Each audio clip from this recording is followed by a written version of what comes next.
full involvement question. And I don't, this whole thing started before the, It did. before You the guys act. ready but to go? I don't know if that makes any difference. Anyway, okay, well, I know it's You gonna have to continue have to it be written interesting. down on what you need to do. Is your mic hot?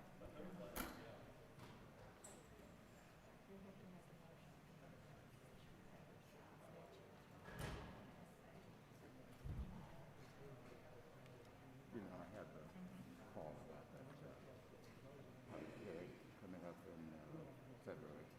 Yeah? Okay. Well, yes, I have no Right, yeah. Good morning. I hope everybody can hear me. Okay. So today, I will be chairing the State Water Control Board meeting. My name is Lou Ann Wallace. And a few little housekeeping things. The Wi-Fi does not require a password, so it's Reynolds_guest_wireless or dash. I'm not real sure about which way it goes, so if it comes up on your tablets or phones, that's that. Also, I guess I need to call the meeting to order. Excuse me.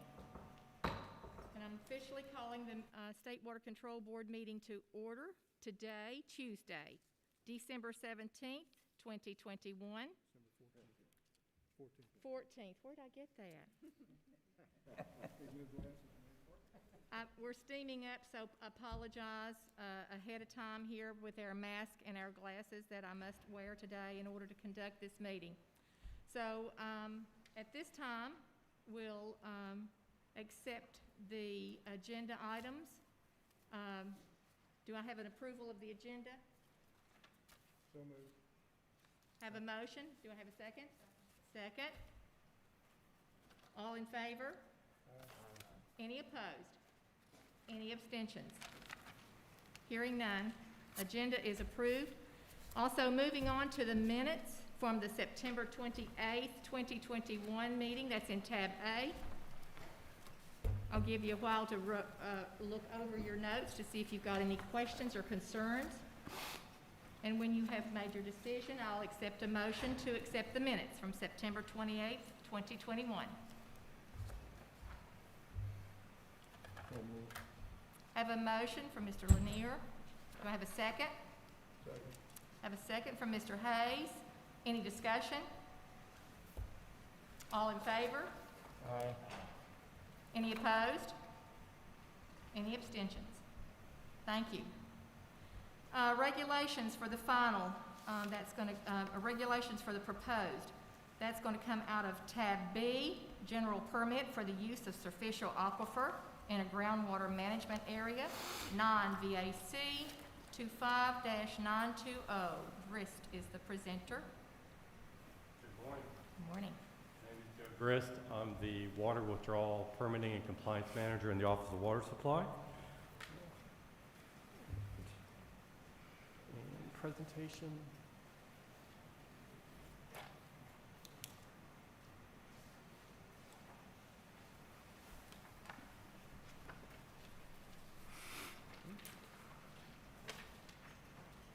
Melissa, is it queued up? Presentations. Oh, it is. Who's driving? Am I driving? Are you clicking? Wait, click. Maybe it's this one. There it goes. Got it. It's only been 2 years since I've been before y'all, so. Well, good morning again. Again, I'm Joe Grist with the Office of Water Supply. A little bit of brief background. The Groundwater Management Act of 1992 replaced, the current statute requires permits for the withdrawal of 300,000 gallons or more groundwater in a month in a groundwater management area. The statute and the regulation of Chapter 610 does not establish a predetermined aquifer priority for specific end users of groundwater. And in practice, DEQ utilizes a first-come, first-serve approach. It does not require the use of a specific aquifer unless the aquifer requested by an applicant is fully allocated. Here we go. Now, in 2020, Senate Bill 673, which is Chapter 670 of the 2020 Acts of the Assembly, added 62.1-258.1 and 62.1-266H and I, that the State Water Control Board is to address the impacts of the non-agricultural irrigation on the confined aquifer system by prospectively prohibiting the use of these aquifers unless the quality and the quantity of the superficial aquifer is insufficient for proposed beneficial use. Now, there is significant non-potable groundwater use from the confined aquifer system for non-agricultural irrigation purposes, such as golf courses and community green space. Increasing the use of the superficial aquifer or water table aquifer for non-potable, non-agricultural irrigation achieves greater long-term confined aquifer sustainability. This regulatory proposal will create a new general permit to promote the use of the superficial aquifer for non-agricultural withdrawal in any groundwater management area.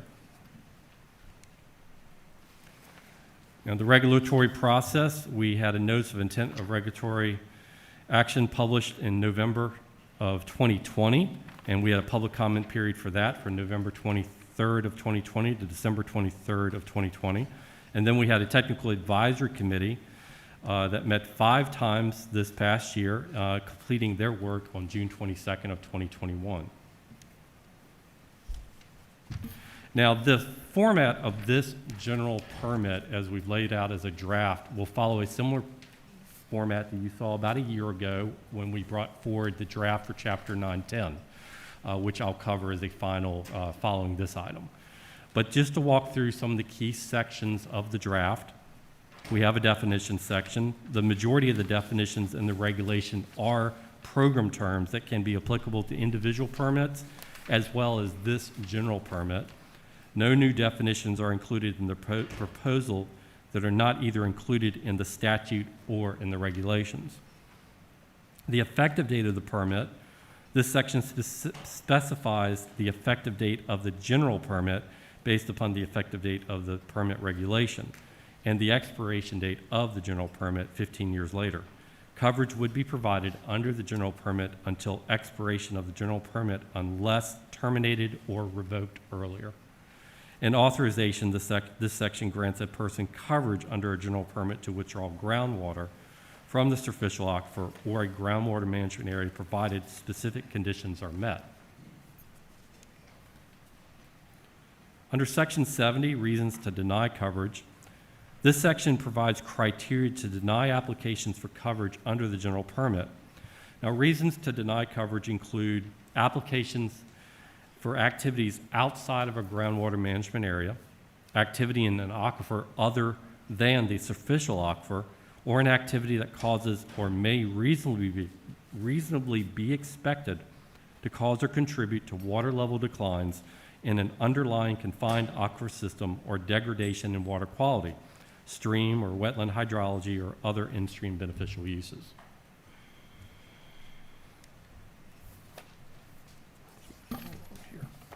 Under Section 80, exclusions, and again, the format of this draft follows similar to what you'll see in Final 910. It's a similar format, and it's pretty much going to be the boilerplate for general permits going forward in this program. Under exclusions of this particular draft, this section provides that any person may construct a well for non-ag irrigation purposes in a groundwater management area outside of the superficial aquifer if either a ratio greater than 1 superficial well per acre would be required to support the proposed beneficial use of water withdrawal volume, or that any 2 superficial aquifer water quality sampling tests, analysis, measurements, or monitoring results at the proposed or existing water withdrawal site exceed specific water quality values that's included in the draft. However, any person who satisfies one of the exclusions provided and intends still to construct a well for non-agricultural irrigation purposes outside of a superficial aquifer shall be required to apply for an individual permit prior to that for the purposes of withdrawing 300,000 gallons or more of groundwater in any month rather than obtaining coverage under this general permit. And then under application, section 90, the section identifies what an applicant must submit with their application for a general permit. The majority of application requirements are standard and, when possible, were streamlined to reduce time and cost of developing an application. Noteworthy application requirements include the proof of local government notification, documentation of water volume needed, the submission of geophysical logs, and a plan to mitigate where required. Part E of this section allows the application to be administratively withdrawn for failure to submit information requested in writing after 60 days. And then finally, section 100, the general permit. This section contains all the required performances that are included in the general permit and is what the applicant will receive that provides coverage to withdrawal superficial groundwater. Identified are the sections that provide regulatory streamlining, the reporting requirements, the water conservation and management plan, and the mitigation plan. The remainder of the general permit is typical language included in most DEQ general permits. The proposed regulation agency background document is included in attachment C of your book. Also want to make note, we have the Attorney General's certification. They have reviewed the amendments to draft 9 VAC 25-920. Is their view that the amendments are within the board's authority pursuant to Chapter 25 of Title 62.1 of the Code of Virginia and exempt from Article 2 of the APA pursuant to Virginia Code 2.2-4006, sub A8. With that, does the board have any questions? Anyone have any questions for Mr. Grist? Hearing none, I'll ask for staff recommendation, please. Recommendation. Staff recommends that the State Water Control Board approve the proposed general permit regulation 9 VAC 25-920 and authorize staff to proceed to notice of public comment and hearing. Staff further recommends that the board authorize staff to be the hearing officer for the public hearings. I'll entertain a motion for staff recommendation. I move that we accept the staff recommendation and approve the procedures going forward with adoption of the regulation. I have a motion. Do I have a second? Second by Mr. Zinsky. Any discussion? All in favor? Aye. Any opposed? Any abstentions? Thank you. Okay, moving on to tab C in your board book, general permit for the use of superficial aquifer on the eastern shore, 9 VAC 25-910. Mr. Grist again, thank you. Okay.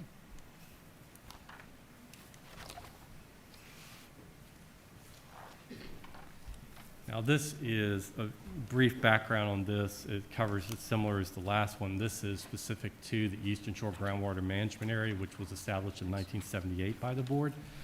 And of course, it still is under the Groundwater Management Act of 1992. Permits are required for 300,000 gallons of or more of groundwater withdrawn in any month in a groundwater management area. Now, under Senate Bill 1599, Chapter 755 of the 2019 Acts of the Assembly, they added 62.1-62.1, the State Water Control Board to adopt regulations providing incentives for the withdrawal of water from the superficial aquifer rather than the deep aquifer in the Eastern Shore Groundwater Management Area. Now, groundwater provides nearly all the water supply on the Eastern Shore. For a number of years, the Eastern Shore Groundwater Committee, a group of locally appointed officials from Accomack and Northampton County, have been advocating for greater use of the superficial aquifer rather than the deep confined aquifers, particularly for agricultural purposes. The statute and the regulation do not establish predetermined aquifer priority for specific end users of groundwater, and in practice, DEQ has implemented a first-come, first-served approach. During the 2019 session of the General Assembly, Senate Bill 1599 was passed. It amended the statute, as noted before, 62.1-262.1, and directed the State Water Control Board to adopt the regulations I've noted. The primary option to incentivize use of the superficial aquifer was identified to be the development of regulations to create a general permit for the use of superficial. The advantages of creating a general permit is that it will be available to facilities with eligible withdrawals to withdraw groundwater in a manner that is protective of the confined aquifers on the eastern shore without the increased cost and more complex application processes associated with issuing an individual permit. There are no known disadvantages. For the regulatory process, the notice of intent for regulatory action was published in November 11th of 2019, and the public comment period followed suit through January 6th of 2020. It had a regulatory advisory panel, a RAP, which is an attachment A. This RAP met 4 times, 2 in person, 2 virtual, as that was in the beginning of the pandemic era. They completed their work in October 9th of 2020. The board authorized a public comment period and scheduled a public hearing during its December 9th, 2020 meeting. The Office of the Attorney General, the Department of Planning and Budget, the Secretary of Natural Resources, and the Governor's offices have completed their reviews, and the Virginia Register published draft regulations on August 30th, 2021, with a public comment period from August 30th through October 29th, 2021. Public comments. Staff did receive 4 public comments, with 3 in support of the recommended adoption of the amendments, of amendments to Chapter 610 and to promulgate Chapter 910, and a 4th comment concerning providing other subsidies or incentives for the use of the general permit. Now, this section requires the adoption of regulations to provide incentives to use the superficial aquifer in the Eastern Shore, but it does not mandate adopting all or even any of the incentives listed as potential options in 62.1-262.1 of the Code of Virginia. This regulatory action in establishing a general permit, which provides an accelerated permit process for applicants choosing to use the general permit process, complies with the mandate in the legislation referenced. DEQ concurs that an extended permit term, as long as 20 years, is not an appropriate incentive given the technical and dynamic nature of the groundwater system of the Eastern Shore. DEQ acknowledges the permit application fees are not charged to an applicant for a groundwater withdrawal permit pertaining to a farming operation engaged in the production for market. Therefore, DEQ concurs that the discounted groundwater withdrawal permit fee would not incentivize agricultural groundwater withdrawals to withdraw from the superficial aquifer in the Eastern Groundwater Management Area. DEQ does not agree that this general permit is a weak incentive, though. Additionally, the effectiveness of the general permit as an incentive can only be evaluated with certainty once it is available as an option for groundwater withdrawers in the Eastern Shore. In specifics regarding to Ms. Matzel's comment, an interest in other incentives, specifically subsidies, DEQ has limited budget, and this budget has historically not been able to fully support even the existing programmatic needs to implement the groundwater program. The legislation did not come with a budget increase, and the development of regulations is not the appropriate vehicle to fund an agency effort to provide subsidies to groundwater withdrawals as an incentive. The development of the program to provide financial subsidies as incentives for the use of the superficial aquifer in the Eastern Shore would be a complex process that would involve the development of a state budget by the Governor and the General Assembly. Therefore, the development of a general permit regulation was identified as the primary and most appropriate incentive in response to the legislation. No changes to the proposed regulation were made.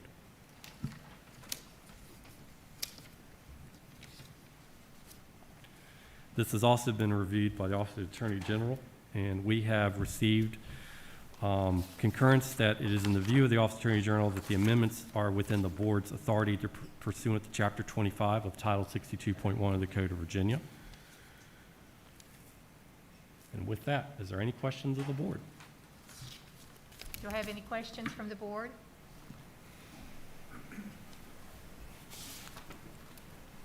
If not, I'll entertain staff recommendation, please.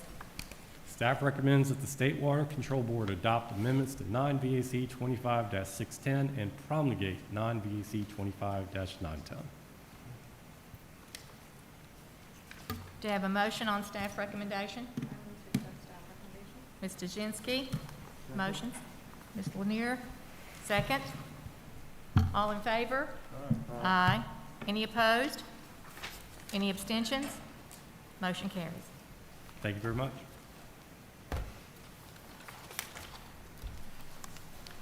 All right, moving to tab D in your board book. We will hear from Water Quality Management Planning Regulation Amendments, 9 VAC 25-720, and the General VPDES from Broken Brow.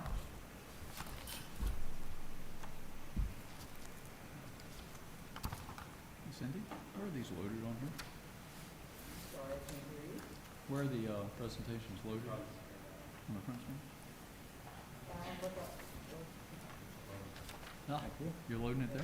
Yep, just Alright. use the clicker. I Alright. did the same exact thing. Okay. Here's the clicker.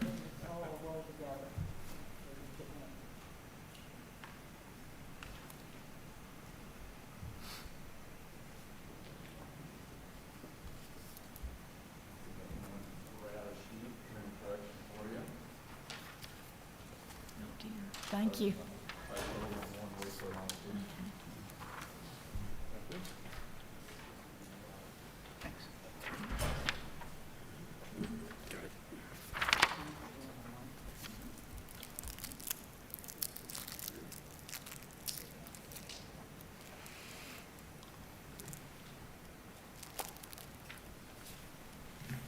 Good morning.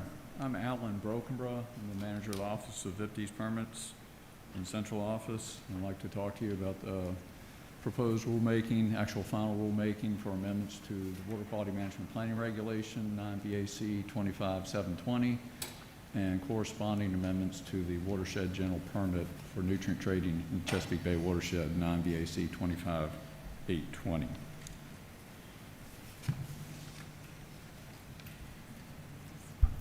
Okay, thank you. So we published NORA for this action right about 2 years ago to achieve 4 goals. We wanted to establish nitrogen and phosphorus waste load allocations if necessary to meet newly adopted chlorophyll A criteria in the James River Basin. We wanted to look at the industrial allocations and reassign any unneeded allocations for facilities that have either closed or no longer needed their allocation. We're going to reassign those allocations to the Nutrient Offset Fund for future use. We're required by state code to visit those allocations every 10 years and make any necessary adjustments. We were going to establish floating wastelet allocations for 36 significant municipal dischargers in the Bay watershed, and this was a primary element of DEQ's Phase 3 WIP under Initiative 52, and we were going to revise the nutrient trading general permit to incorporate these elements. Published the NORA back in November of 19. Public comment period was extended one time to February of 2020. We had 38 comments, a lot of interest in this regulation. We formed a regulatory advisory panel and met 9 times. We brought the regulation to you a year ago, and the board authorized public notice of the regulation at that time. Subsequent to that meeting, legislation was passed. House Bill 2129 and Senate Bill 1354 was adopted in March, which impacted that rulemaking and eliminated the floating waste load allocation concept that DEQ had proposed in the Phase 3 WIP. And I'll go over that a little more. Executive review of the regulation was completed in July of this year, and we went to public notice for 60 days and held a hearing and received 4 comment letters in response to that notice. So I want to go through each of the elements with you initially, starting with the waste load allocations on the James River. Criteria were adopted back in 2019 and approved by EPA in early 2020. We adopted new chlorophyll A criteria for the James that included 5 different salinity regions and 2 different algal growing seasons. There was a seasonal mean criteria that could not be exceeded more than twice in a 6-year period, and there was a short-term duration criteria that cannot be exceeded more than 10% of the time over a 6-year period. So those were our targets for this wastewater allocation process. Looking at the James River, we quickly narrowed in on the tidal fresh lower segment of the James River. This is and it's the upper portion of that James River tidal fresh lower segment. So if you look at the map, this is the area right below the confluence with the Appomattox River in the vicinity of Hopewell and running downriver to just above the confluence with the Chickahominy River. It's an area where the river widens out. There's a lot of sunlight making it through the water column, and we have peak chlorophyll A numbers in that area. That quickly became the area that was driving the wastewater allocations process. We ran 9 different simulations when we adopted the criteria back in 2019 to make sure that the criteria was achievable. So for this rulemaking, we had to update the water quality model to make it consistent with 2025 climate conditions and to make it consistent with the modeling assumptions under the Phase 3 WIP and the climate change we would see at 2025. We used the basin planning targets from the Phase 3 WIP in terms of the non-point source reductions required or expected from those other sectors. And it took quite a bit of work to update the model to recalibrate it for 2025 climate conditions. It changed the hydrology, it changed the storm intensity and runoff, the algal growth rates, respiration rates, et cetera. But when we got through that process, we ran those original 9 scenarios and an additional 23 scenarios for a total of 32 scenarios, looking at nitrogen reductions, which is more effective, which is more limiting, and where, the degree of attainment, where those reductions needed to come from, and whether or not there were any seasonal impacts. Could we look at a seasonal limit? In the end of those 32 runs, only 4 of them attained water quality. And they're listed here. 3I looked at phosphorus reductions only throughout the basin, about a 50% reduction in phosphorus throughout the basin. 5I looked at the same 50% nitrogen reduction throughout the basin with the corresponding nitrogen reduction. 3BI looked at a 50% phosphorus reduction in the tidal fresh segment only, which is where we have the critical conditions. And scenario 3CI looked at a lesser degree of phosphorus reduction only that ran from the tidal fresh up to the headwaters of the James. In the end, we ended up selecting 3BI, and that's what was proposed to the board back last December. It impacts 6 municipal facilities and 1 industrial facility. It achieves the necessary reductions to meet water quality in the segment with the critical water quality conditions. It minimizes the number of facilities that are directly impacted by the rulemaking. Next, I want to go through the reassignment of the industrial loads. This, again, we're required to do once every 10 years, starting with the industrial facilities in 2020. We'll pick up the municipal facilities in 2030. The code gives some broad authority to revisit these allocations, and then it provides some narrow criteria also with the same provision of the same section of the code. We eventually went with the narrow interpretation and looked at carving back allocations for 5 facilities that have either closed or will no longer need their wastewater allocation. And they're listed on this slide. They're the J.P. Salyard's Alma plant. That was a former poultry processing facility up in the valley on the Potomac, on the Shenandoah River. Plains Marketing was a refinery in Yorktown that is closed down and has been decommissioned. Sustainability Park was a former cigarette plant in Chesterfield on the James River. Trandling or Bastley was a proposed paper mill in Chesterfield County that was never constructed. They had acquired that wastewater allocation from Dominion. And then Dominion, that's the Dominion Chesterfield Power Station. They were granted an allocation to deal with ammonia that is released as a result of some of their air emissions equipment on their coal-fired generating unit. The coal-fired generating units are being shut down here in the next couple of years. So that source will no longer exist. They'll no longer have the need for that wastewater allocation. We did note that Dominion had a deal, a contract of sorts, or actually a right of first refusal, if you want, with Chesterfield County to acquire a portion of that nitrogen allocation for a future expansion of the Proctors Creek wastewater treatment plant. So we recognized that previous agreement and made a provision for that in the footnote for that particular allocation. There are also a few other municipal facilities within the James River that we acquired some allocation for, and I'll show you those. This is the language from the Dominion footnote.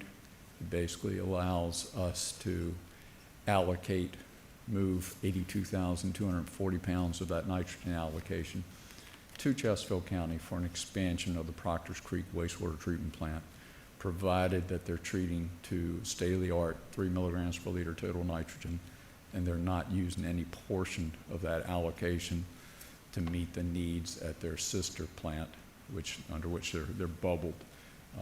They have a bubbled registration on that general permit. There were a few municipal facilities that we looked at in the James only because we were looking at chlorophyll A at the same time. Lower Jackson up in Allegheny County and Lake Monticello and Fluvanna had allocations for design flows that exceeded the design flow of the facility that had been constructed. So we took out that incremental amount associated with that unbuilt capacity and proposed to move those allocations to the Nutrient Offset Fund. The HRSD Ches Liz plant down in Tidewater is closing down here in the next year. Those flows are being diverted, most of them outside the watershed, to the HRSD Atlantic plant that would be discharging directly to the Atlantic Ocean. So we propose to move that to the Nutrient Offset Fund. The transfer of that allocation was addressed by House Bill 2129, and you approved that amendment actually last June.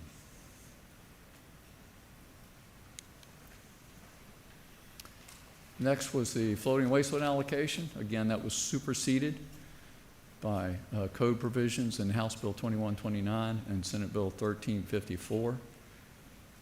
That legislation eliminated the floating wastewater allocation concept and replaced it with the Enhanced Nutrient Reduction Certainty Program. The ENRC program committed to a schedule for upgrades or consolidation projects at 13 POTWs around the state, mainly in Tidewater. It also reduced the wastewater allocations for 7 facilities, HRSD facilities in the James and the York River Basin. It moved, again, that Ches Liz wastewater allocation to the Nutrient Offset Fund effective 2026. It achieves approximately the same reductions as the former floating wastewater allocation concept under Initiative 52 of the Phase 3 WIP. Just under 3 million pounds of nitrogen allocation and just under 300,000 pounds of phosphorus allocation, or reductions rather, are expected under both proposals. The bill prioritized the funding of these upgrade projects under the Water Quality Improvement Fund. Again, you approved the wastewater allocation reductions in that bill at your June meeting, and DEQ staff is currently modifying individual VIPD's permits to address the upgrade schedules that were included in the bill. Finally, are amendments to the watershed general permit to incorporate these modifications to the wastewater allocations. You approved reissuance of that permit again back last June. These amendments restore the compliance plan requirements from previous permit cycles, require that the ENRC projects be completed in accordance with the schedule in the code, and require that the chlorophyll A wastewater allocations be achieved as soon as possible, but no longer. They must comply with the allocations by January 1st, 2026. This permit modification also eliminates an aggregate chlorophyll A-based wastewater allocations for phosphorus and nitrogen that we've kind of held in that permit as a placeholder since the original Bay TMDL was completed in 2010. Finally, Section 80 of that regulation previously was a list of reduced wastewater allocations that were adopted as part of a phased implementation plan on the James River when the TMDL was adopted in 2010. We have either taken those allocations and shifted them to the Water Quality Management Planning Reg. So that Section 80 now just identifies facilities subject to a reduced chlorophyll A allocation or an ENRC upgrade. Public comment period ran through September and October. We held a public hearing on October 7th with Ms. Jasinski serving as the hearing officer. Had a few people show up for that, but no comments were made on the record. We did get 4 comment letters during the notice period. You've got a detailed summary of those comments in the town hall document in your package. I will run through a kind of a high-level summary of those comments. First, from the Virginia Association of Municipal Wastewater Agencies, VAMWA, requested that all references to floating wastewater allocations be removed. It was kind of a confusing public notice package because we were asking comments on a proposal that didn't really match what you adopted last December because we had eliminated this floating wastewater allocation provision in response to the bill passed this year. So we agreed with that. There are no floating wastewater allocation provisions anywhere in the package before you. VAMWA supported scenario 3C for the chlorophyll A allocations. That would have spread out the reductions to another 12 municipal facilities and I think another 8 industries. DEQ supports the 3BI for the reasons outlined to you last December, minimizing the number of facility upgrades and facilities impacted.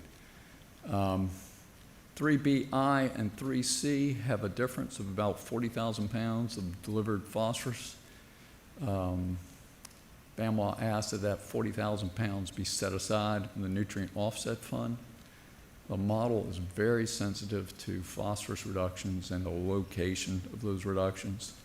So that scenario of 3BI plus an additional 40,000 pounds of phosphorus was never modeled. Okay, so we're not looking at setting aside that load in the nutrient offset fund.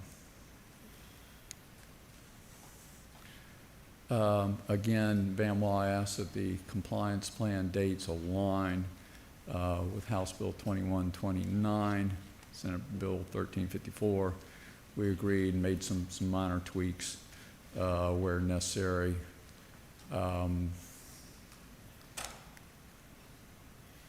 We've got a joint letter from the Chesapeake Bay Foundation and James River Association. They had a number of comments. They requested that we do modeling runs assuming historic non-point source reductions as opposed to the WIP 3 reductions.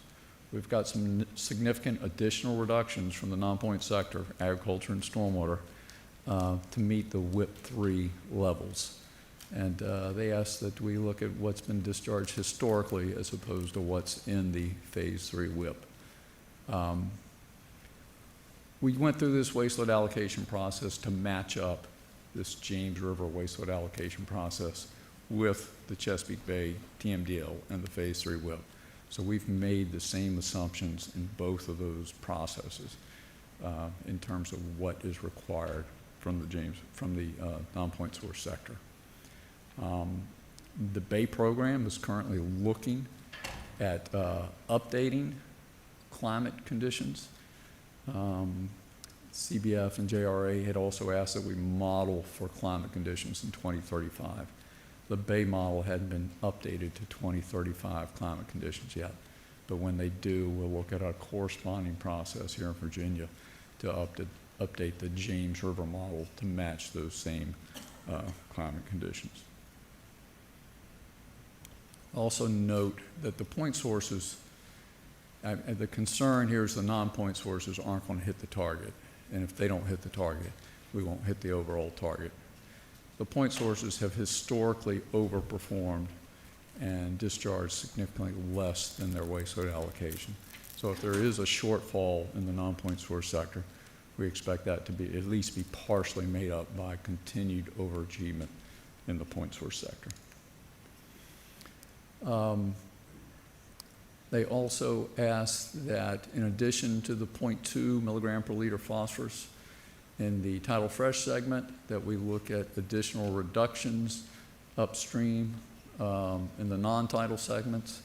Requested those facilities meet a 0.25.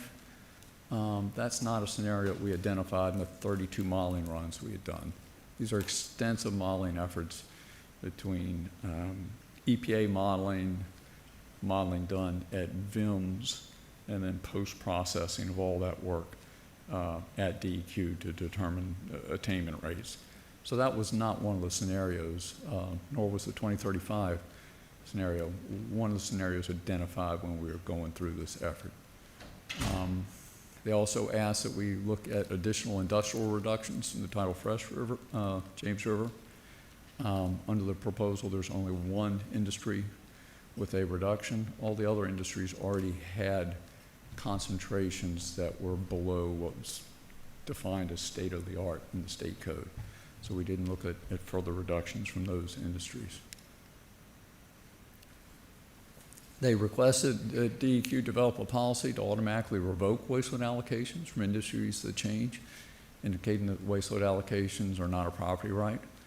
Permits are not a property right, but the General Assembly, I guess, in essence, created somewhat of a quasi-property right when they created a trading program. But regardless, to take away those wastewater allocations, we need to go through the APA process, the rulemaking process to do that. So we can't automatically reclaim those allocations. They also indicated that there are several large municipal facilities that were not addressed by House Bill 2129, and asked that we look at requiring optimized treatment. We think that the trading program provides an incentive for optimized treatment. The better you do, the more credits you generate. If you're a buyer, the better you do, the fewer credits you're purchasing. But we'll continue to consider whatever permit conditions we can that will encourage optimization. They requested that we initiated development of a chlorophyll A criteria for the York River. Chlorophyll A criteria was developed in the James River because we did not have hypoxia conditions when the original TMDL was being done back in 2010. We needed an endpoint for those wastewater allocations, so we adopted the chlorophyll A criteria. We don't have those same conditions in the York River. We do have hypoxia. So that low DO is being used as the endpoint for the wastewater allocation, and that should also improve any chlorophyll A issues on the York River Basin also. DEQ is looking to work with the Bay Program Criteria Assessment Protocols Work Group to implement narrative criteria to avoid harmful algal blooms that could occur in the York River that aren't addressed by the TMDL. We had comments from the Hampton Road Sanitation District, mainly dealing with the discrepancies between the original proposal that was approved by the board last December and the House Bill 2129 amendments. Again, requesting the floating waste load allocations be removed. They were not in the final proposal. Commented on the footnote that we had originally proposed for the J.H. Miles waste load allocation that they had acquired. We had limited the use of that allocation in our original proposal to use to service contracts they had with MS4 jurisdictions in their locality. That footnote went away with the House Bill 2129 amendments that were adopted by the board last June. And they also requested that the projects, the compliance deadlines be consistent with the bill. They were, but we put some, we amended the language further. In your package, you have copies of the reg with the amendments we made in response to public comments in yellow. So we provided some additional language clarifying that. Finally, we heard from Spotsylvania County. Actually, we alerted them to this issue in a previous rulemaking back in 2016. We transferred some of their allocation from the FMC facility to the Massaponics facility. In doing that, we accidentally shorted them 183 pounds of total phosphorus. That was part of a trade with another facility, so we're proposing to restore that 183 pounds. The last modification, I believe, is what I handed to you on the errata sheet. We had a typo on the waste load allocation for the HRSD James River facility, which we are also proposing to correct. So with that, we have gotten concurrence from the Office of the Attorney General on this rulemaking, and we have gotten concurrence from EPA on the amendments to the Watershed General Permit. So I'd be glad to answer any questions you may have. Do we have any questions from the board? I have one, Madam Chair. Mr. Brockenborough, you mentioned that during the modeling process, you conducted 32 scenarios. Could you briefly explain how each scenario enhanced the previous one as you went through the process? Boy, there were a lot of scenarios. And when you do modeling like that, you're trying to determine how the river responds, how the Yes. chlorophyll A responds. So we're looking at the difference between nitrogen and phosphorus reductions to determine how the river responded, which was more critical. It ended up being phosphorus limited, so our final proposal were phosphorus reductions only in the James River. We looked at the location and the degree of those reductions. And found that the reductions in the lower James really didn't significantly impact the chlorophyll A up in the tidal fresh segment. So we didn't include in the proposal reductions down in the tidewater area. We are getting reductions down there. Subsequent to that, the House bill was approved. That will be resulting in some additional reductions in the lower James. We looked at seasonality, whether or not we could just we could provide these reductions during the algal growing season. That didn't work out. We looked at different levels of phosphorus reduction, 0.2 milligrams per liter, 0.25 milligrams per liter. We looked at applying those reductions to facilities in the tidal fresh only, and we looked at applying those in the tidal fresh in all the upriver segments. So a lot of permutations, which is typical of an allocation process, to look at various combinations and zero in on the final proposal. Okay, thank you. The chair will recognize Mr. Hayes for his question. It was covered by Dr. Rivera's question. More questions? Mr. Jinsey? Hi, Mr. Brockenborough. Can you go back and address, it's under the Chesapeake Bay Foundation James River Association questions on climate change and working with the Bay program and their updated model to include, I think, how sources would be impacted with increased loads. Do you know the time frame for that? And does that have the potential for your office to come back in and then ask for potentially a decrease in these allocations? I believe that their modelers are working on that now. I don't have a time frame or when they expect to have that completed. Then we would have to come back and make corresponding changes to all the dynamics in the James River model. Tish, do you know anything about the timing of that effort? I know the Bay program is going to be putting out an RFA in the early part of 2022 for a modeling team to upgrade the tributary models. That would include the James River. So I'm not really sure on the timing when they would have a final product, but they are on their deadline to upgrade before the 2025 assessment. So, you know, hopefully within a year they would have a product that they'd be ready to run at least draft scoping scenarios.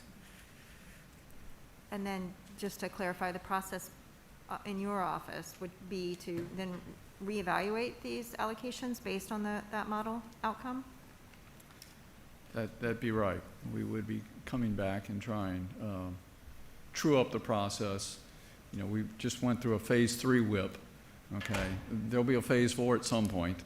That'll probably be looking at climate conditions in 2035. So we probably come back as part of that whole process and make the corresponding climate changes in the James River model and try and do all, try and do all that at the same time. Any further questions? Just to follow up on that, I note that you reran some of the scenarios. Was that because you were not satisfied with the initial result? We run a range of scenarios to try and hone in on, you know, how much, what parameter, what location, what season. So yes, 23 of the 32 did not meet water quality criteria when we did the post-processing. So if we had a run, it did meet water quality, we'd go back and make additional reductions and see if those achieve water quality. So it is an iterative process, very much. Sure. So is it fair to say you were seeking consistency? We were seeking compliance with the water quality criteria that the board had adopted. Good. Thank you.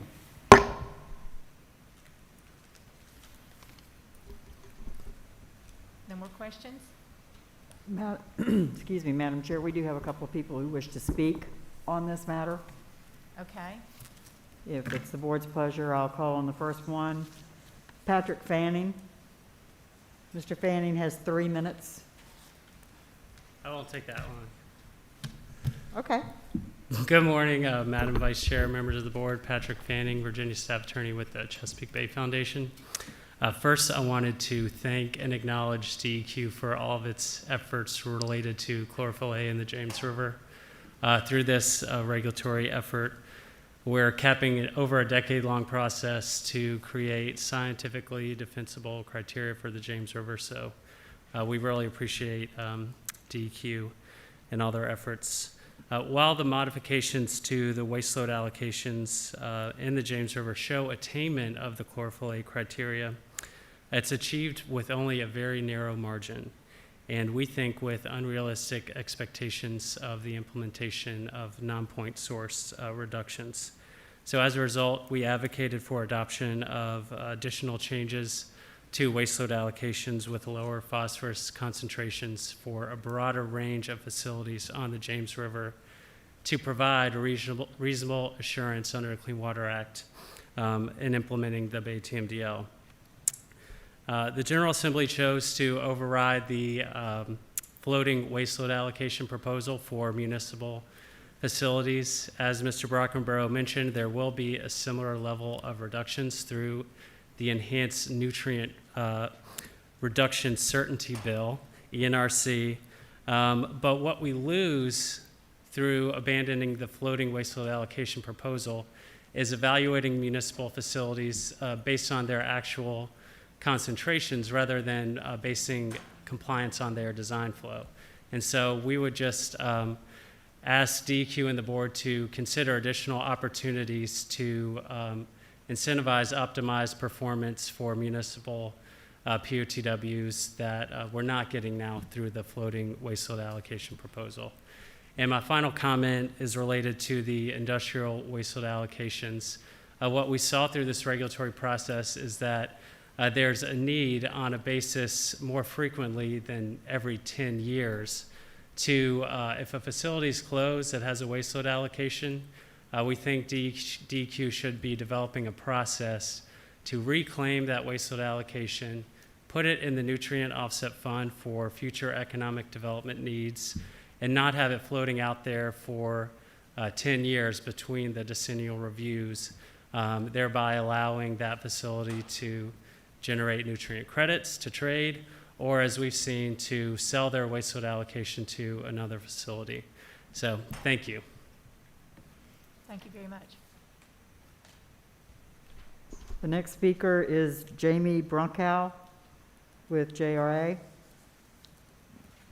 Mr. Brunkow has 3 minutes.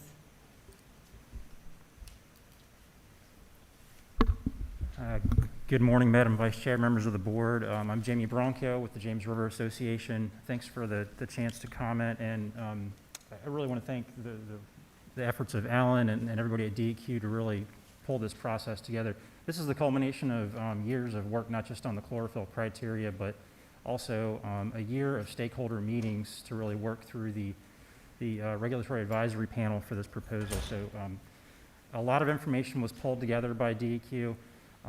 Alan did a good job, I think, of summarizing the comments that we have sent in, and I want to emphasize a few of them in the time that I have, because I think having this stakeholder group and really looking at all this information in one place really highlighted some areas where we can improve going forward.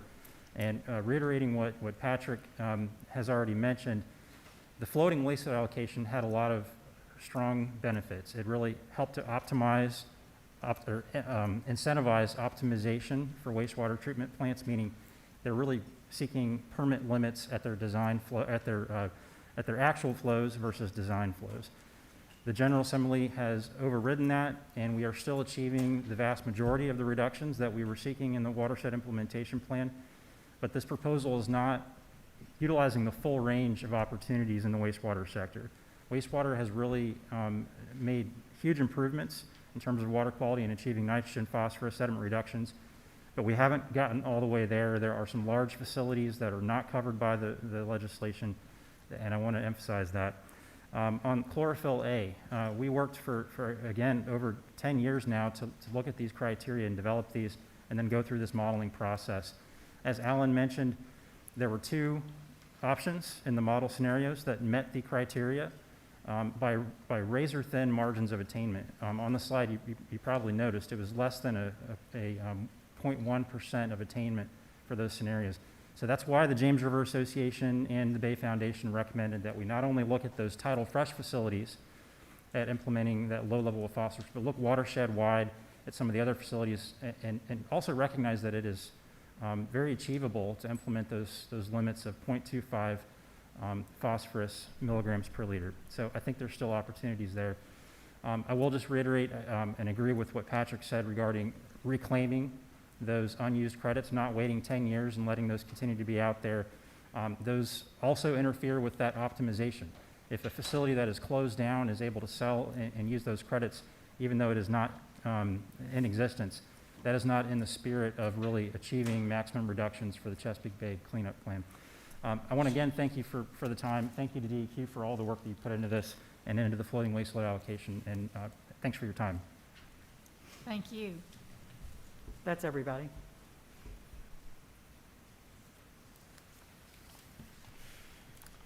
you have any further questions? Anybody else here that wanted to ask a question? Ms. Jasinski was I do want to recognize that she was the hearing officer. Do you have some comments on that? I don't have any comments on being the hearing officer because we received no comments from the public during that session. But I just had a follow-up question based on the comments we heard, if that's all right.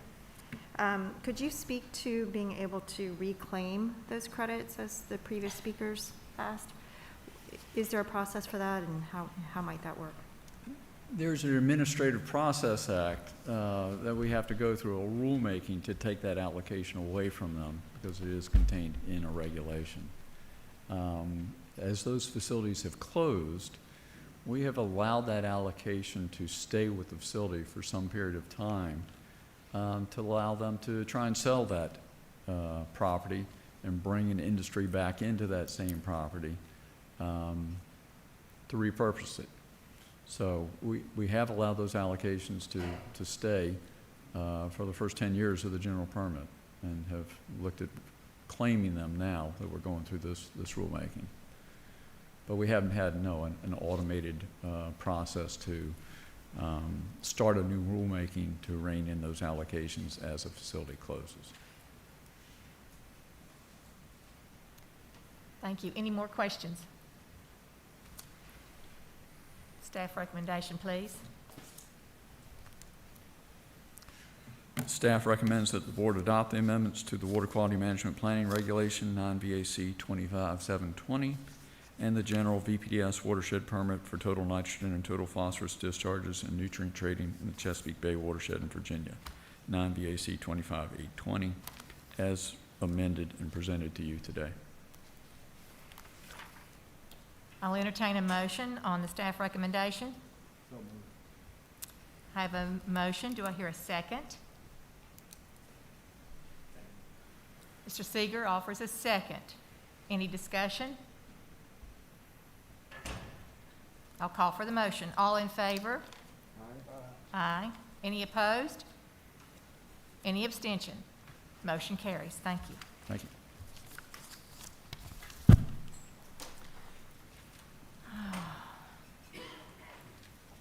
Tab E, total maximum daily load reports and water quality management planning regulation, 9-VAC 25-72 amendments, which will include 3 TMDL reports, Lewis Creek, Stanton, Lynch Creek, Reed Creek watersheds, Campbell, Pittsylvania counties, Mattaponi River, tributaries, Caroline, Essex, King William, and King and Queen counties. And also the adoption of 16 new TMDL waste load allocations in 9-VAC 25-720-50A and 9-VAC 25-720-80A and 9-VAC 25-720-120A. Mr. Williams, thank you. That's a mouthful. That's actually about half my presentation in that statement right there. Good morning, Madam Vice Chair and members of the State Water Control Board. I'm Justin Williams. I'm the Director of the Office of Watersheds and Local Government Assistance Programs. And as mentioned today, we're presenting 3 TMDL reports and corresponding allocations for the board's consideration. Just by way of background and a bit of a refresher, total maximum daily loads are part of the overall water quality planning process that we go through. Our water bodies are monitored and assessed in accordance with our water quality standards and criteria through our monitoring stations and as identified in our integrated reports. Based upon those monitoring and assessments, a water might be listed as impaired. After that process, we then begin to evaluate and consider this element that we're presenting today, which is the total maximum daily load development, which is looking at the sources for loads for that impairment. And then subsequent to a total maximum daily load development, we then move into identifying implementation processes and plans to identify best management practices and other activities. What am I not doing right? We're just having a hard time hearing you clearly. Prescribe. Very muffled. To prescribe best management practices to be able to attain water quality standards. Can you hear me better? Kinda. Okay. I'll try to go, I don't know. Just give me a sign if you're having trouble there, sorry. So in terms of a background for a total maximum daily load, which is sometimes referred to as a pollution diet, it's the amount of a specific pollutant that a water body can receive and still meet the water quality criteria for that pollutant. In the course of development of a TMDL, we do a TMDL study, which is includes a pollutant inventory, identifying the sources for the potential pollution. We then model the water quality, and then based upon that, identify reductions necessary to restore the water body to the designated use, and then allocate loads between those various sources attributed to the total maximum daily load. And of course, public participation is a critical component throughout this process. This provides an indication of how a TMDL works in practice. We identify the existing load to the water body. By virtue of our process, we then identify an endpoint. That endpoint is the inclusion of the waste load allocation, the load allocation, and the margin of safety in order to determine what that endpoint should be so that ultimately water quality can be met. Can't hear me? We're having a small bit of problem, so if you could work on that mic a little bit. And we've got this fan.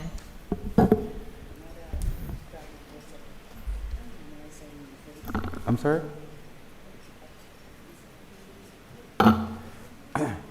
Is that any better?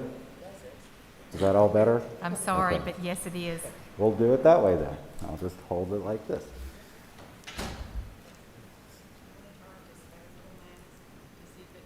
I can hold it. We've got a few more slides. We'll make it through. Justin, it'd probably help if you just try to talk a little bit slower too. So the consideration for the board today is the approval of 3 TMDL reports, one for the PCB TMDL development for Lewis Creek and Stanton, the Benthic TMDL development for the Lynch Creek and Reed Creek watersheds in Campbell and Pittsylvania County, and the bacteria TMDL development for the Mattaponi. Inclusive within that is to adopt 1 new PCB TMDL waste load allocation in the Potomac Shenandoah River Basin Water Quality Management Planning Regulation, adopt 2 new sediment TMDL waste load allocations into the Roanoke River Basin Water Quality Management Planning Regulation. I would note here that all the other materials minus the attachment 2 in the board book contains the correct allocation for sediment at 22,250, but there was an error in the attachment 2 reflecting 99.1, so we would ask for that correction, and that will be included in the staff recommendation. But the correct number was included in all of the public notices and in the other elements of the board's materials. And then adopt 3 new bacteria TMDL waste load allocations into the York River Basin Water Quality Management Planning Regulation. So in terms of a background for the Lewis Creek, this particular area is located in the Stanton, Virginia area. Aside from 1 permitted source, most of the sources vary and include contaminated sites and historical activities. The annual reduction that's identified for this in this TMDL is approximately 88%. For the Lynch Creek and Reed Creek TMDL project, that area is identified, was originally listed for Benthic and covers the areas in Campbell and Pittsylvania County. The predominant land uses that are identified are forest and agricultural. The annual settlement rate reduction that's identified is approximately 45% for Lynch and 13% for Reed, and this is based upon a benthic driver for the TMDL. The Mattaponi and Tributaries TMDL project includes those spans of counties of Caroline, Essex, King William, and King and Queen, where the predominant land uses are forest and agriculture, and the driver for the impairment and the resulting TMDL is E. coli bacteria.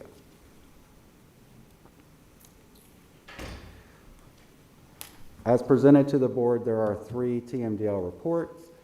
This process followed the public participation procedures for water quality management planning.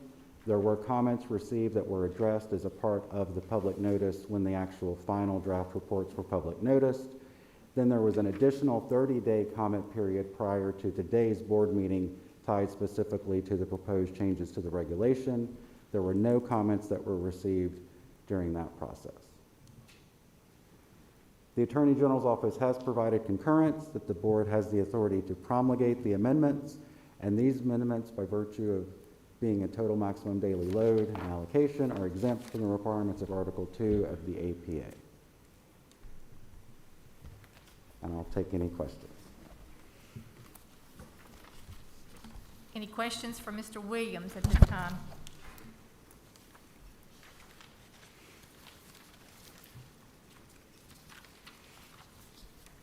Hearing none, proceed, please. Staff recommendation is that the board approve the 3 TMDL reports listed in the board meeting memorandum, as well as to amend the water quality management planning regulations to include TMDL waste load allocations as shown in the attachment, with the correction of the allocation presented today, and to affirm that the board will receive, consider, and respond to petitions by any interested person at any time with respect to reconsideration or revision. Okay, we have staff recommendation. I'll entertain a motion. I move we approve the staff recommendation. We have a motion and a second. Any discussion? Hearing none, I'll call for the vote. All in favor? Aye. Any opposed? Abstentions? Motion carries. Thank you all. Mr. Williams.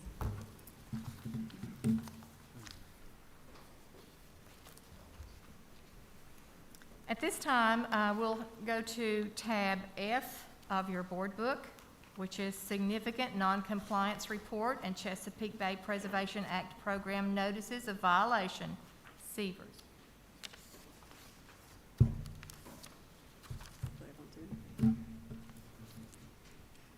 Hi, Tiffany Severs. I am the Director of Enforcement for DEQ.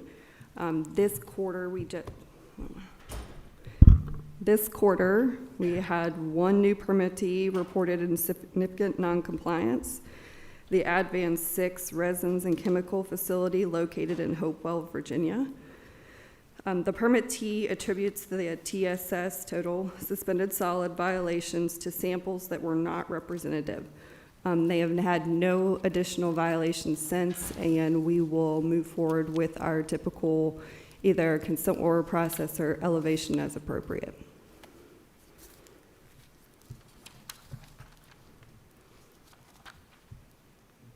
That's all for significant noncompliance. Okay. Do you have any questions about the facility? I'm not hearing any. Okay.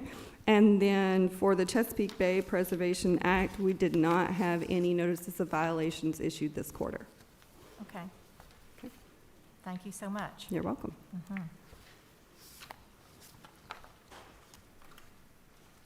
Okay, heading over to tab G, consent special orders. Yes, so this time, because we have 3 separate, very distinct consent orders, I'm going to do them individually. Okay. If the board so sees fit. Okay. So the first facility is the Bleach Check facility. It is located in Petersburg, Virginia. There were violations of their industrial stormwater permit from unpermitted discharges, exceedances for their benchmark without doing appropriate maintenance at the site. There were additional permit violations with regards to the stormwater pollution prevention plan and on-site training, et cetera. And they also had monitoring deficiencies where they were missing or had not completed their Ches Bay TMDL monitoring. The order has a significant penalty. It is, I want to tell you wrong off the top of my head, $252,652. Equally, the schedule of compliance is significant. It includes the development of a release pollution prevention and compliance infrastructure, a comprehensive investigation strategy along with characterization of any type of release or pollutant risks, a facility-wide repair and maintenance plan, and the development of operational manuals as well as updates to their stormwater plan. Bleach Tech has been moving through the injunctive relief and look to be on pace to be in compliance with completing those. So questions on that order? Okay. Any questions concerning Bleach Tech. And we did not receive any public comments on this order. What, excuse me, Madam Chairman, Go ahead. just a quick question about the civil charge. Where do those go now? Do those go into the water quality fund or?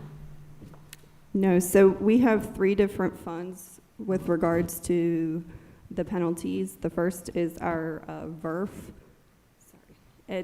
It's where most of our money goes with regards to cleanups. If there's emergencies or that the agency needs to invoke that funding, then we have access to it. We also have a stormwater fund. If there are stormwater violations on the construction side, not industrial, that will go into that fund as well. That's supporting training, outreach, and support of local governments.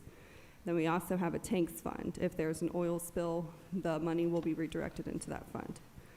So this particular case, it will be going into our VERF fund. Which fund is that? That's the pollution response fund. Okay, prep fund. Okay. Thank you. Yeah, between the mast and the fan and my artillery here, I am having a real hard time hearing what's going on. Sorry, well, this, yeah, it keeps, I'm sorry, it's not you personally, I'm just okay. making a comment. I'll try and get closer so you can hear better. But thank you. You're welcome. That's the only question I have.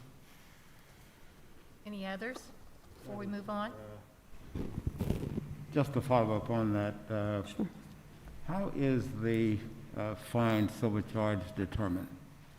So we have an enforcement manual for DEQ. In the manual, there are penalty matrices. In those penalty matrices, there's assignments of penalties based on certain violations and then how egregious they are or the harm towards the environment. So they're tiered. So it's predetermined based on the severity of the violation? Correct. There's a number of factors that go into the consideration, but the penalty matrices and that calculation is a standard operating procedure across the agency. We all use the same matrix to define the violations as well as to assess a penalty. Thank you. You're welcome. All clear? Okay, moving on to Cobb's Creek Reservoir Project of Henrico County and MEB Haynes Joint Venture LLC. Yes, ma'am. Do you want me to go ahead and present, or would you prefer that he speaks first? What would you like me to do?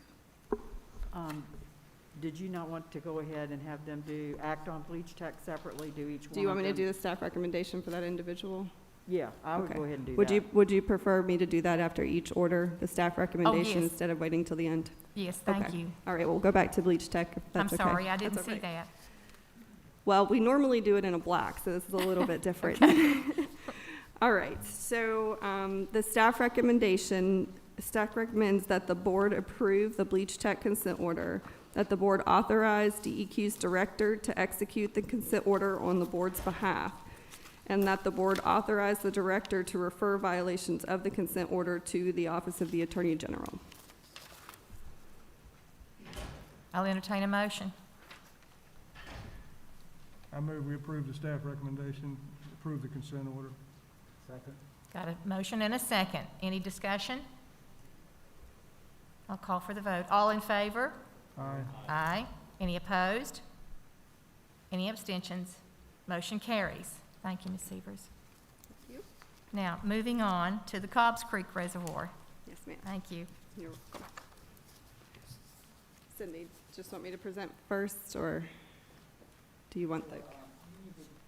Okay. All right, sounds good. All right, so the next is the Cobb's Creek Reservoir Project, which is an order issued duly to Henrico County and MEB Haynes Joint Venture LLC. The summary of the consent order is that there were a number of unpermitted discharges of sediment impacting state waters in Virginia. Many of them were due to lacking erosion and sediment control at the site. To give you an idea, the disturbed area footprint is over 1,700 acres.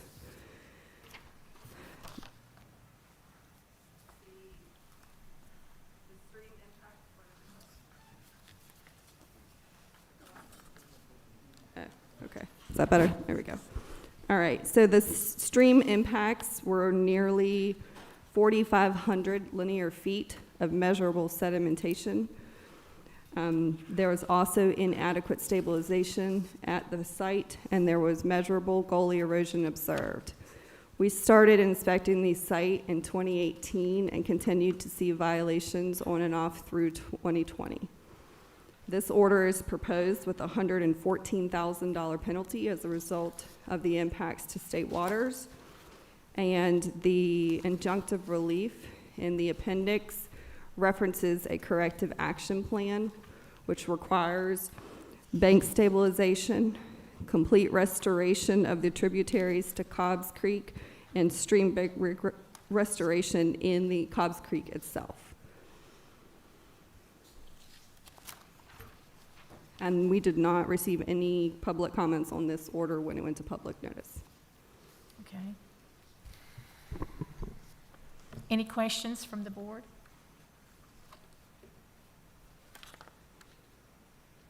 Okay. Madam Chair, I'm sorry. I'm sorry. We Okay. have No, go we have a ahead, question from Ms. Jazinski, please.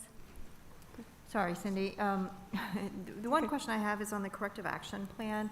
Will there be any updates so that, I mean, this one's, all of these aren't great outcomes from a permitted facility, but for this one, given the acreage and the linear feet that were impacted, will there be any, I guess, update of the board once those corrective actions are in place? A number of them are in movement now, and the county's actually here. Maybe they can address that when they come, if that's okay. But yes, if it's not addressed today, I can follow up at our next board meeting, absolutely.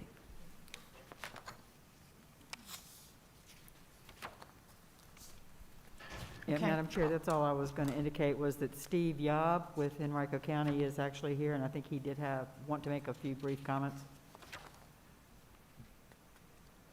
Possibly answer a few questions. Mr. Yob technically has 5 minutes. Thank you, Madam Chair. My name is Steve Yob. I'm Deputy County Manager for the County of Henrico.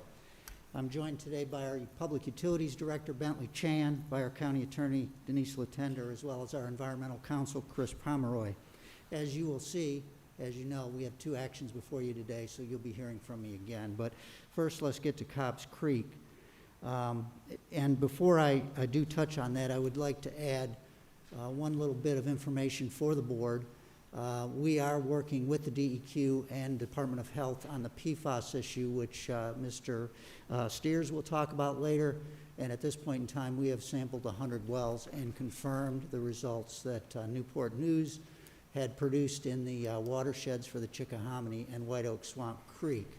And we will continue to work on that matter and make sure that our citizens in Henrico County and elsewhere are drinking safe water. And those 100 wells that we've sampled are all private wells. And certainly, board members, as you know, this is not a problem of our making, but we will make sure that our citizens' water is good. I don't enjoy the fact that I'm here before you today to talk about these 2 consent orders.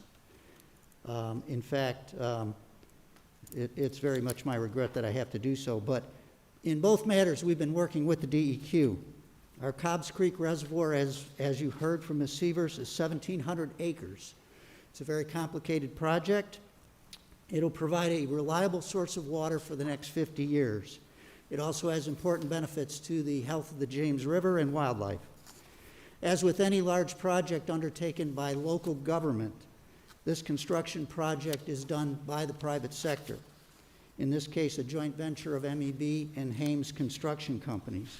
These firms are wholly responsible for compliance with the Stormwater VPDES permit. As the consent order and the DEQ's findings have laid out, there have been numerous concerns brought to the joint venture by the DEQ's inspectors since 2018. The county also employs construction inspectors, and we have partnered with the department as well as Cumberland County in bringing these issues to the attention of the firms involved. This has been a frequent topic at our construction meetings, and there have been many requests to address the matter. Our contract with the joint venture requires that we follow certain procedures in any non-compliance situation. While the DEQ has regulatory oversight over the permit, we have to follow the contract. Accordingly, we had to take action that was rather unprecedented and issue a stop work order for these issues as well as other issues associated with the construction. And that idled a very large workforce, at least in part, until these matters were taken care of. I would point out that during this period where we had these problems, there was a significant amount of rainfall from 2018 through 2020, and that certainly hampered the efforts of the firms involved. So, Madam Chair, members of the board, that's where we are today. The matters have largely been rectified. There has been restoration of a stream in the area, and that is ongoing work. We haven't had any significant issues since the stop work order, and hopefully this project will proceed to its conclusion without any more issues. And as you have requested, we'll be happy to keep the board or the DEQ updated on progress with restoration as well as the completion of the project. With that, I'm happy to answer any questions that you may have. Thank you. Does the board have any questions? Thank you so much. You're welcome, ma'am.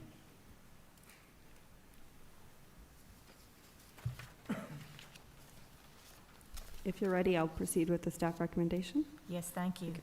The staff recommends that the board approve the joint venture Henrico County Cobbs Creek order, that the board authorize the DEQ's director to execute the consent orders on the board's behalf, and that the board authorize the director to refer violations of the consent order to the Office of the Attorney General. I'll entertain a motion on staff recommendation. Mr. Lanier, I'll need a second. Mr. Ryan? Or Mr. Seeger, I'm sorry. I'll do both. I love it. All in favor? And chair votes yes. Any opposed? Any abstention? Motion carries. Thank you.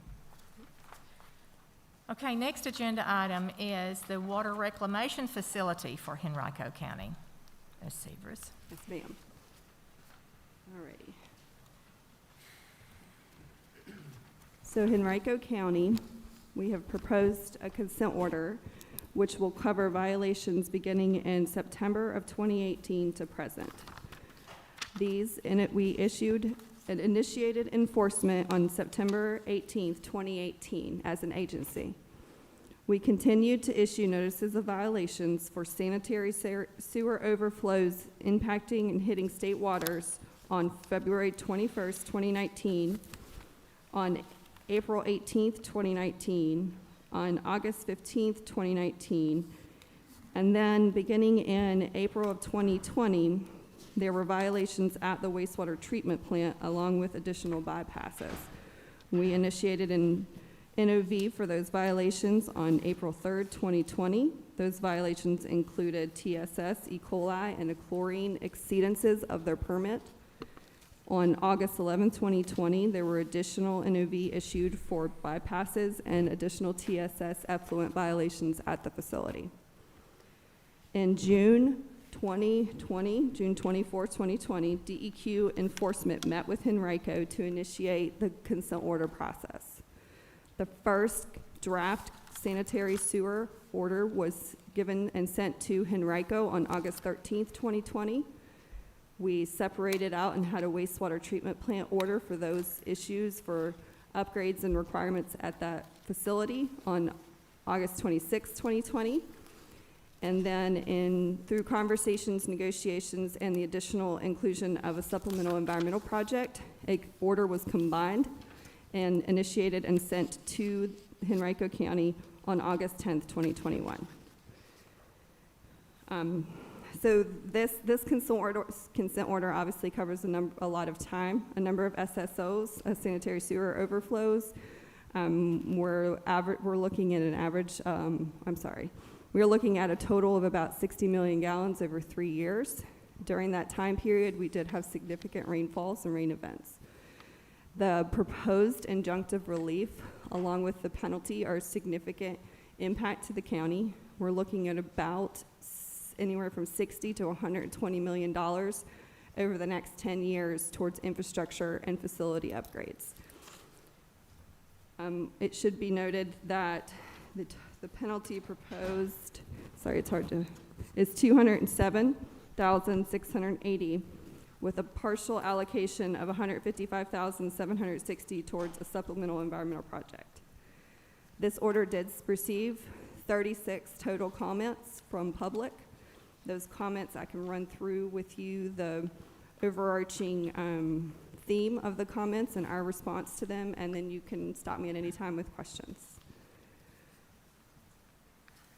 Does the board, what's the board's pleasure on this? You want to hear some comments that she might have? Just a general overview.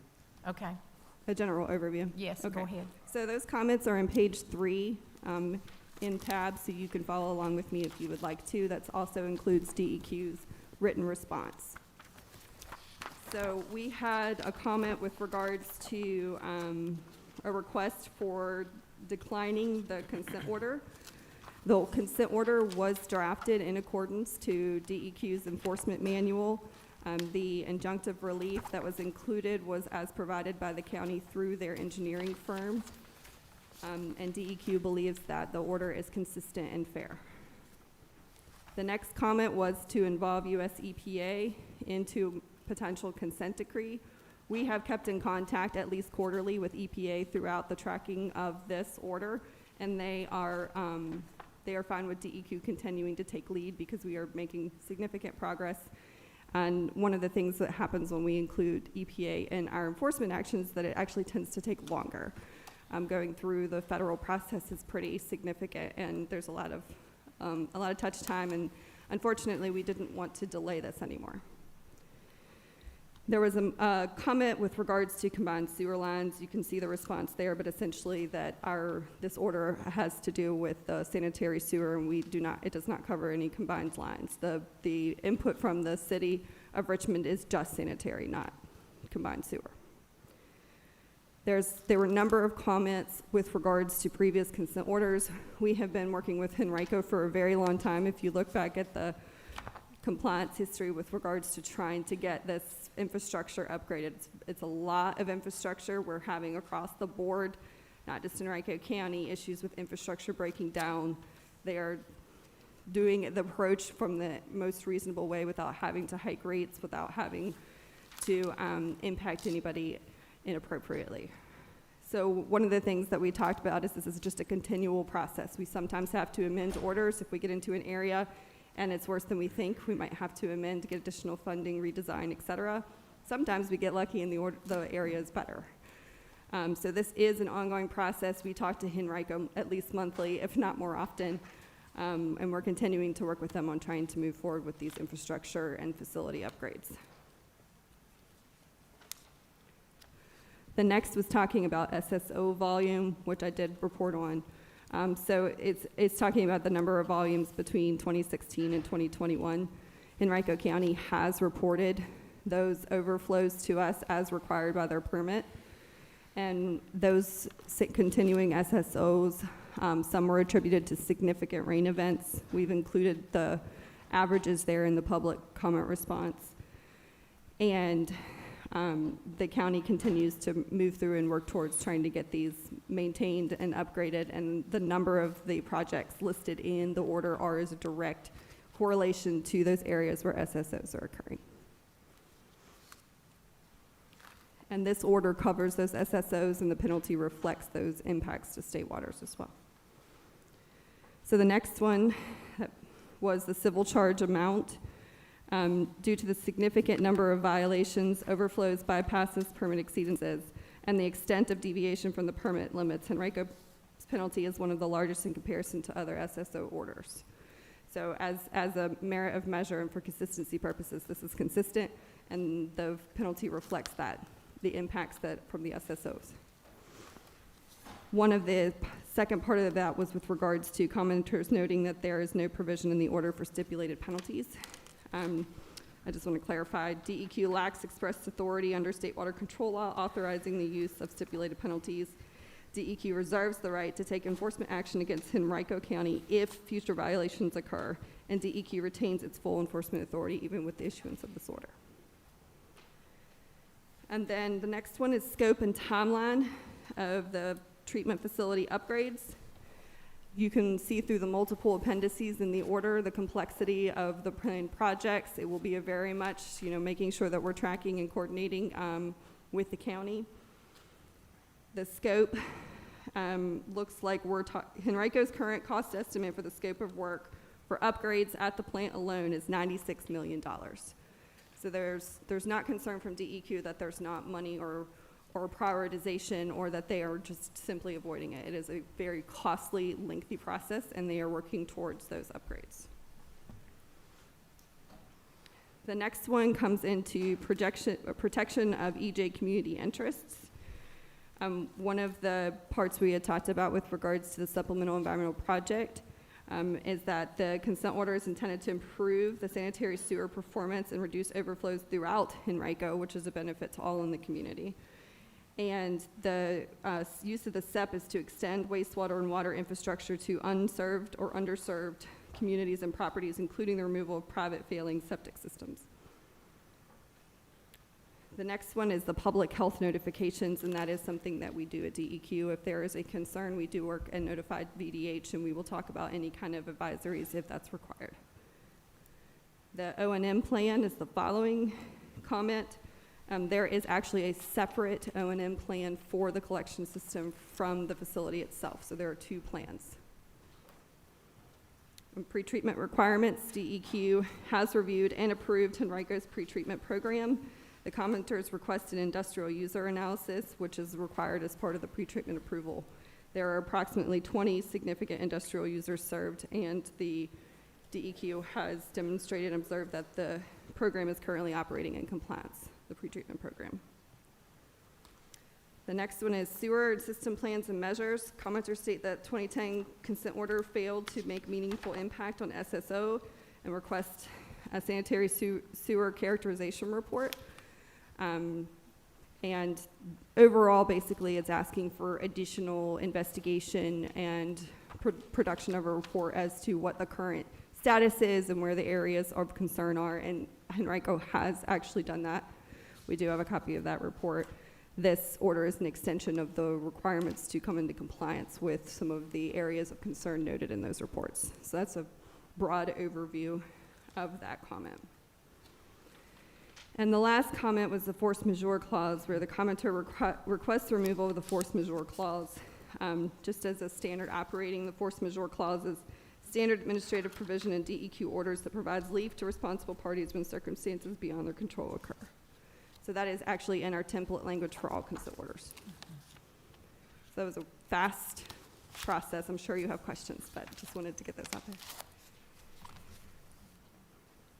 Mr. Jansky? Hi, thanks for running through those. The one thing that I didn't hear and I see as a consistent theme in all the upgrades and the millions that are going into that, which I appreciate, they're recognizing and upgrading their systems. I didn't hear climate change in that, and the constant theme throughout all of these violations is, well, it was a wet year. We're only having wet years, and so what's the instruction given to them in terms of the upgrades so that we don't see this into the future? So I'm going to defer to the regional office or to the county for that question.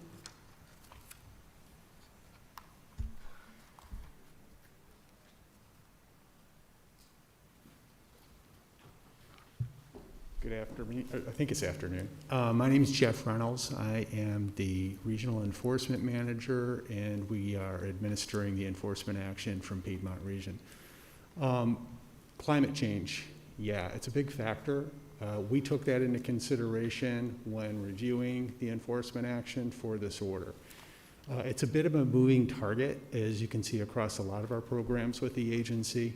With this particular order, we're not attempting to address everything that's going to happen into the future. We can only address what we have in the notice of violation, what the observations are with the facility and with the collection system. So to Ms. Seaver's earlier point, this order is to address a certain point in time of what we know and what we're trying to address for purposes of that enforcement and trying to achieve compliance with climate change as we know it. Conditions are going to change in the future. And if we get into additional compliance problems, then we'll issue another order to try to update it as we have over time. I will say that Henrico, in their previous orders, they've met those orders. They've met the requirements of them. So we anticipate, given the motivation that they have, the relationship that we have with Henrico, with this particular order, that they're also going to be in compliance with this one as well. The region has responsibility to be on task to make sure that those requirements are met. We'll continue to do that with the relationship that we have with the county. And thank you for that question, Mr. Jasinski. Let me state that we're very concerned about resiliency and climate change. And in 2018, we had 63 inches of rainfall. I believe it was the second wettest year on record, followed by 2020, where we had a like amount of rain, almost 63 plus inches. Let me contrast 2018's performance of our system with the one in 2020. In 2018, we had SSOs totaling over almost 50 million gallons. And in 2020, 2 years later, we had SSOs 90% reduction, less than 5 million gallons. This is because Bentley Chan and his people are building in-system storage so that we can take those peak flows and then we can meter them back into the plant slowly after these events occur. During this same time period, we've had at least 3 100-year storms totaling 7.5 inches of rainfall in certain parts of our county. So it's a very significant concern, one that we are aware of, and we are doing everything we can to put in place resilient systems that can accommodate these upsets.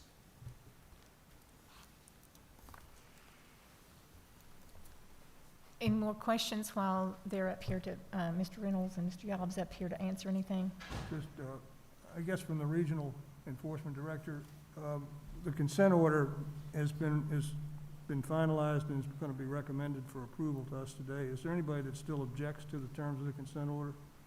I mean, I've looked at the comments. I couldn't hear anything. But I'm assuming that you took these comments into account when you finalized the order, the draft. Yes, sir. We did take those Right. comments into account. The region is responsible for actually drafting up the responses to those comments, providing them to central office so that they can also coordinate and provide any policy considerations to them. But the responses that you see in there were initially drafted by the region, so we're very aware of what our community is communicating to us and trying to be as sensitive as possible and accommodating as possible as we can in the context of the enforcement process. All right, thank you. Any further questions? Mr. Seeger? I just had a quick question for Ms. Sievers. With respect to the supplemental environmental project and the septic system issue, it seems like a novel approach. I'm just curious, do you have any estimate on how many systems you might be able to serve with 155,000? Yeah, do you mind if I have Henrico answer? They're actually the ones going to be implementing the project. Yes, sir, Mr. Seeger. With this supplemental environmental project, as well as other funding that the county is bringing to bear on the issue, our hope is to connect 700 or more residents to both water and sewer systems in the county. And That just would as be a follow-up, countywide. do you expect that people will be applying to you, or are you going out into the county and doing outreach to the community and trying to encourage them to apply? How would that process work? Normally, we would have actually costs involved with a homeowner to connect. In this case, we're looking at waiving the fees to connect and hiring a contractor that would actually tie into the house at a county rate.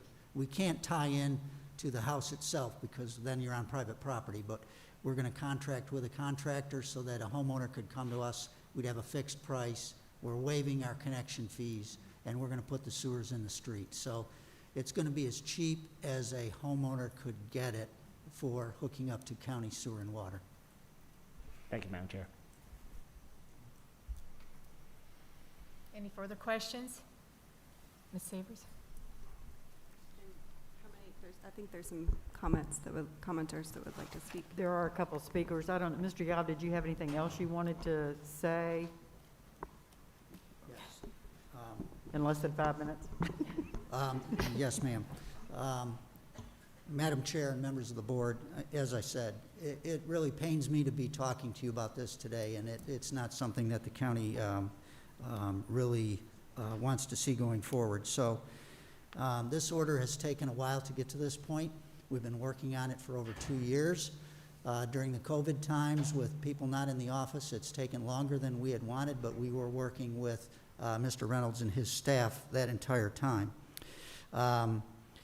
It's a very comprehensive order, and it's been going on since, as I said, 2 years ago. And in that time, we have been working to return everything to compliance. We haven't been waiting on this order, and in fact, our wastewater treatment plant was producing water in accordance with this permit since April of last year. We did that by doing modifications, replacement of our filter media on our final filters, and part of this consent order is a $60 million project to actually replace those filters in their entirety with new, better technology. But in the interim, we have upgraded 80% of those filters now, so that as a temporary measure, the plant has been in compliance for the past 7 months, and we're confident that that's going to continue. You know, Henrico County, along with jurisdictions statewide, have been facing a perfect storm of issues. As our infrastructure gets older, Ms. Jasinski, you noted climate change. That's a very significant problem for us. And we are hoping that we will have a very resilient system very soon. The $200 million that we have committed to spend on these facilities is more than all 3 of our prior consent orders combined, which was just a little over $150 million. We're making a very significant investment. Our goal is to have best-in-class facilities. We're not there today, but we won't rest until we achieve that goal. Thank you, Madam Chair, members of the board. I appreciate your time today. Thank you. Next speaker is Patrick Fanning. Mr. Fanning has 3 minutes. Thank you. Good afternoon, Madam Vice Chair, members of the board. Again, Patrick Fanning with the Chesapeake Bay Foundation. Thank you for the opportunity to comment on this consent order. As you may be aware, the Chesapeake Bay Foundation, the James River Association, and the Environmental Integrity Project have recently filed a lawsuit in federal district court against Henrico County related to the violations that are the subject of this consent order.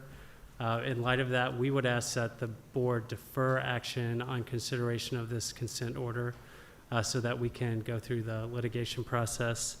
The reason that we were compelled to litigate, and unfortunately we heard it again just now, is that consent orders over the past 30 years have failed to create durable compliance for Henrico County. And we don't think a continuous process of consent orders is the right solution here. So the current consent order fails to provide a comprehensive plan to bring Henrico County into compliance. We think some of the timelines in the consent order are overly generous in terms of when projects would be implemented. For example, we just heard mention of the filtration and secondary clarifier upgrades. The county would have 7 years to implement those under the consent order as it's drafted. You also heard the mention of environmental justice, and we think the consent order fails to consider environmental justice adequately. There are fewer projects in environmental justice communities in the consent order related to SSOs, and even those projects are largely later in the queue, so that those communities won't get the benefit of having their systems upgraded until further along in the consent order process. We also noted in our comments the lack of any public notification. As you may be aware, the City of Richmond recently implemented a CSO notification process, and we would like to see Henrico County similarly implement a public notification process for SSOs so that people know to avoid their waterways if they've had an SSO in their community. Finally, I want to set the record straight on 2 of the responses to comment from DEQ. First, there was a comparison. I know that we've considered climate change and the wet years that we've had in recent history. but there was a comparison in the response to comments of Henrico's system, which, as you know, is an SSO system, to the volumes discharged by the City of Richmond's combined sewer system. We think it's completely inappropriate that you would draw a comparison between those two very different types of systems. And finally, I'll just say, Henrico County has not been in compliance since April 2021. I checked this morning in EPA's ECHO database. They've had unauthorized bypasses as recently as last month. They've had SSOs as recently as last month. In light of our litigation, we would again ask that you defer consideration of this consent order. Thank you very much. Thank you. Appreciate it. Next speaker is Jamie Brunkow.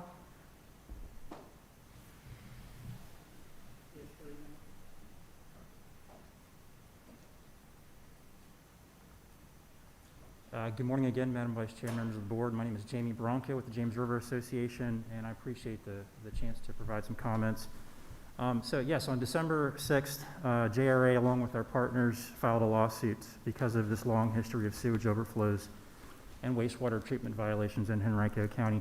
So as you know, for nearly 30 years, these water pollution violations have continued to occur despite 4 separate consent orders between Henrico and the Commonwealth. And these have not gone far enough to resolve the violations that we continue to see today. In the last 5 years, more than 66 million gallons of sewage released into creeks across the county. And there's currently no requirement for public notification when these events occur, similar to what we just heard about in Richmond, where we have real-time websites posting this information for the public. In 2020, Henrico's water reclamation facility violated its permitted total suspended solids load, or TSS, by just over 1 million pounds, based on the reported average monthly load that they reported through their discharges. So these pollution violations affect the public's ability to safely use the waterways. They contribute to nitrogen, phosphorus, sediment, and bacteria pollution into the James River and the Chesapeake Bay, which we are working so hard as a Commonwealth to reduce, and as we've already spent some time discussing earlier this morning. So again, I'll reiterate, the past consent orders have fallen short in resolving these long-term pollution violations in Henrico. We've taken legal action, and we've had meetings with the county to discuss these issues. We hope to continue engaging in those negotiations with Henrico County and to ensure a comprehensive plan is developed that ends decades of sanitary sewer overflows, requires pollution controls at the Henrico wastewater treatment plant, and sets a realistic time frame to implement these critical actions. So we ask today that the board defer consideration of the proposed consent order pending the resolution of additional negotiations between the James River Association, Environmental Integrity Project, the Bay Foundation, and of course the county. So in working through this legal action, the spirit of this action and our hope is that we will ensure we have strong commitments in discussing these issues with the county and establishing a plan for long-term projects and systemic improvements that are going to offer a sustainable solution to these serious issues. Thank you. Thank you. That's everybody. That concludes public comment on that, Ms. Severs. Okay. Would you like me to move forward with the staff recommendation? Yes. The staff recommends that the board approve the Henrico County SSO and wastewater treatment plant consent order, that the board authorize the DEQ's director to execute the consent order on the board's behalf, and that the board authorize the director to refer violations of the consent order to the Office of Attorney General. I'll entertain a motion from the board. Well, before I make a motion, I'd like to just make a comment. I understand and appreciate the comments we've heard from Chesapeake Bay Foundation, James River Association. Certainly, it's a serious situation here that needs to be addressed. You've got litigation pending in federal court. You just filed it a week or so ago, and that process is going to take quite some time to work out, even if you do wind up in a negotiated settlement with Henrico County. I don't see any reason why this consent order is incompatible with your efforts. In other words, Henrico County can start on the schedule on the consent order right away and be working toward that. And if you can come up with some other things as a result of a negotiated settlement in the litigation or as a result of a court order, which could be 2 years from now. It seems to me that what we would do today by approving this consent order would not be incompatible at all with your goals. While I certainly am in sympathy with your goals, I don't think we're going to do anything to try to harm them here. You're still free to do whatever you think you need to do. So I'm going to move that we go ahead and approve the staff recommendation, approve the consent order, and have it put into effect. Okay, we have a motion. I need a second. Second. I have a second. Any discussion? Mr. Jasinski? Just to put a question mark on the end of what Mr. Hayes was stating, is there an impact if we vote to grant the consent order today? Does that impact the pending legislation? I'm sorry, I cannot hear. If you approve the consent order today, what was your question? Does that impact the pending legislation, or not legislation? It's my litigation? understanding that those, the administrative order and the litigation will proceed on parallel paths. It's uncertain what relief that the federal court could grant, but it's conceivable they could grant additional relief to supplement what the board does today. Right. The only, excuse me, if I can interject, I'm assuming that you all filed under Section 505 of the Clean Water Act, or whatever that is now. The only state action that would bar that federal case from going forward would be actual court action. So an administrative consent order like we're looking at today would not prevent them from proceeding along with their federal lawsuit to whatever, end they may finally reach.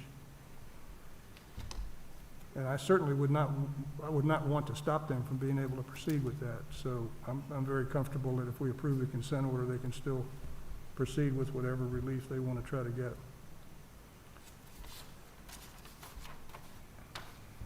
Okay, we have a motion and a second, and we're still in discussion. Any further discussion? I'll call for the vote. All in favor? Aye. Any opposed? Any abstentions? Motion carries. Thank you.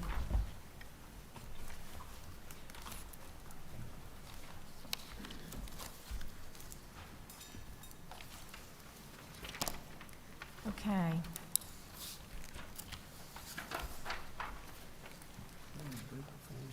I think we're going to have to do that. Ms. Burnt, are we close to a break? Ma'am? Are we close to a break? You could take a break. Lunch is here. So we could certainly go ahead and take lunch break before you delve into the next big thing. Thank you. Okay. What's the board's pleasure? 45 minutes, an hour? 45 For lunch. for lunch? Right. And then Yes. take up the rest of the agenda after that. Yes. We'll call for a break now. We'll reconvene at, oh my, we're right on target. 12:45. Thank you.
I'm on.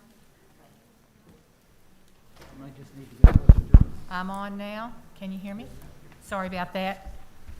Okay, I've called the State Water Control Board back to order this afternoon. We'll be looking at permits this afternoon. Virginia Water Protection Individual Permit number 21-0146, Mountain Valley Pipeline.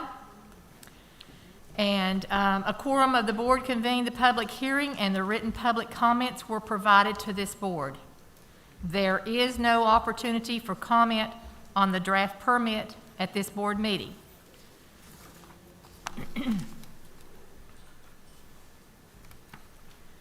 The board has held 2 public hearings in September to receive oral comments on the draft permit. At each public hearing, there was a quorum of the board present to hear the comments from the public directly. All but one of the members attended at least one of the public hearings, and 4 of the board members attended both public hearings. Because the board heard the public comments firsthand at these public hearings, the board will not provide an opportunity for public comment on the draft permit to this meeting. The state water control law does not require that there be an opportunity for public comment at the meeting when the public hearing is conducted by a quorum of the board. I also want to advise everyone that in addition to the material provided in the board book, each board member was provided electronic copies of the public comments received during the public comment period. Lastly, before we hear from Ms. Davenport, I want to briefly remind everyone that courteous and respectful behavior is expected from everyone here today. Disruptive attendees may be asked to leave, or if considered necessary, a recess may be called. Per the campus security here at J. Sargent Reynolds today, that failure to comply with a request to leave may constitute your trespassing. And as from me as chair, I'll give you 2 opportunities. The second time, you are removed. Now I will ask Ms. Davenport to proceed with the staff's presentation.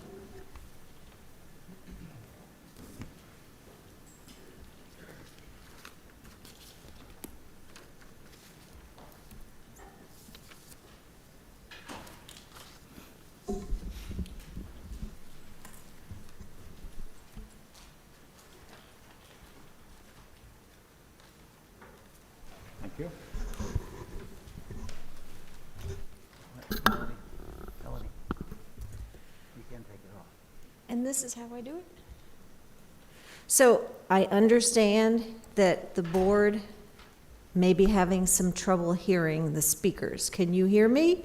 Shall I do this? Is that better? Understanding. So it's better? Or maybe it's...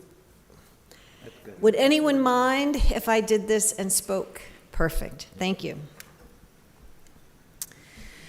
So before we get to staff presentation on the permit, I have a few slides to provide overview, background, and history, because this is a project that was first brought to the State Water Control Board in 2017, and I know that some of you were not board members at that time, and it is, I think it's better to understand why we are here and where we are to have some of that historical background.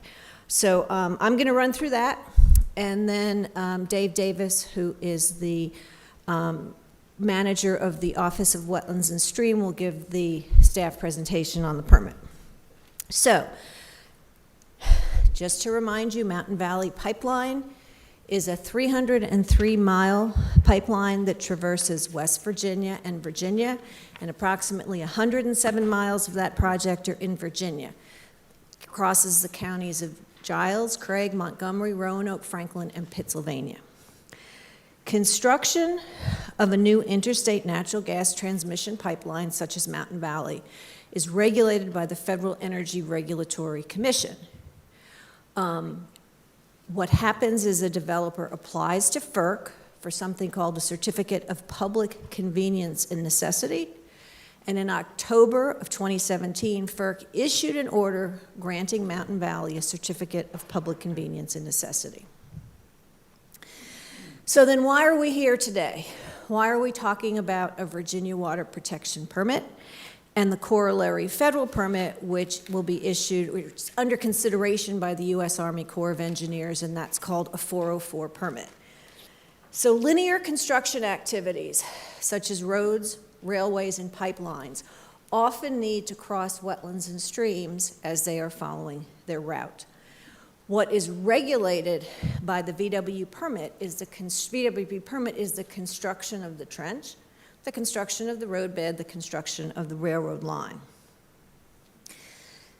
The impacts to wetlands and streams are primarily temporary impacts, and they involve excavation or temporary passage of wetlands in order to conduct the construction activity. In the case of pipelines, since they are underground, the impact is typically a conversion of wetlands from one function to another, and there are very few permanent impacts to wetlands and or streams. And we require mitigation for permanent impacts. So the history of Mountain Valley Pipeline with respect to a VWP permit, back in September of 2017, Mountain Valley submitted a joint permit application to the U.S. Army Corps of Engineers, DEQ, and the Virginia Marine Resources Commission. In January of 2018, the Corps verified that the Mountain Valley project complied with all conditions of a nationwide Corps permit called Nationwide 12, and included in that were conditional water requirements that DEQ had imposed in the certification of that nationwide permit. In October of 2018, the Corps suspended Mountain Valley Pipeline's authorization under Nationwide 12. There has been a lot of litigation, a lot of court cases, a lot of twists and turns in this process. But in this case, the United States Court of Appeals for the Fourth Circuit had vacated the Corps' verification and said MVP was not in compliance with the Nationwide 12 permit that was issued in West Virginia. So as a result, since it was a multi-state project, the Norfolk District said we are suspending MVP's authorization in Virginia until such time as this is worked out with the West Virginia case. Well, then in September of 2020, the Corps proposed to reissue and modify its nationwide permits, including Nationwide 12. And just as a reminder, DEQ evaluates and issues 401 water quality certification for the Corps' permits. And what happened in December of 2020 is that we denied 401 water quality certification under Nationwide 12, specifically for projects like Mountain Valley. And the reason we did that is because in 2018, the Virginia General Assembly passed several new pieces of legislation that deal with construction of interstate natural gas transmission pipelines that are regulated by Section 7 of the Natural Gas Act and have an interior diameter of 36 inches or more. And that is a situation that does cover Mountain Valley Pipeline. So because the 2017 coverage was stayed, the 2018 legislation was passed, and then the Corps reissued a number of their nationwide permits back last year. Mountain Valley now has to apply for an individual Virginia Water Protection Permit. I wanted to spend a little bit time because I think that it's kind of confusing because the board has actually already taken an action on a water quality 401 certification. My shorthand description of it is, I call it the Upland 401. And basically, when this project first came to light and the application was first submitted to FERC, DEQ made the decision to require an upland 401 certification. And that was addressing unique aspects of the project that we felt were not directly regulated by other regulations or permits, including the VWP. And we had listened to folks' concerns about a number of issues, so that upland 401 addressed additional protections for karst hydrogeology, private and public water supplies, maximization of riparian forest buffers, minimization of risks associated with blasting activity, and then we also imposed financial responsibility associated with impacts to private drinking water sources. So you, the board, approved that 401 certification back in December of 2017. That certification was challenged in the U.S. Court of Appeals for the Fourth Circuit. And in August of 2018, the court denied the petition and issued an opinion unanimously upholding the board's decision to issue the upland 401 certification. So that is done, it's acted upon, and it has withstood a court challenge. One of the things that we talked about as we went through the issues regarding the upland 401 is that there are a number of interconnected reviews of this project, and you kind of can't look at each one independently because each one is under different authorities, be it federal or state. DEQ participated in FERC's environmental review process, along with other state agencies, and we reviewed the FERC's draft EIS, the supplemental EIS, and submitted comments. And at that time, and this was back in the 2016-2017 time period, we did offer comments on crossings and route locations and things like that. Another area of review and regulation is what I mentioned before, and that's that concurrent jurisdiction of the Corps under Section 404 of the Clean Water Act and DEQ's authority under the Virginia Water Protection Program, which we'll be talking about today. The requirements of Virginia's erosion and sediment control and stormwater management laws and regulations also apply to this project. And we have been having conversations about that regularly for the last couple of years in the director's report when we talk about inspections and complaints and our field activities. The Upland 401, which I just mentioned, which captured things that were not covered by these other programs. And then finally, we have in-stream biological and water quality monitoring. We conducted a host of monitoring activities before construction. We will be collecting similar kinds of data after construction. And then we also have continuous in-stream monitoring that the USGS has been doing for us since before construction of the project. So there were a couple of comments that were raised that were outside the scope of the specifics of the VWP program. And again, they're confusing enough that I thought it might be worthwhile to give you some background and some insight. And one of the challenges has been the status of the federal 401 water quality certification regulation.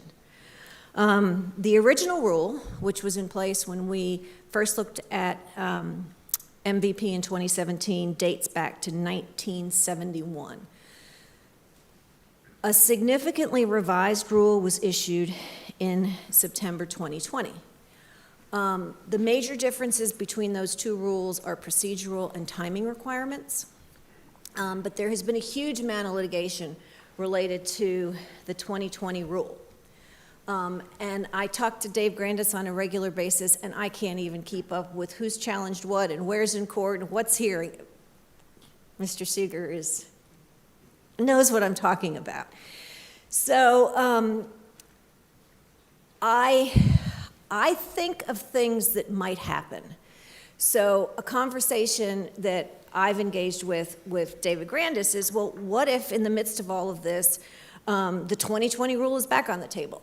So we did get an email on December 1st from the Corps that said the MVP 401 decision is being made under the 1971 rule, but just wanted to say that we, at the staff level, believe we have met the procedural requirements of both rules.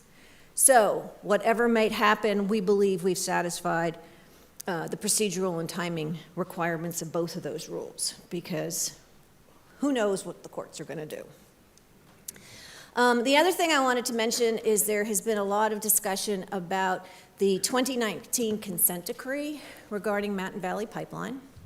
The Office of the Attorney General filed a complaint back in December of 2018, and I think you even heard the representative from Henrico mentioning the weather conditions and the precipitation we had in 2018, and yes, there were some issues with the project. The complaint alleged more than 300 violations, which I'll talk about in a little more detail. Virginia and Mountain Valley Pipeline entered into a consent decree in October of 2019. A consent decree is a judicial decree. It's not an administrative decree, so it went before a court. That decree required the payment of just over $2 million in civil penalties, and it contains stipulated penalties if there are future violations.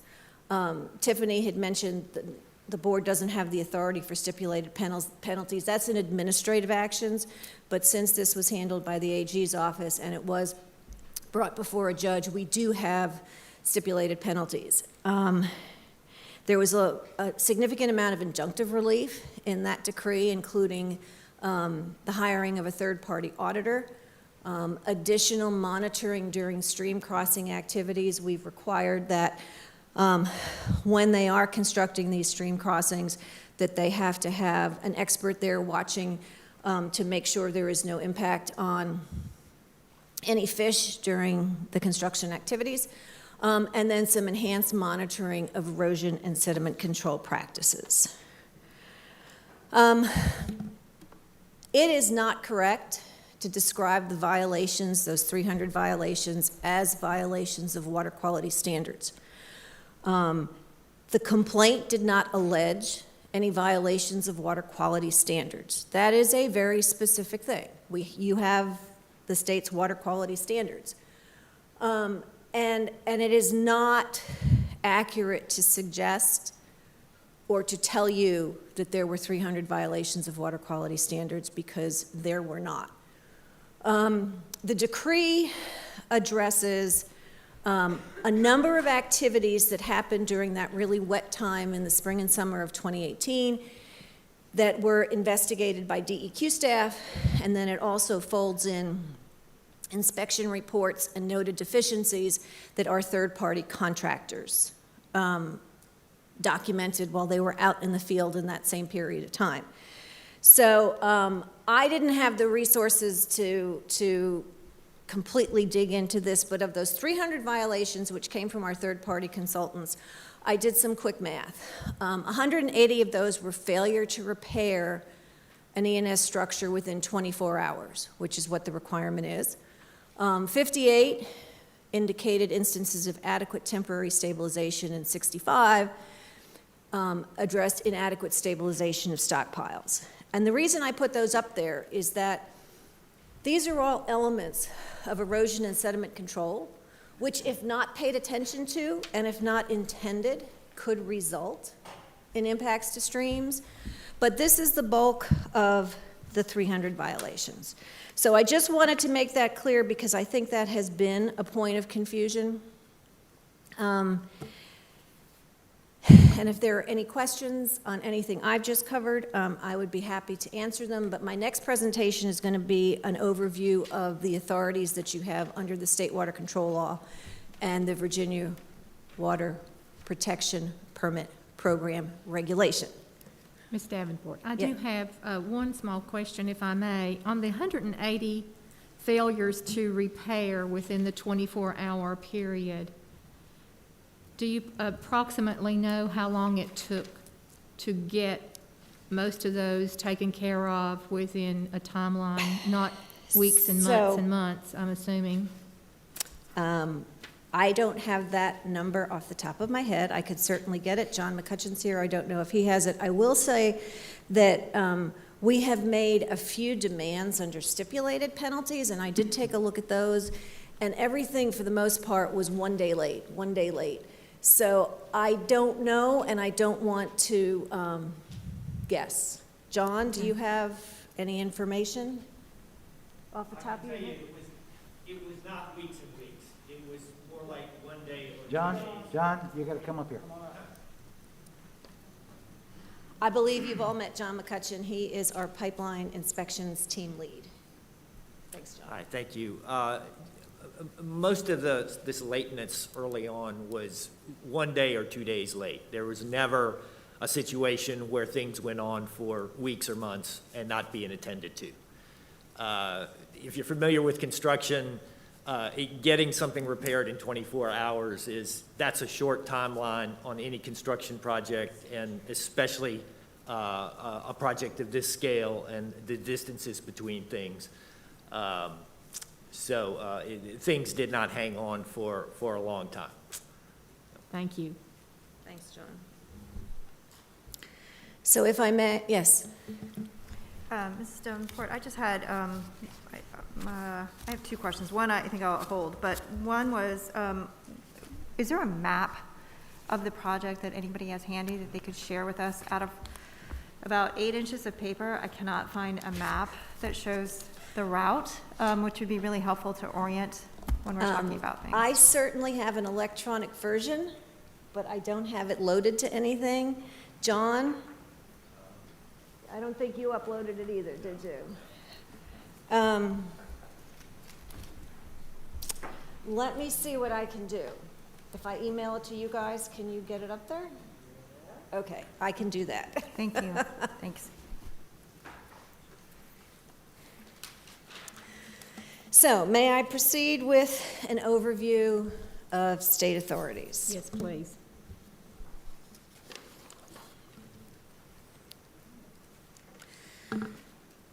So, for this project, and for a number of construction-type projects, an individual permit is required to comply with state law.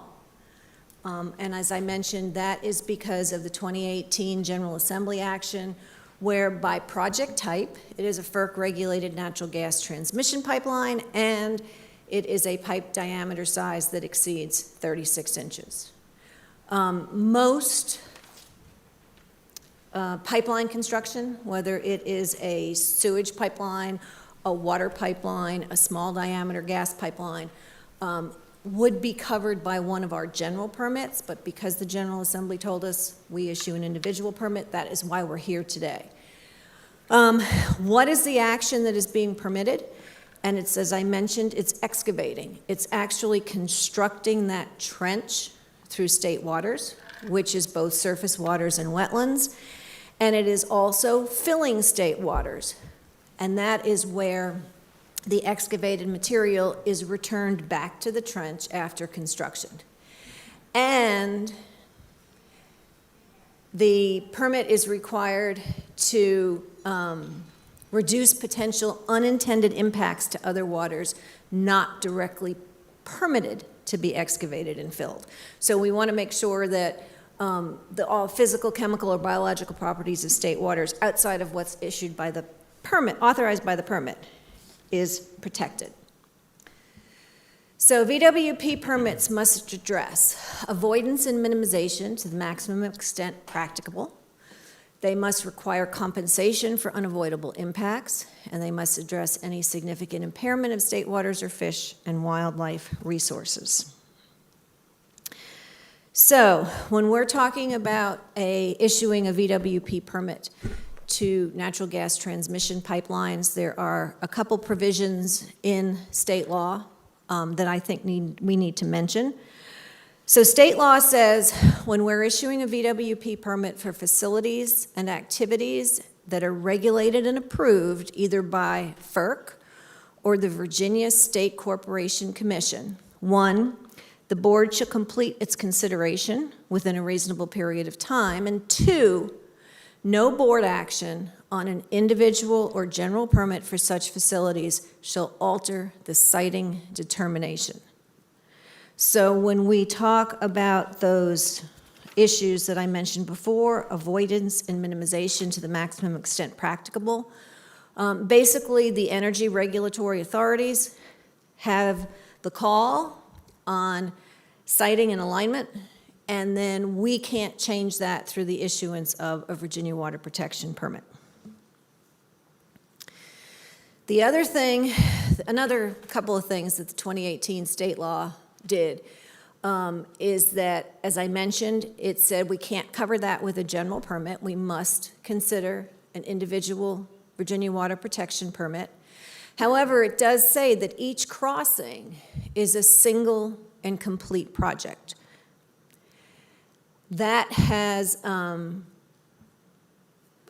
typically, this concept of single and complete project comes into play with the utilization of a general permit, since general permits are limited in terms of the impacts. But the General Assembly chose to say that each crossing is to be considered by DEQ as a single and complete project. And it also says we are required to review individually each crossing that has an upstream drainage area greater than or equal to 5 square miles, which is about 3,200 acres. So those are fairly large drainage areas. And the law also says we have to minimize temporary and permanent impacts to state waters, and that state waters includes state surface waters and wetlands, and protect water quality to the maximum extent practicable. So once you hop into the VWP regulation, you'll find some of those pertinent definitions. Practicability brings in a consideration of cost, existing technology, and logistics in light of an overall purpose. The single and complete project is defined as having independent utility that's distinct from another project, but then goes on to clarify that for linear projects, it applies to each crossing of a separate surface water and to multiple crossings of the same water body. And then the last thing we wanted to point out is what's the definition of a temporary versus a permanent impact? And a temporary impact includes activities where the impact area is restored to its pre-construction elevation and contours, which you will see is a requirement of the VWP permit.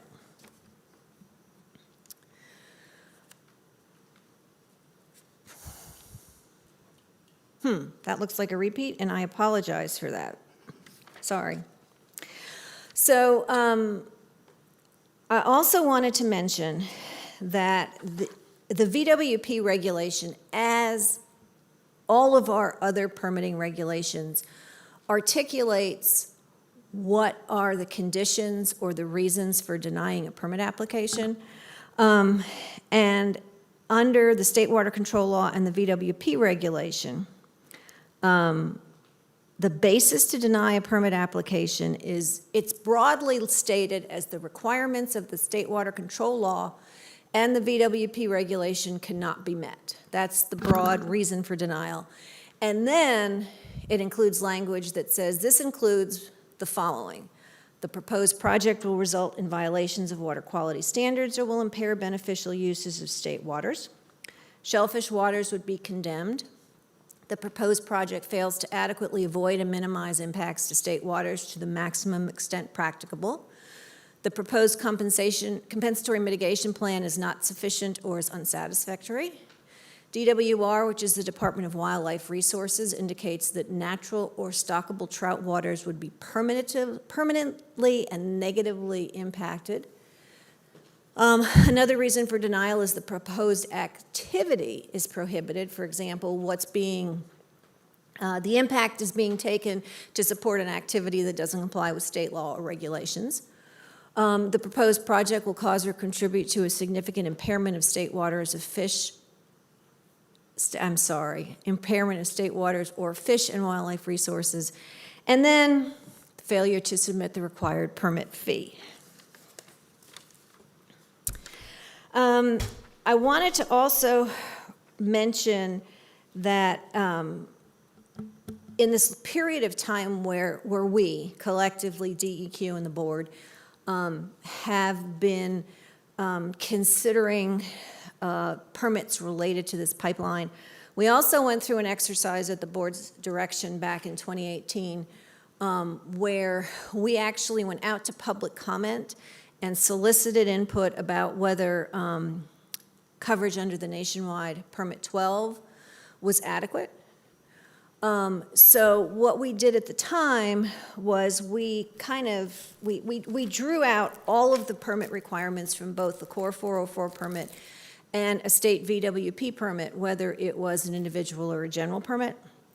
And I thought it might be just worthwhile to mention that when we look at the conditions, whether they are in the Part 1 general conditions or any of the specific project conditions, basically that there is minimal difference in permitting between the Corps and DEQ, that the Corps' 404 permit and the VWP permit requirements apply to the same activities, which I've mentioned before, and that's the dredging and/or filling of surface waters or wetlands, and that for linear projects, those differences are pretty minimal in that the two programs have substantially identical permitting requirements. So I'm just going to tick through the highlights of what's required in a VWP permit. You will hear more as we go through the staff presentation on the specific permit. Both programs require field delineations using the 1987 Federal Delineation Manual. We have a common joint permit application form. Both permits require avoidance and minimization of impacts to the maximum extent practical. Both require compensation for unavoidable permanent impacts. For linear projects, as we've discussed before, each crossing is a single and complete project. Both require restoration of all temporary impacts. There's a significant amount of coordination done with our natural resource agencies. We work with the Department of Wildlife Resources regarding time of year restrictions for state trout waters, anadromous fish. We coordinate with both the Department of Wildlife Resources and the Department of Conservation and Recreation regarding threatened and endangered species. We coordinate with DCR regarding native seed species to reduce invasions when we're talking about restoration. Both require appropriate sedimentation, erosion and sedimentation controls. And then both programs condition the permit to minimize impacts to beneficial use, minimize destruction of aquatic life movement, maintain normal downstream flows and expected high flows, minimize subaqueous bottom disturbance and turbidity, construct in-stream activities during low flow conditions, minimize construction materials and debris that enter into surface waters, use of clean fill material, conditions to prevent spills of fuel, lubricants, or toxic pollutions, placing of equipment on mats or geotextile fabrics, prevent draining wetlands during trench construction, and the last one, countersink pipes and culverts at both inlet and outlet. That is more typically seen in road construction, but there may be instances of access road construction. So that was kind of my overview of where we are in all of this. And, oh, sorry. This just mentions that there's a couple areas where the VWP program is more strict than the Corps. We require compensation for permanent conversion impacts. So for example, if you have a forested wetland and you have to cut down the trees, and then what grows back is an emergent wetland, we require compensation for that. We also require field flagging and demarcation in the field, so there is no confusion as to where the wetland boundaries begin. We require continuous flow of perennial springs to be maintained. And we also, Virginia's wetland protection program is broader than the federal, and we actually protect isolated wetlands. And in some instances, we are authorized to allow impacts to isolated wetlands of minimal ecological value. So we go through that analysis for very small isolated wetland impacts, and that's not something that happens at the federal level. But as I mentioned before, for linear projects, such as roads and all kinds of utility crossings, both programs do have substantially identical permitting requirements. I am happy to take questions, but I did want to tell you, I have asked John McCutcheon to run through a quick deck of photographs so you can actually see what this construction and activity looks like in the field, because I think it's hard to picture it if you haven't seen them. So whatever is your pleasure, Madam Vice Chairman, questions, or we can have John show his slides. I'll see what the board's pleasure is, but personally, I'd like to see the slides and let Mr. McCutcheon go through those. Melanie, you guys okay with that? they also have a map that can pop up there real quick if you want to do that before you call it. Did you get it? Oh, John sent it while I was talking? No, Drew sent me one, and then I've gotten another one from Brenda, but they have one on Productive AV that can pop up right there. Okay, great. That we got off MVPs, I got it from Drew. I have one that is just the Virginia portion, if you'd like that. Let me send you that one. Did you want to go ahead and let John do his thing? And okay. John's got the one with stream crossings. Right.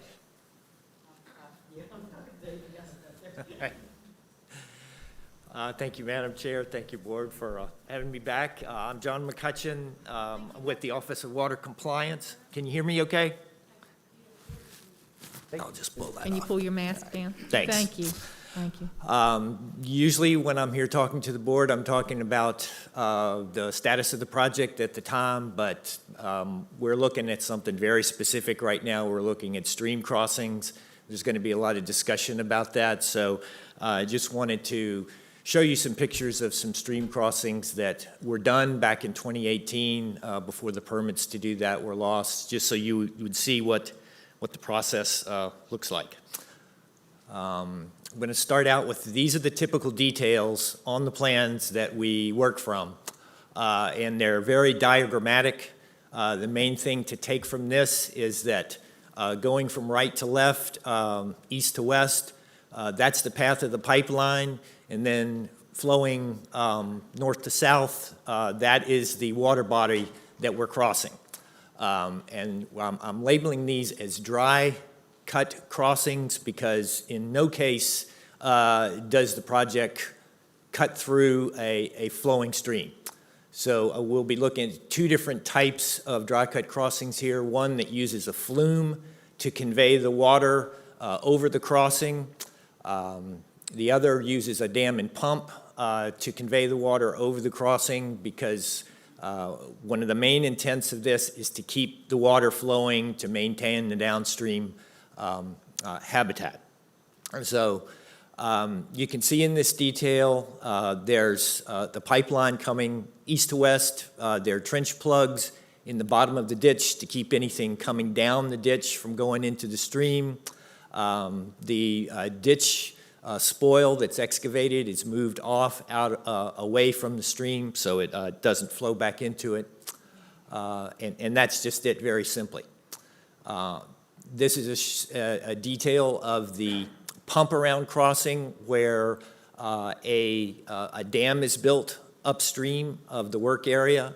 Another dam is built downstream of the work area, and then a pump is located in between, and water is pumped from the upper end of the dam down to the bottom end of the lower dam, discharged onto an energy dissipator to keep to prevent erosion of the stream bed.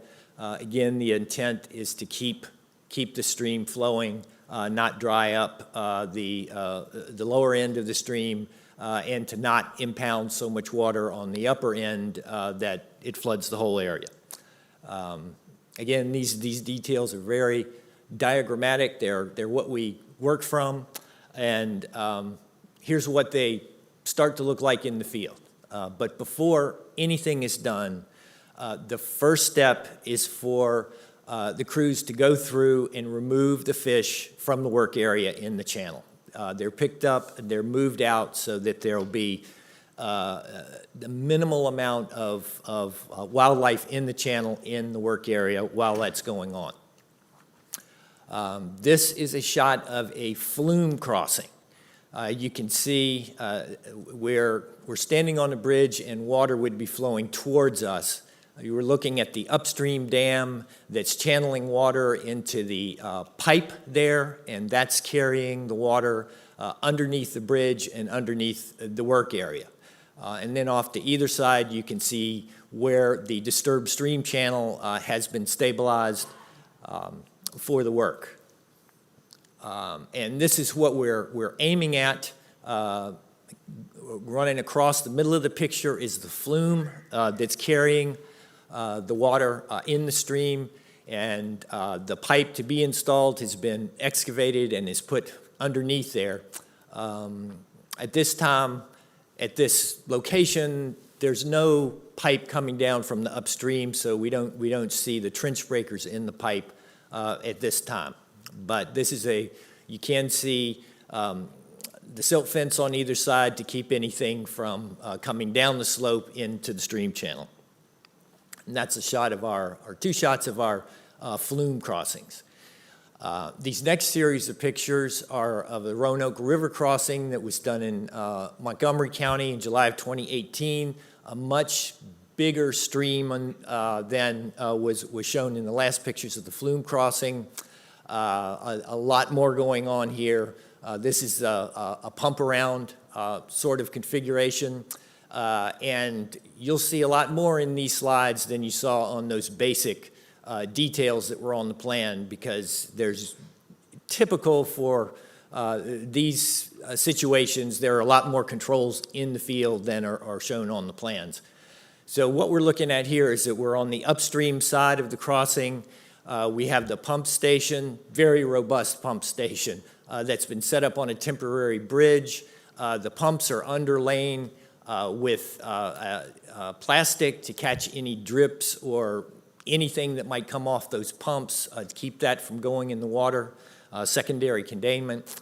Upstream is a fish net that's been erected across the channel to keep any fish from coming down the channel to get into the work area.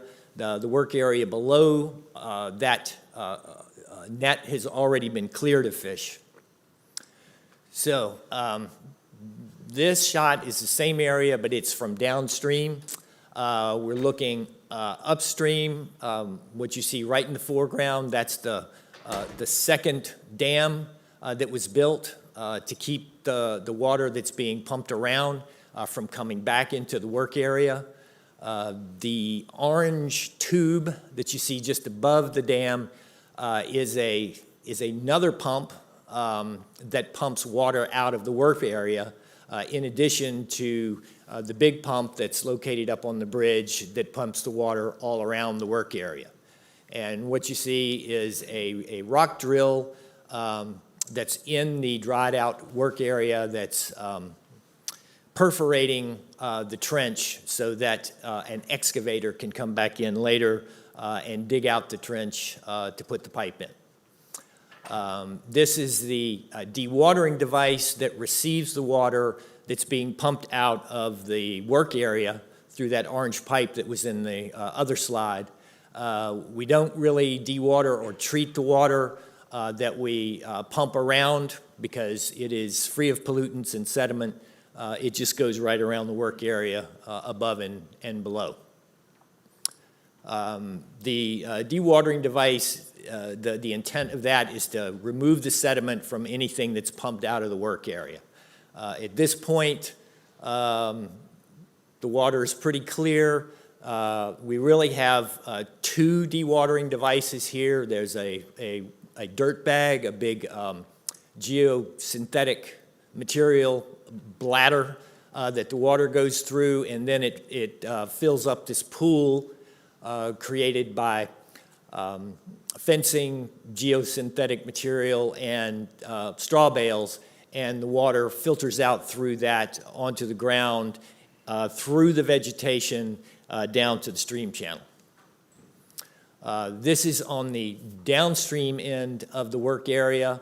This is actually a secondary downstream dam to further keep water from coming back up the channel into the work area.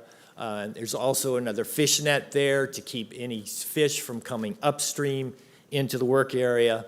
Over to the right side is the discharge hose from the pump around, and there's a big pile of rock there that the water is discharged onto to keep from eroding the stream channel there. Another closer look at that, you can really see this is a big pump around operation. That is a lot of water moving through those three hoses. There is a lot of turbulence there. So that's why there is fabric, that's why there is stone downstream there. And if you look just beyond, it's kind of hard to see in this slide because it's so dark, but there is a turbidity curtain that's been strung all the way across the channel there, which is another extra measure of protection, not called for on the standard detail, but that's put in there to give that extra protection for the channel from the operation. And this is one more shot of that machine actually working in the channel. The dry channel now, looking down from the bridge. At this point in the process, it's very active. Everybody's busy. One of the main protections that we emphasize in these operations is speed, to get this done in a hurry and keep this channel, to get the water flowing back in it as quickly as possible. So again, this machine is drilling out the path of the pipeline, and once this is moved out, a big excavator would come through and dig out the trench, and then the pipe, which is assembled and off to the side, is dropped right in and closed up as quickly as possible. This is a shot of the same area the next day. The pipe has been put into the trench. The water has been released back down the channel. The sides of the channel have been stabilized, and the workers are cleaning up the surface of the bridge there. And these are two photographs of the same area. These were taken November 23rd of this year. This is looking upstream from the location of where the bridge is. You can see the water is clear. There's not a lot of sediment on the rocks. The sides of the channel are well vegetated. And this is another view looking downstream from that same point. There's really virtually no difference between the upstream and downstream conditions, which that's what we're looking for. That's a successful operation when upstream and downstream are the same, and you can't tell a difference from where the pipe is from the surrounding areas. Restored to original contours, vegetated to the original land cover. And that's all I have. Pictures-wise, is there any questions I can answer? Yes, sir. Thank you, John. I think you gave us one example of they had gotten the trench dug and the pipe in place, I think, within a day's time. Is that pretty typical? What's the longest time that it's taken in your experience? This one I showed you was the biggest one that I witnessed, and that was done in just under 24 hours.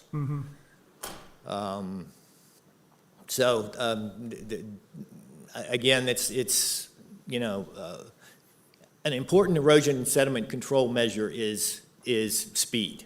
To get something done, especially when you're dealing with flowing water and habitats, to try to limit the period of that disruption, that disturbance. Well, let's say they're just starting to work and all of a sudden a big thunderstorm comes along. drops 2 or 3 inches of rain. What do they do to stabilize or keep things steady until they can get back to work again? Well, I mean, I say Mountain Valley really does their best to not let themselves get into that situation. You try to keep an eye on the weather and see what's coming, and if there's a threat of something like that, especially for a sophisticated setup like the pump around that we just saw, it would just be delayed and not be done. At some point, and we're kind of getting into the means and methods of construction here, and I can tell you as regulators, if we felt like things were getting out of control, we would say stop the pumping. As long as the trench wasn't excavated, we would say, release the water, get the stream flowing again.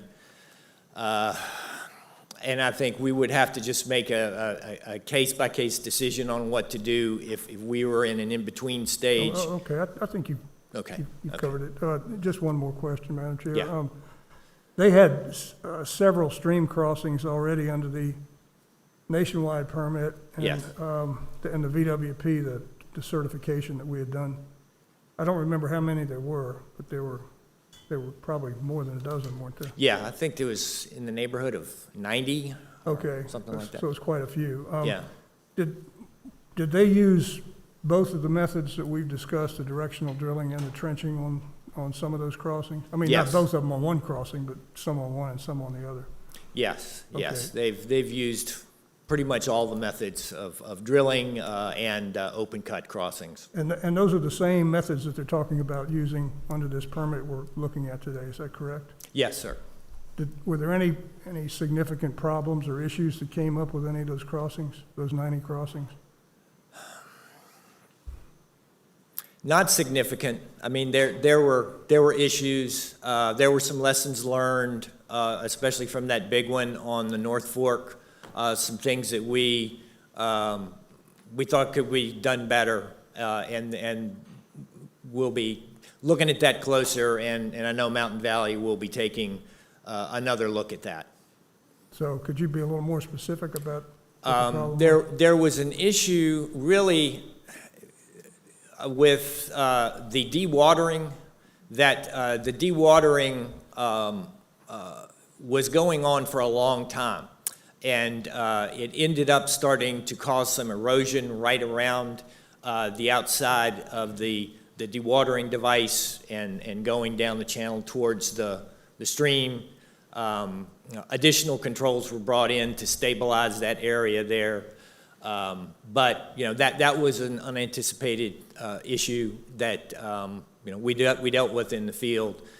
But I'd have to say that the big issues, being able to pump around, being able to keep the work area clear, preventing stream flow from going across the work area and carrying sediment down the stream channel, that was all done without a problem at all. Okay, thank you. That's all I have. Thank you. Any more questions while we're having questions? Paul, Mr. Zinke. I have questions, and I'm sorry, I'm not sure who the right person to answer this is. A lot of these slides, or all of these slides, were really about surface waters, but I had a question about groundwater impacts.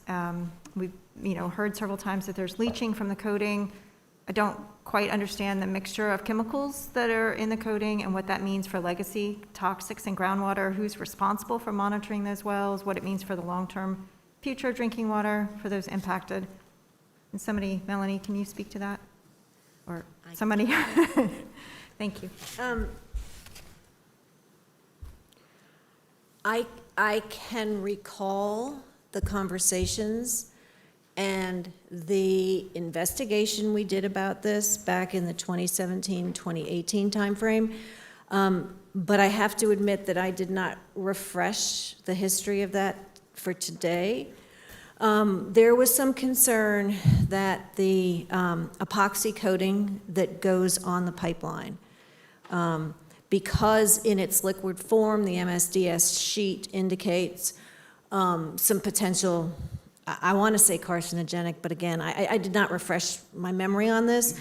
But both David Paler and the Commissioner of the Health Department communicated with FERC. FERC asked for some additional studies. Actually, at the time, the Atlantic Coast Pipeline was still in play, so I know that Dominion responded. There was a lot of back and forth about that issue. My recollection is that the determination was there was no reason to believe that the cured product, the actual coating on the pipeline, had issues, but I did, again, that was a couple of years ago, and I just do not remember the details.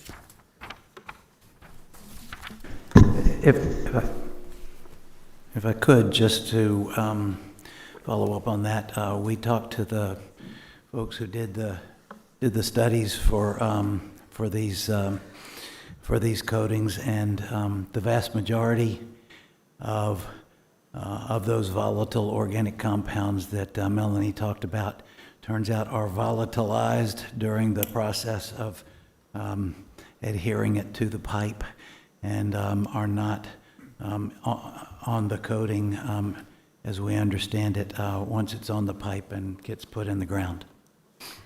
The other thing it might be worth pointing out is the trench is typically 10 to 12 feet deep, which is in most instances not going to be intersecting with potable groundwater. Yeah, and so my understanding was that there were several areas of shallow groundwater in that region, particularly around Bent Mountain. But again, a map would be helpful to understand where these crossings are in relation to those areas. And just in a brief look at EPA, solvents are methyl isobutyl ketone, orthometaparxylene, all things that are carcinogenic. And it does say that 70-some% are usually transported within the first month, but to me that means it can be transported to groundwater. And so I'm just, I don't know if there's anybody here qualified to speak to that issue. I know that I am not, other than to report the investigation that we did and what the experts told us.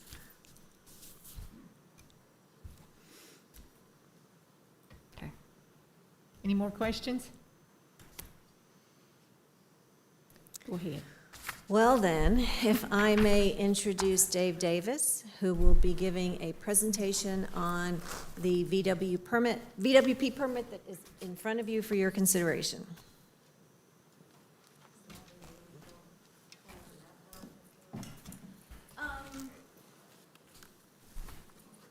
John knows it much better than I do. Matt, you want to point out the highlights?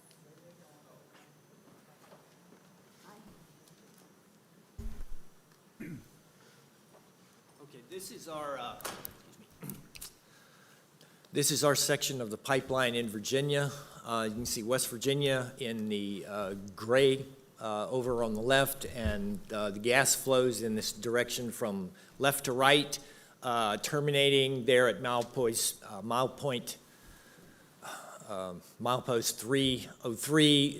That's the Transco station, where there is a hub of gas lines that all come together and are pressurized, and that's where Mountain Valley will terminate. So what you're seeing is the path of construction across Giles, Montgomery, Roanoke, a little bit of Craig County in there, Franklin, and Pittsylvania. Let's see, the big crossing that I was showing you is just west of Roanoke, about at that milepost 227.3.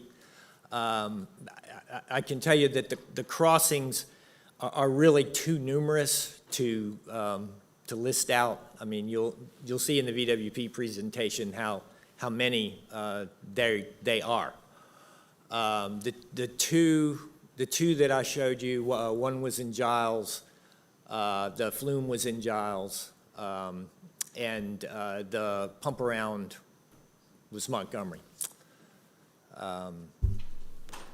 The whole project is divided into these 3 spreads, spread G in the furthest west, spread H in the middle, spread I on the furthest east. The dividing points are those hard black lines that you see in Montgomery and in Franklin County. The western part of the project, understandably, is much more steep terrain, going up and down mountainsides, steep valleys and at the bottom of the valley, there's usually either a stream or a road, or a stream and a road. But as things move past Roanoke, the topography starts to flatten out, especially when you get past Bent Mountain. You're in much more of a agricultural landscape, rolling terrain, less forest cover, which has been a little easier to work, and perhaps that's why spread I has gotten into more of a finished condition than spread H and spread G. Anything else I can tell you about that? Yeah. Could you just maybe point out or somehow highlight the Southgate project and how that would have tied in to this? Where's the point of connection here? Southgate will tie in right there at the terminus. Okay. And roughly, it's going to follow the path of that yellow dashed line and kind of head to the south and west towards the North Carolina border. Any more? Thank you. Thanks.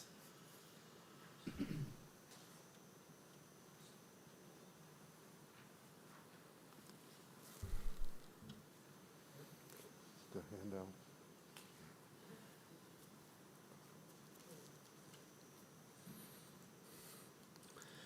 Good afternoon, Ms. Wallace and members of the Water Board. I'm Dave Davis, the Director of the Office of Wetlands and Stream Protection at DEQ.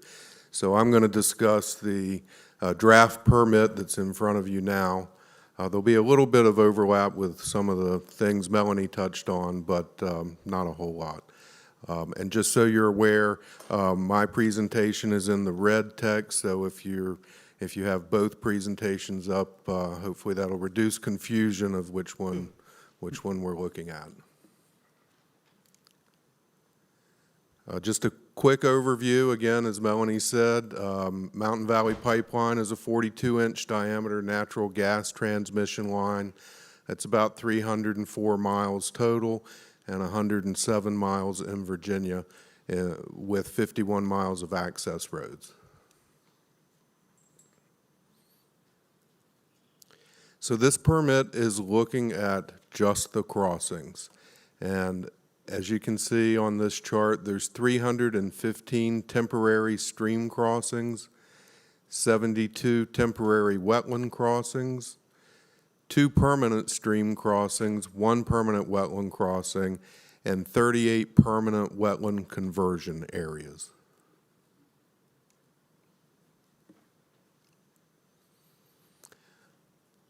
And this is just a chart showing all of the impacts and the required compensation for those. 63 linear feet of permanent impact is required to have 23 stream credits. That's derived from the joint DEQ Corps of Engineers unified stream methodology. And then there's 17,065 linear feet of temporary stream impacts, and that is through the on-site restoration after the pipe is installed.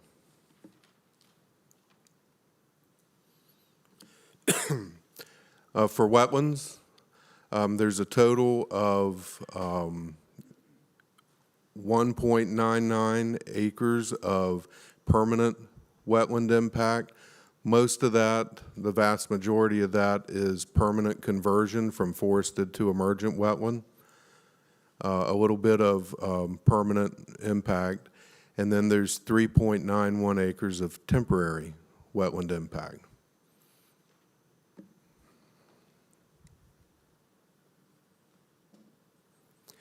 For the permanent impacts, the applicant has provided compensation by the purchase of 7.1 wetland credits at the Bannister Bend Mitigation Bank in Pittsylvania County, the purchase of 298 stream credits from the Graham and David Mitigation Bank in Montgomery County, and then there's a reserve of .014 wetland credits at the Thompson Place Stream and Wetland Mitigation Bank. Those are all for the permanent impacts or the conversion impacts. And then of those temporary stream and wetland impacts, those will be compensated by on-site restoration after the pipe is laid. Madam Chair, can I interrupt with a question? Dave, on the restoration, that's going to be done by the applicant or Yes. somebody working for the applicant? Yes, sir. And what kind of assurances are there that the restoration will be successful? Are they going to have, is it going to be like a bank where you have to have some sort of financial assurance in place, or? I'll actually get into that in a few minutes, but in a nutshell, yes, there's a number of performance standards and monitoring that are being provided by the applicant for that temporary restoration. Okay, I'll look forward to hearing about that. Thanks. This is just an overview of the timeline. We received the JPA along with the Corps on February 22nd of this year. If you look down the chart, the next area in red or orange is when DEQ deemed the application complete, and that was on June 4th. And the time in between, a number of procedural things occurred. We asked for quite a bit of additional information. We sent out over 800 riparian landowner notifications. That was notifying riparian landowners a half-mile downstream from each of those crossings. We public noticed the draft permit beginning on August 25th through August 28th. We held the public hearings that most of you attended on September 27th and 28th, and then the 60-day public comment period ended on October 27th, and here we are today. The draft VWP permit was published in 14 newspapers during that August 25th through August 28th time frame. I'm not going to read out all of those to you, but that was a significant number of newspapers. We don't usually see that in other types of permits, but we wanted to make sure that there was plenty of notice in addition to those 800 plus riparian landowner notification letters. As I said, we had a 60-day public comment period. For VWP permits, we usually do a 30-day public comment period, but there's been a bit of interest in this project, so we extended that to 60 days. And at the time of public notice of the draft permit, we also public noticed the two public hearings.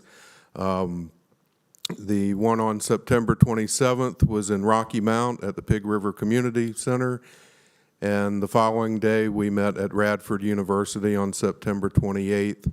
And as you all know, a quorum of the Water Board was present at each of these hearings. DEQ also maintained a dedicated MVP page on the DEQ website, so we could post information and it would be easier for folks to obtain. And we also instituted a dedicated MVP email account so that we could receive those public comments electronically. We received a few comments. just short of 8,000 public comments during the 60-day public comment period. Most of those comments were received electronically. We did receive hard copy comments, letters, postcards, and so forth, but most of those were submitted electronically. And over 95% of those comments were in the form letter style. Again, you can see the count of the support versus opposition for those 7,900 comments.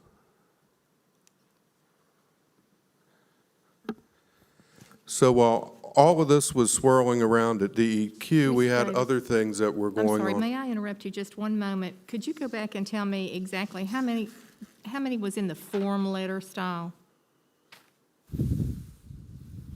75?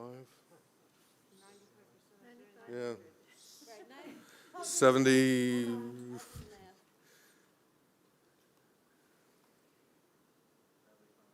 7,500? Just wanted to hear you. Thank you. Sure. So as I said, both the Corps of Engineers and DEQ received that JPA on February 22nd of this year. And about a month after the Corps received it, they public noticed that JPA, and they had their own 60-day public comment period.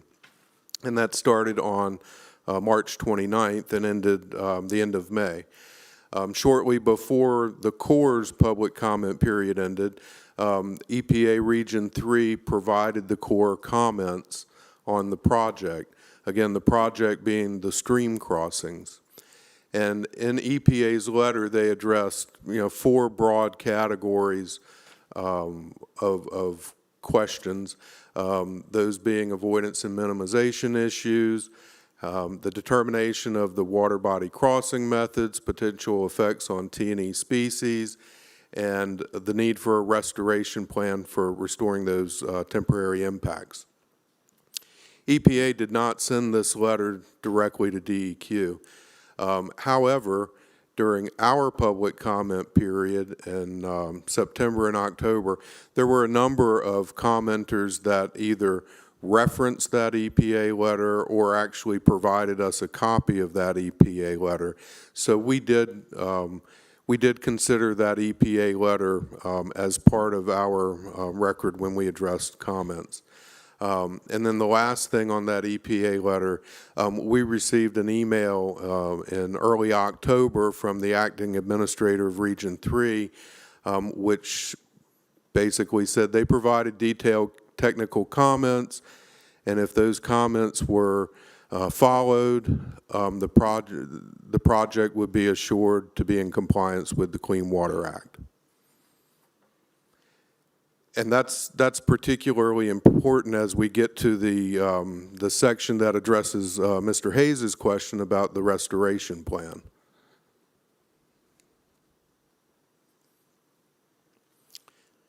So going on from the EPA letter to a summary of the public comments, they generally fell into 6 broad categories, and I'll go through those 6 one by one.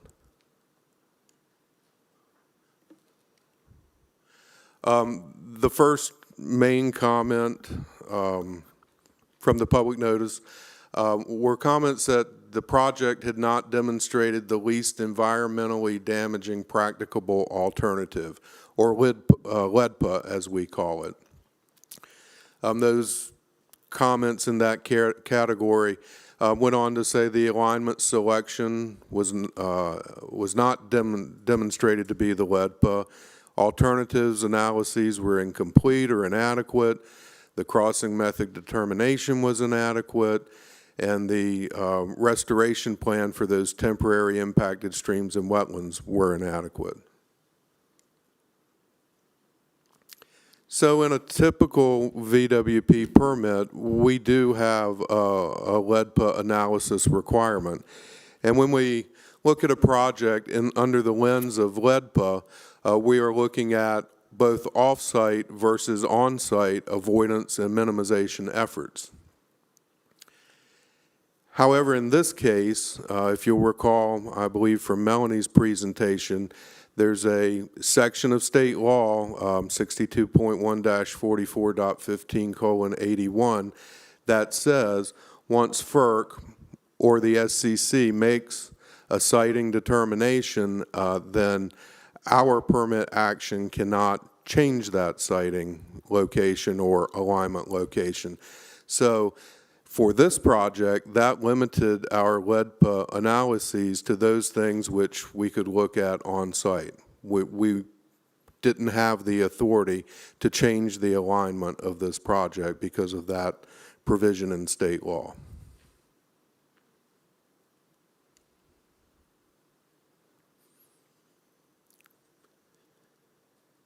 We also reviewed information that the applicant supplied us, which dealt with their crossing method determination. They provided a bit of information in their JPA, and their analyses considered a number of things: length, bore pit depth, cost, potential for failure, and so on and so forth. In their crossing determination analysis, they looked at 336 locations in Virginia for the possibility of trenchless crossings. Now, those numbers might not jive with an earlier slide where I talked about 315. That's because they lumped some of those crossings together, so they would cross multiple streams with one boring. So that's why that's a little bit different than that 315, I believe it was. And so they looked at those 236 locations, and they determined that 91 of those locations could be constructed with a trenchless method, and that would completely avoid all of the stream and wetland impacts at those 91 locations. And we reviewed this analysis and determined that the crossing methodology that they used was consistent with the requirements of avoidance and minimization under the VWP regulations. And then this gets to Mr. Hayes's question. The EPA raised comments in their May letter about the temporary restoration plan. And so the applicant began to address the restoration of these temporarily impacted areas as part of satisfying the EPA comments and potentially the Corps permit, but that also was happening in parallel with our review of the project. And in that study, we were able to incorporate various comments, suggestions, things that we felt at DEQ would make the restoration plan a bit better. So the applicant developed what they call the mitigation framework for this restoration activity, and it had the following 5 or 6 elements. They did background assessment of each of those locations. Temporarily impacted locations. They had details on the actual restoration work, what would happen once they have put the transmission pipeline in the ground, how would that restoration construction proceed. There were performance standards to make sure it was successful, or metrics to determine how it was successful or not, monitoring, maintenance and adaptive management, and then a supplemental credit determination. So if there were issues that came up that were unexpected, that were not foreseen, that there are supplemental stream and wetland credits available.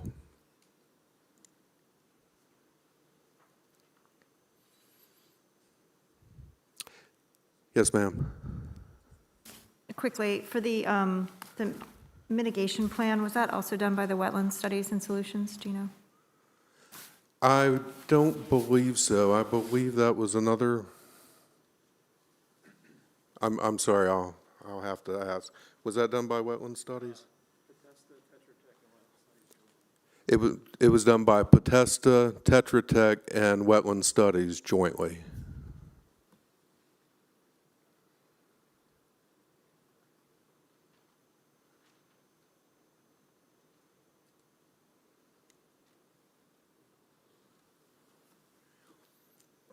And in regards to the supplemental credits, based on the performance metrics and performance standards, Mountain Valley proposed to provide supplemental compensatory mitigation at a rate of 3% per year for a projected period of potential impacts. So the monitoring, I believe, is going to occur over a 3-year period post-construction, and they will be submitting reports to both DEQ, the Corps, presumably if the Corps permits the project, and West Virginia DEP. We've had a number of joint meetings with both DEQ, the Corps, and West Virginia with the applicant, and we're still fine-tuning some of the details of the mitigation framework. So that has to be approved by all of the agencies before any construction work commences. And just as a point of reference, in all other VWP permits, the permit is issued with the stipulation that the restoration occurs. We oftentimes are still in the middle of reviewing the final restoration plan, so it is not untypical that we haven't finished this review and approval prior to coming before you today with a permit action.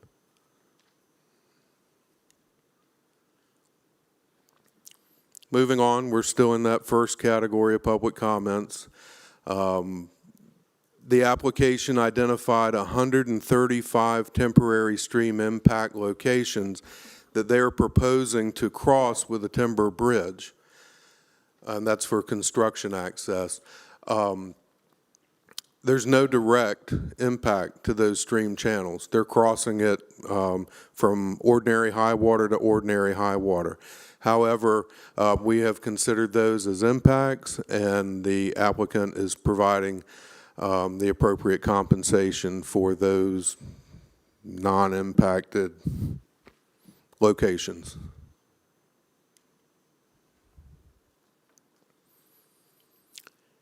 And then most of this slide Melanie touched on, again, the state law, and says that we're only to look at those crossings that have a drainage area of 5 square miles or greater. However, we looked at every single one. We conducted a crossing by crossing review of each crossing. There were only a couple dozen or so crossings that met that 5 square mile drainage area requirement, but we looked at all of them. And in reviewing those, we found some areas to further minimize impacts to streams and wetlands, and you'll see on the 3 bullets there additional minimization efforts that we found.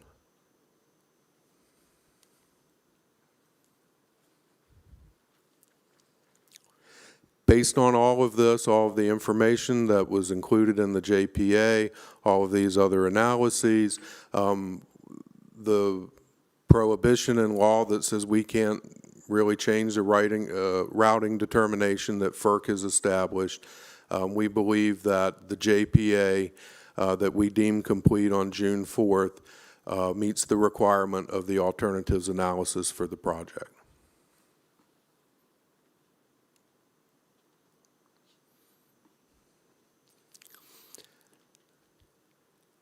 Public comment topic number 2 was baseline data, and a number of comments stated that it was unclear if a baseline assessment was completed on the quality and function of aquatic resources proposed to be impacted, whether permanent or temporary impacts. Again, the applicant submitted the mitigation framework, which provides additional background information at each of the crossings. They did this, again, to further develop and enhance the restoration plan for the temporarily impacted areas. And the purpose of this baseline assessment was to determine the pre-construction condition at each crossing, so that would become the background to which the restoration plan would be measured against for success.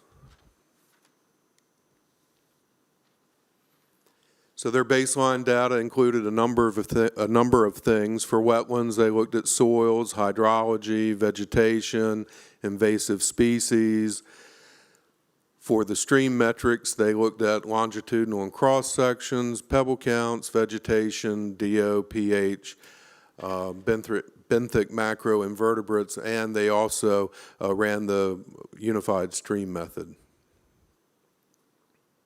And this was completed in about a month ago in November 2021.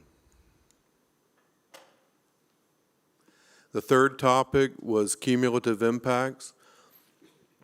And many commenters said that although the information provided included some analysis of cumulative effects, EPA recommends a conclusive evaluation at the watershed scale, particularly the HUC 12 watershed, to make sure that the appropriate avoidance and minimization methods address this. So if you think about hydrologic unit codes, it's basically a drainage area with drainage divides at the top of a mountain or topographic high, and the larger the HUC number, the larger the acreage that's within that drainage. So a HUC 8 is about 450,000 acres. HUC 12 is a much smaller unit. So as the HUC number increases, the acreage within that HUC decreases. And originally in the preparation of the EIS for FERC and the project, the applicant looked at watersheds at the HUC 10 level. And then EPA in their letter asked the applicant to look at the project in the HUC 12. And both of those results of those analyses, both at the HUC 10 and the HUC 12 scale, it was concluded that there would be insignificant impact on a cumulative basis over these projects, because remember, each crossing is considered single and complete. Fourth topic area is T&E species. As we do with every VWP permit, we coordinate with Wildlife Resources and Conservation and Recreation, and they go through their own analyses, looking at their own databases, and reviewing the project's potential effects on T&E species. DWR did their own crossing by crossing analyses of each of these under the lens of trout species and T&E species, and they subsequently provided us a pretty comprehensive table of time of year restrictions for work at each crossing. And then those restrictions are subject to real-time updates by DWR. So if they get new information in tomorrow, that is incorporated into the time of year restriction. And we took this information and we made some minor revisions to condition Part 1E1 for these time of year restrictions.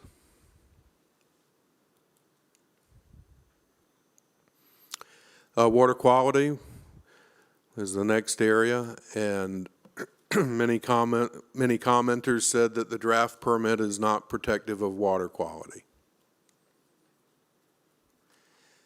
As Melanie mentioned, there are many regulatory programs beyond the VWP permit program that has oversight to a project like this, E&S, federal core permits, and so forth. But for this draft permit, there's a couple of conditions I want to draw your attention to in the draft permit. Usually, most, I would even say all of the permits in the past, to the best of my knowledge, have had a general standard that VWP permittees must comply with E&S regulations. But we went a bit further with this particular permit, and not only does the applicant have to comply with the E&S control details and narratives and those typical plans that John was showing you, but they also have to comply with annual standards and specifications. And then additionally, if you'll recall from Melanie's presentation and the consent decree, there were a number of, I'm sorry, not consent decree, the Upland 401 cert. There were a number of items in the Upland 401 cert that we required of the applicant, and we are also requiring those things here. In particular, we're requiring the field inspection program, and the stop work order, which we don't have in other VWP permits, but we've incorporated that here as well. And finally, the sixth area of comment was on the past construction violations, the consent decree, and that because of those things, the VWP permit should be denied. Well, there were a number of violations, and both Melanie and John have pointed those out to you. We're told by our E&S folks that these violations are not ongoing and regular, and that they're being addressed shortly after they're identified. We have a number of inspectors in the field, both DEQ inspectors, third-party compliance inspectors on contract. We have a pipeline team that John McCutcheon heads up, who includes one person from my staff who's a wetland and stream specialist. There's staff from DEQ, FERC, the third-party contractors on the right-of-way virtually daily. And finally, as Melanie said, there's 9 reasons to deny a VWP permit,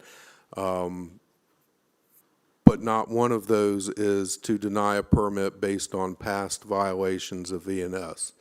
So for that reason, we disagree with that comment. So what are some of the additional protections that are in the revised draft? What you have in front of you is the revised draft. We have a more robust and enhanced restoration plan for those temporary impacts. That includes the baseline physical, chemical, and biological data. We have post-construction monitoring for up to 3 years. We have adaptive management plans based on those monitoring observations, and we have additional mitigation for temporal loss of habitat. Over 90 crossings will now be constructed using some type of boring method, and that either greatly reduces or completely eliminates the impact to surface waters. That addresses one of EPA's bigger concerns.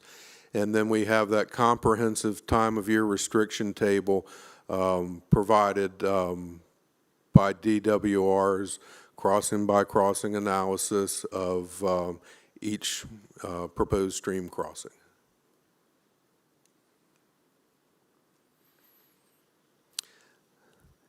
The text in red underscore, we did make a few revisions to the conditions that were in the public notice draft permit, and these provisions really tighten down a few things on the project.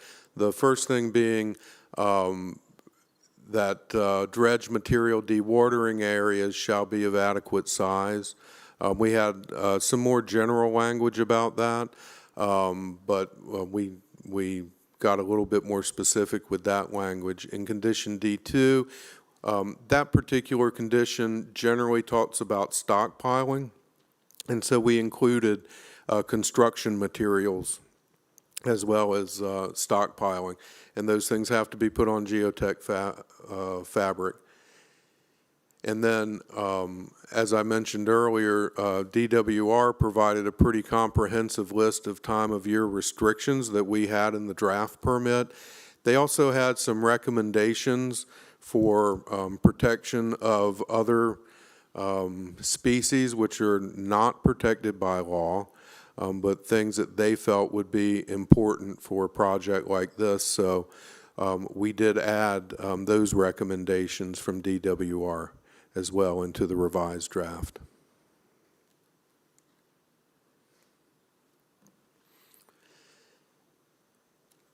So the draft permit conditions, as with our other VWP permits, these conditions are in place to make sure the project does not violate water quality standards or impair beneficial uses of state waters. There's adequate avoidance and minimization to impact of state waters to the maximum extent practicable. There's sufficient compensatory mitigation to achieve no net loss, both the purchase of credits for permanent impacts as well as a robust restoration plan for temporary impacts. We've incorporated the DWR time of year restrictions and their additional recommendations, and this permit, we believe, complies with state laws and regulations.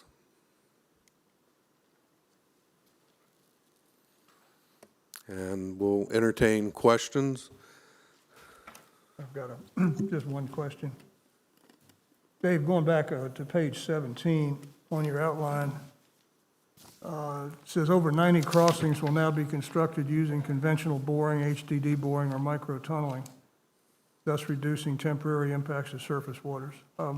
Is that 90 additional in addition to the ones that have already been done, or is that the total of all of the crossings? I believe this is additional, is that? Yes, this is additional crossings in addition to what's already been done. And I think John already said that there had been some borings done already, so about how many open trench cuts would be done under this permit? How many are left to do? 300 and some, 315. Okay. Is that right? Yeah. Yeah, 315. So there'd be 315 open cuts and 90 more borings, that's right. Yes, sir. 90 more borings. Okay. Thank you. Questions? Mr. Lanier? When Mr. Davis, on page 9, you indicate that the applicant providing appropriate compensation, even though there are no proposed impact. Sorry. Page 9, you indicate the applicant providing appropriate compensation. How's that determined? What's the basis for that? The basis for that? Yeah. Even though you say there's no proposed impact. On those 135 locations? 135, correct. It was used the same methodology that we would have used if there had been an impact. Okay, thank you. So for streams, that's the unified stream method, and that gives you a ratio of the type of stream being impacted versus what needs to be compensated. And then for wetlands, we use a ratio basis. And who makes that determination? DEQs. Okay, thank you. Questions? Mr. Seeger? Of the, you said that you analyzed all of the stream crossings even though the upstream watershed was less than 5 square miles. Yes, sir. Just, could you give me a ballpark figure of about how many of those 300-plus crossings were under 5 square miles? All but about a couple dozen. So you're talking about a couple dozen or above 5 square miles? There were a couple of dozen that were over, 5 square miles or over. There were a couple of dozen, yes. Okay. The rest were less than that. Right. Okay, thank you. Recognizing Mr. Seeger, please. Thank you so much, Madam Chair. My questions might go between Mr. Davis and Ms. Davenport, so it might kind of involve both you guys. Ms. Davenport, you said one of the reasons to deny a permit is you don't avoid or minimize the impacts, that would be a basis for denial of a permit, correct?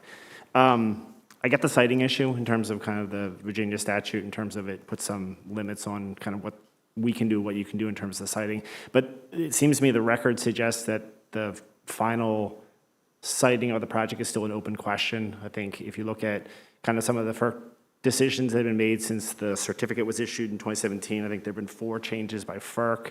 I think EPA's letters both to the Corps and to FERC suggest that there are still open questions with respect to their concerns about the siting, including I think the Blackwater River is one that they specifically cited. I think DEQ itself submitted comments to FERC that suggested that the Blackwater River crossing is still an issue that is an ongoing concern. So my question is this: if we were to act on approval of the Virginia water permit today on the 401 certification, and there was a change made by FERC with respect to the siting, what would happen? Would we have to come back and revise the wetlands permit or the water permit, reissue the 401? Can you explain to me if FERC does make a decision to change the siting, what would the consequence be with respect to if the board took an action today on this permit? I knew I'd get you.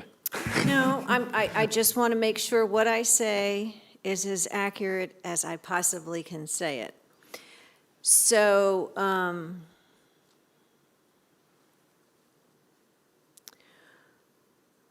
we generally work pretty closely with the Corps, and this project needs permits, both from the federal level and the 404 permit and the VWP permit.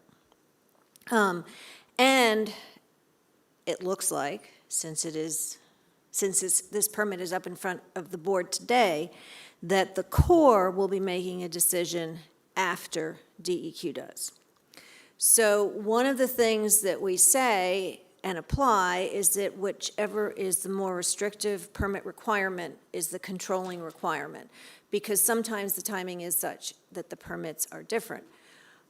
The other thing is we do have the ability to modify a permit, and depending on the scope of what we have made minor modifications and major modifications, and I don't know what might happen and how that might be classified. The other thing too, though, is that under the 2018 statute, this VWP action is the 401 water quality certification for the Corps' 404 permit. But you do ask a very interesting question. Now, the FERC contacted DEQ several months ago and asked about whether the proposed changes to borings from the stream crossings would require 401 certification, and the board, and our response was no, but we're also processing this VWP permit. It can kind of make your head spin when you've got this state regulatory action, which by state law serves as a 401 water quality certification. And my guess is it would be hard. I can't imagine any other state does it this way. So I'm not sure that I answered you completely, but I am certainly aware of the twists and turns in all of this. As a slight follow-up with respect to the modifications, do you distinguish between actions that you can take independently on major and minor versus actions that the board might have to take? So, as a kind of a clarification, are there any instances where the modifications would be significant enough that the project Yes. couldn't go forward without the board taking additional by action? definition in the regulation, a minor modification, which is listed as to certain, only if certain conditions are met, does not trigger public comment, but a major modification does put us back through that public notice and comment process. Madam Chair, may I ask one more question? Thank you. So second one is to the methods of the crossing. I think the board book describes the 236, of which 92 were trenchless and 144 were trenched. I think this was another issue that EPA raised in its public comment. And there was a lot of comment, obviously, in the board book with respect to kind of the analysis, the transparency of the analysis in terms of kind of trenchless versus the kind of the boring approach. And I think there was a reference in the board book to this table 15 that was part of the EIS. So we're getting to the weeds a little bit. My question to you all in terms of your LEPTA analysis, was there additional information other than what was contained in that table that you all looked at, or was kind of your yes avoidance minimization with respect to practicability, was that based on that table? Was there additional information that you all looked at? I'm kind of curious in terms of, because there were some suggestions made that the information in that table was incomplete, maybe inconsistent. There were specific instances raised where at a certain cost ratio between trenchless and boring, it was considered to be cost prohibitive, but in other instances where the ratio was less, it was not cost prohibitive, so there wasn't a consistent threshold, so to speak, in terms of what was practicable in terms of a cost situation, practical in terms of environmental consideration, practical in terms of a technological consideration. I'm just kind of curious in terms of, you all definitively state that the applicant met its LEPTA analysis based on your analysis of trenchless versus boring. I'm kind of curious if you can maybe open the window in terms of how you got to that conclusion. So at this point, I am going to call up the actual permit writer, who is Steve Hardwick. I will say, though, that we review what an applicant submits to us. Steve?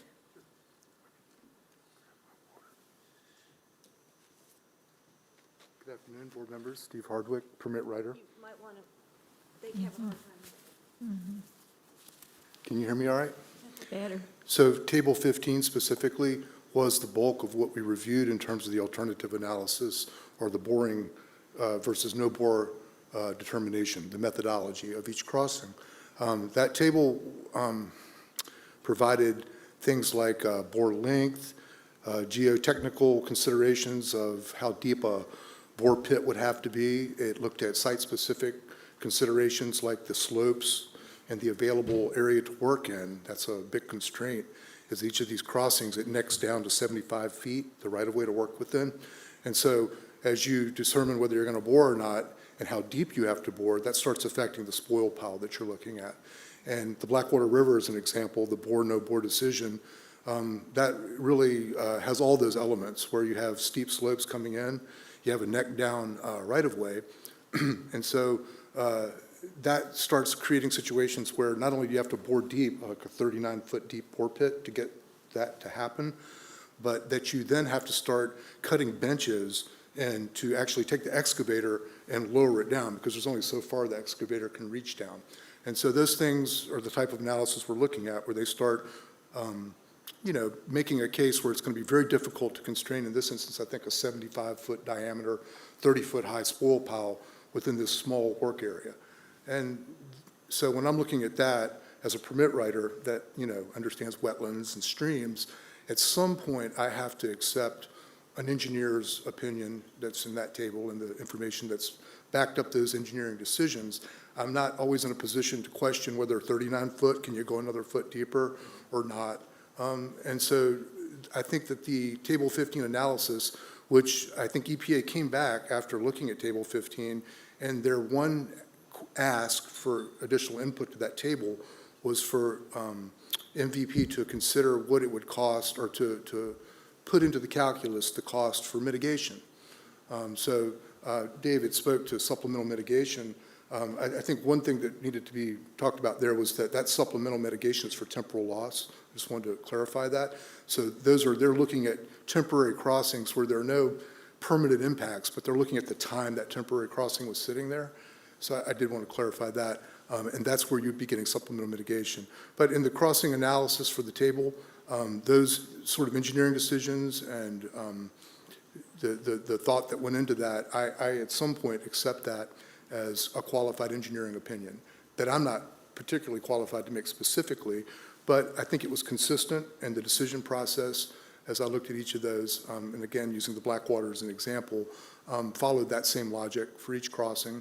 And I will note that they came back, MVP, after the initial, I'll just use the VMRC permit, that they received for the board crossings versus non-board crossings. They did a further analysis and came back and I think added 8 additional borings, which happened sort of pre and concurrently with us receiving our application. So it wasn't a modification to us, but that all happened prior to me receiving it. And Madam Chair, I apologize, I am going way over my time. Just one final clarification. I think the board book said that after EPA wrote its letter and MVP reevaluated its kind of methodologies for crossing, that no changes were made. Did I just hear you say that changes were made and you just don't characterize them as changes? I'm sorry. Yeah, can you clarify what you meant? There seems a discrepancy there. I'm just kind of curious. Changes were made post VMRC permit back when they received nationwide permit 12, and they went forward with that permit. And when that permit was stayed, then they came back in the ensuing time period and reevaluated some crossing methodology. I'm not sure at the request of EPA or not, but by the time I got the application, those changes, the additional 8 boring locations, had already been incorporated into the application that I was looking at. And the reason I ask is I think Mr. Davis raised the point that you got a subsequent email from EPA after the May letter that said that if the conditions raised in the EPA letter were met, there was an assumption that the project could be approved under the Clean Water Act. If after the EPA comments were made, no changes were made to the methodologies versus trenchless versus boring, how does that square with EPA's suggestion in its letter, which said that that was something they needed additional analysis consideration of? Are you saying that the consideration was just to include the mitigation costs and we're good? I believe that EPA specified certain things they wanted to see bolstered in that analysis, and I believe that they were provided. I think the main thing I saw was incorporate the cost of mitigation back into each crossing and determine if that changes your decision on each crossing. And they did, and as it turns out, the mitigation costs at each crossing were you to say, the temporal loss or whatever mitigation costs would be incurred if you say did or didn't trench it, were nominal or really had no, it was such a small percentage of the overall cost of what it would cost to bore. So if you're in a situation and you looked at, am I going to bore or not bore, and you put in that calculus of the mitigation cost, it was figuratively a drop in the bucket at the overall cost to bore. I did not recognize, or EPA, at least what I saw, didn't articulate other specific things that they asked for in that boring analysis that weren't provided. Thank you. Thank you, Madam Chair. You're welcome. Any further questions? Thank you so much. Thank you. Oh. It could be Ms. Davenport or someone else, but just at a general level, can someone describe any environmental justice analysis that was done around these crossings?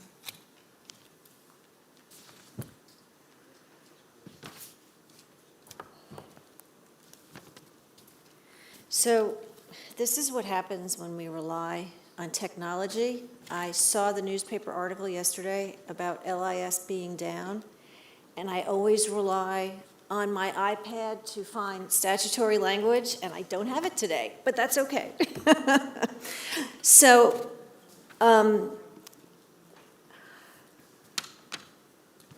the 2020 Environmental Justice Act has basically 2 components. One is meaningful involvement, and then there is a fair amount of information about defining communities of concern, fence line communities, things like that. So let's talk about meaningful engagement first. As Dave mentioned, there is actually an existing requirement in our VWP regulations that we have to notify riparian landowners half a mile downstream of every one of these crossings. So we sent out over 800 letters to all of those landowners of record, which is information we receive from county tax records. So that's actually a fair amount of outreach right there. We public noticed in 14 newspapers. We held the 2 public hearings that a number of you participated in. And we really, I think, reached out to include folks to talk about it, or at least be aware of what we were proposing. The other component of the EJ Act is taking a look at affected communities. And I think that in the limited number of cases where this issue has come up under permitting, there is a distinction to be made between a 107-mile linear project versus a specific site project. In other words, there is no fence line community because there is no stationary specific source. So there's no fence line around that source, and there is no fence line community.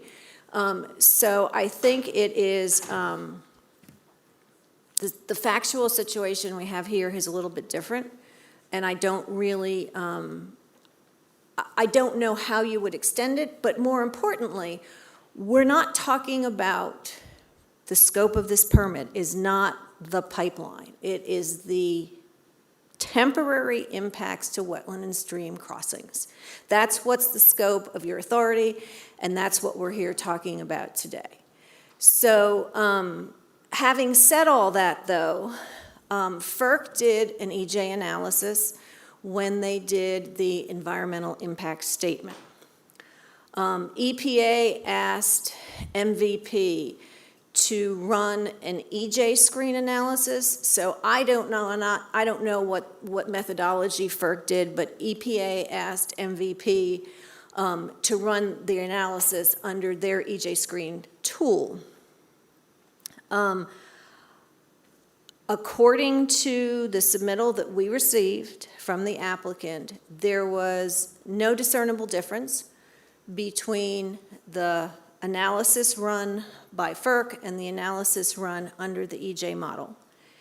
And that MVP looked at state, county, and block information and determined that there was no disproportionate impact on any community of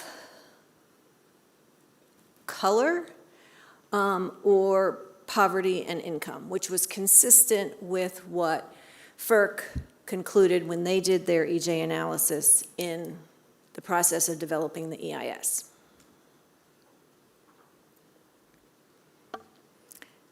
So. I have just a follow-up on that. So thank you for that and talking about the analysis and what FERC's findings were.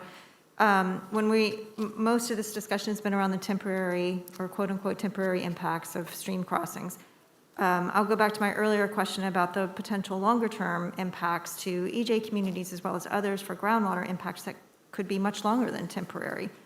I haven't heard a definitive answer, and that's one of my concerns, and it was addressed in a lot of the public comments, but I haven't heard an answer to that. So just to emphasize, the Virginia Water Protection Permit Program covers surface waters, which includes streams and wetlands. There is no groundwater component to a VWP permit. Having said that, though, we have heard and had heard from the very beginning that there were significant concerns about potential impacts to groundwater. So before this board issued the 2017 Upland 401 Water Quality Certification, we convened a meeting of experts at VMI where we invited our colleagues from West Virginia, we invited the U.S. Geological Survey, we invited some of our state, we have a few geologists on staff at DEQ. We also had a representative from the state, the Office of the State Geologist, and again, I think there were some academics there, and then West Virginia brought their folks. And we actually spent pretty much 2 full days trying to work through what kind of risk there might be from the construction of, or from the putting a pipeline in a 12-foot trench that passed through West Virginia and Virginia. And what those experts told us is that because it is such a shallow trench, that they weren't concerned about the impacts. Now, what we did in the Upland 401, particularly in the karst areas, because again, there's a lot less known about flow of karst groundwater. We required MVP to offer to do sampling of all residential wells, I want to say 150 feet off the right-of-way. So anybody who wanted could tell EPA, come sample my well, so we would have baseline information about that well in case there was an impact. And then we also required a chunk of financial assurance from the company, which is still on the books, in case there were impacts. And to the best of my knowledge, I have never been notified that either of those conditions have ever been utilized. Just a point of clarification, because I think I'm lost in the language. Are you saying that groundwater is not state water? I am saying the definition of waters, of state waters, are all waters on the surface and under the ground. However, the definition in the VWP regulation is surface waters. So it does make a distinction. We only regulate groundwater in that part of the state that is designated by statute as a groundwater management area, which is essentially the eastern part of the state. Madam Chair, can I clarify something? Yes, please. When the Virginia Water Protection Permit Law was first enacted by the General Assembly back in the 1990s, I believe it was, Preston Bryant was the chief patron. The idea behind the Water Protection Permit Program was there had been a couple of federal court decisions that basically said the core 404 permit program didn't apply to certain kinds of wetlands and surface waters because they weren't contiguous to waters of the United States. And so there was no federal jurisdiction over those waters. And so the Commonwealth, basically, the General Assembly enacted a law, which we see as the current VWP program, which has been amended several times, to fill in that gap and set up an actual state wetlands, non-tidal and surface water wetlands regulatory program. Now, the Core 404 program doesn't concern itself directly with groundwater. Groundwater in Virginia is regulated, withdrawals are regulated by the Groundwater Management Act. Groundwater contamination is regulated by the Virginia Pollution Abatement Permit and through various hazardous waste management and solid waste management regulations. But this particular statute was not intended by the General Assembly to address groundwater, and it does not address groundwater. It was simply to make kind of like a state surrogate for the 404 permit program. Is that correct? Yes, sir. You good? Thank you, Mr. Hayes. Ms. Davenport, if you'd like to continue. I am here if I am the right person to answer any further questions. I'm not hearing any. You want to continue on with the staff recommendation? You can do it.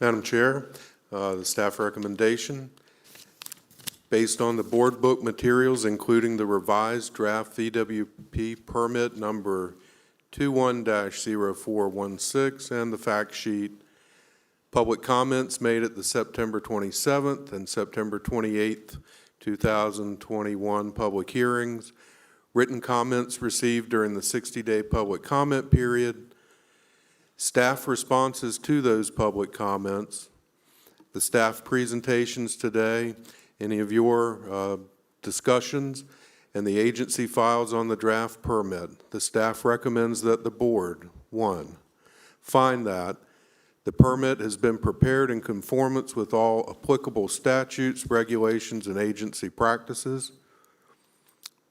B, the proposed activity is consistent with the provisions of the Clean Water Act and state water control law, and there is a reasonable assurance that compliance with the permit will protect in-stream beneficial uses and will not violate applicable water quality standards.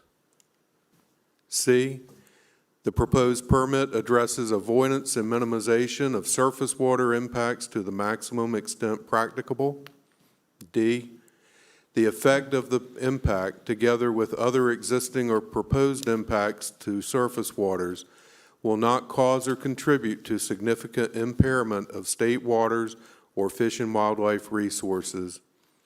E, the proposed permit conditions are sufficient to achieve no net loss of wetland acreage and function through compensatory mitigation.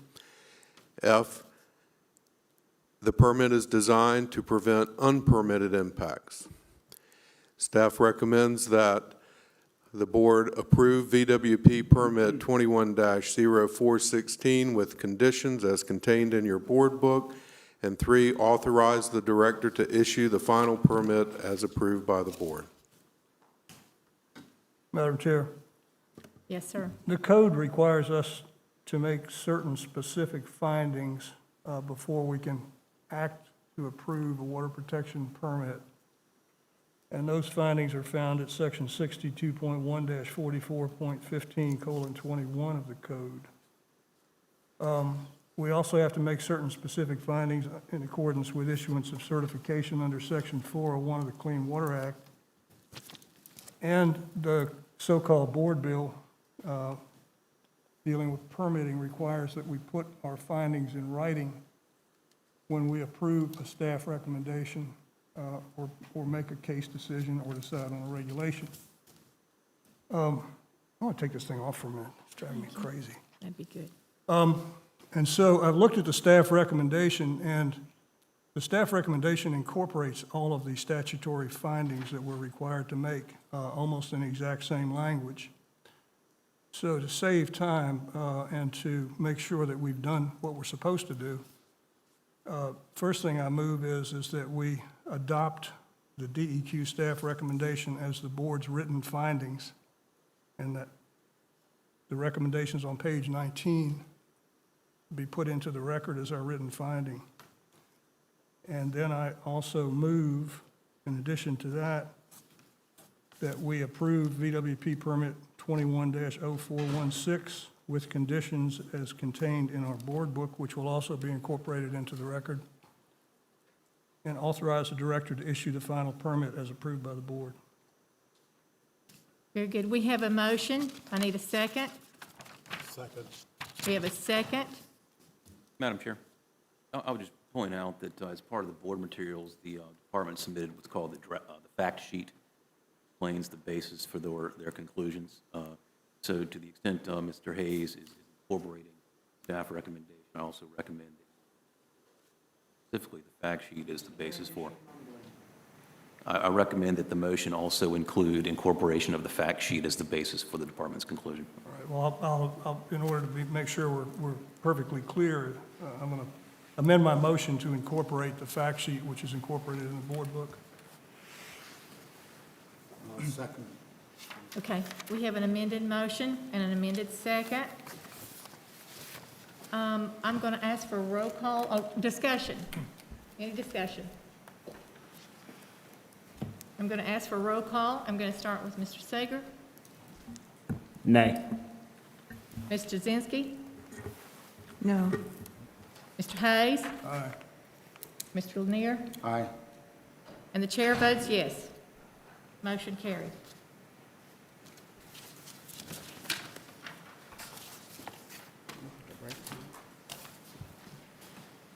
Next on the agenda is, future meeting dates. Who's going to take care of that? I've already contacted all of you by email about future meeting dates, and if you haven't already responded, please respond. And I will be back in touch with the with the board's availability for a future date. We're looking at potentially March or April. Okay. And the next thing that we are looking at is the Virginia Clean Water Revolving Loan Fund Final. Ms. Doran?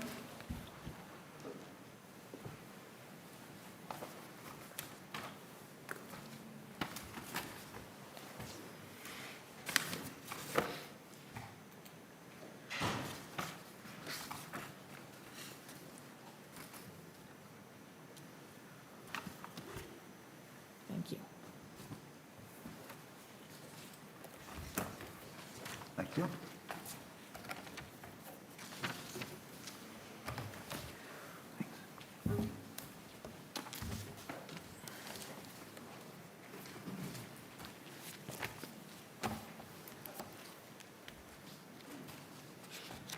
Madam Chair, members of the board, my name is Karen Duran, and I'm the program manager for DEQ's Clean Water Financing and Assistance Program. Under tab Q, I present to you the proposed Virginia Clean Water Revolving Loan Fund project priority list for fiscal year 2022 for your approval. The funding list will become an integral part of our intended use plan that is required with our application for the annual federal capitalization grant.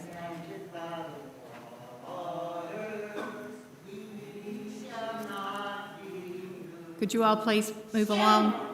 Please move along. Thank you. Second time. You may continue. Thank you. Thank you, Madam Chair. On June 7th, staff solicited applications for the FY22 funding cycle, with July 30th established as the deadline for submittal.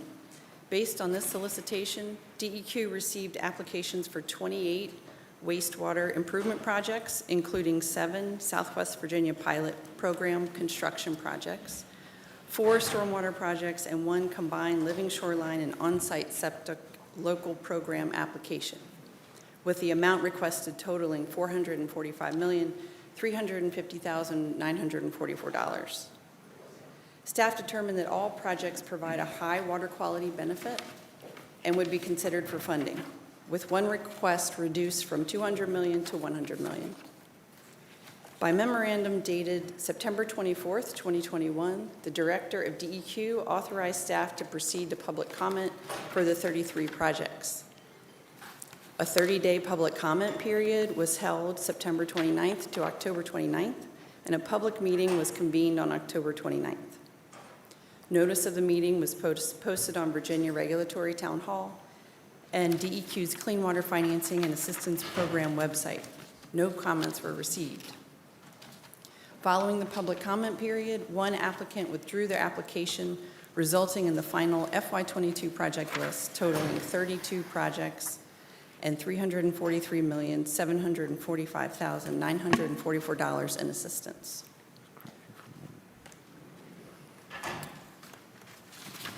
In accordance with board guidelines, a residential user charge impact analysis was conducted for each project. This analysis determines the anticipated user charges as a result of the project relative to the affordable rate as a percentage of the applicant's median household income, or MHI. This year, the program updated the MHI brackets using the most recently published estimated MHI data.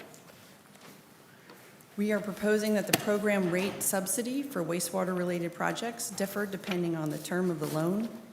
The hardship rate be set at 0.5%, the rate for the local program project and the Southwest Virginia pilot program construction projects be set at 0%, and a minimum interest rate of 1% be applied to all other loans. For stormwater projects, if the local government has adopted a dedicated source of revenue to implement a stormwater control program, the loan recipient is entitled to an additional interest rate reduction of 1%. A description of the subsidy breakdown is included on page 2 of the memo in your board book. With substantial revenues coming in from our large loan portfolio and continued federal and state match funding, the revolving loan fund continues to maintain very healthy account balances. The fund will have sufficient funding available from cash balances and leverage bond proceeds during the FY22 funding cycle to cover all of the requests. Therefore, the staff recommends that the board should authorize funding for all of the applications on the final project list.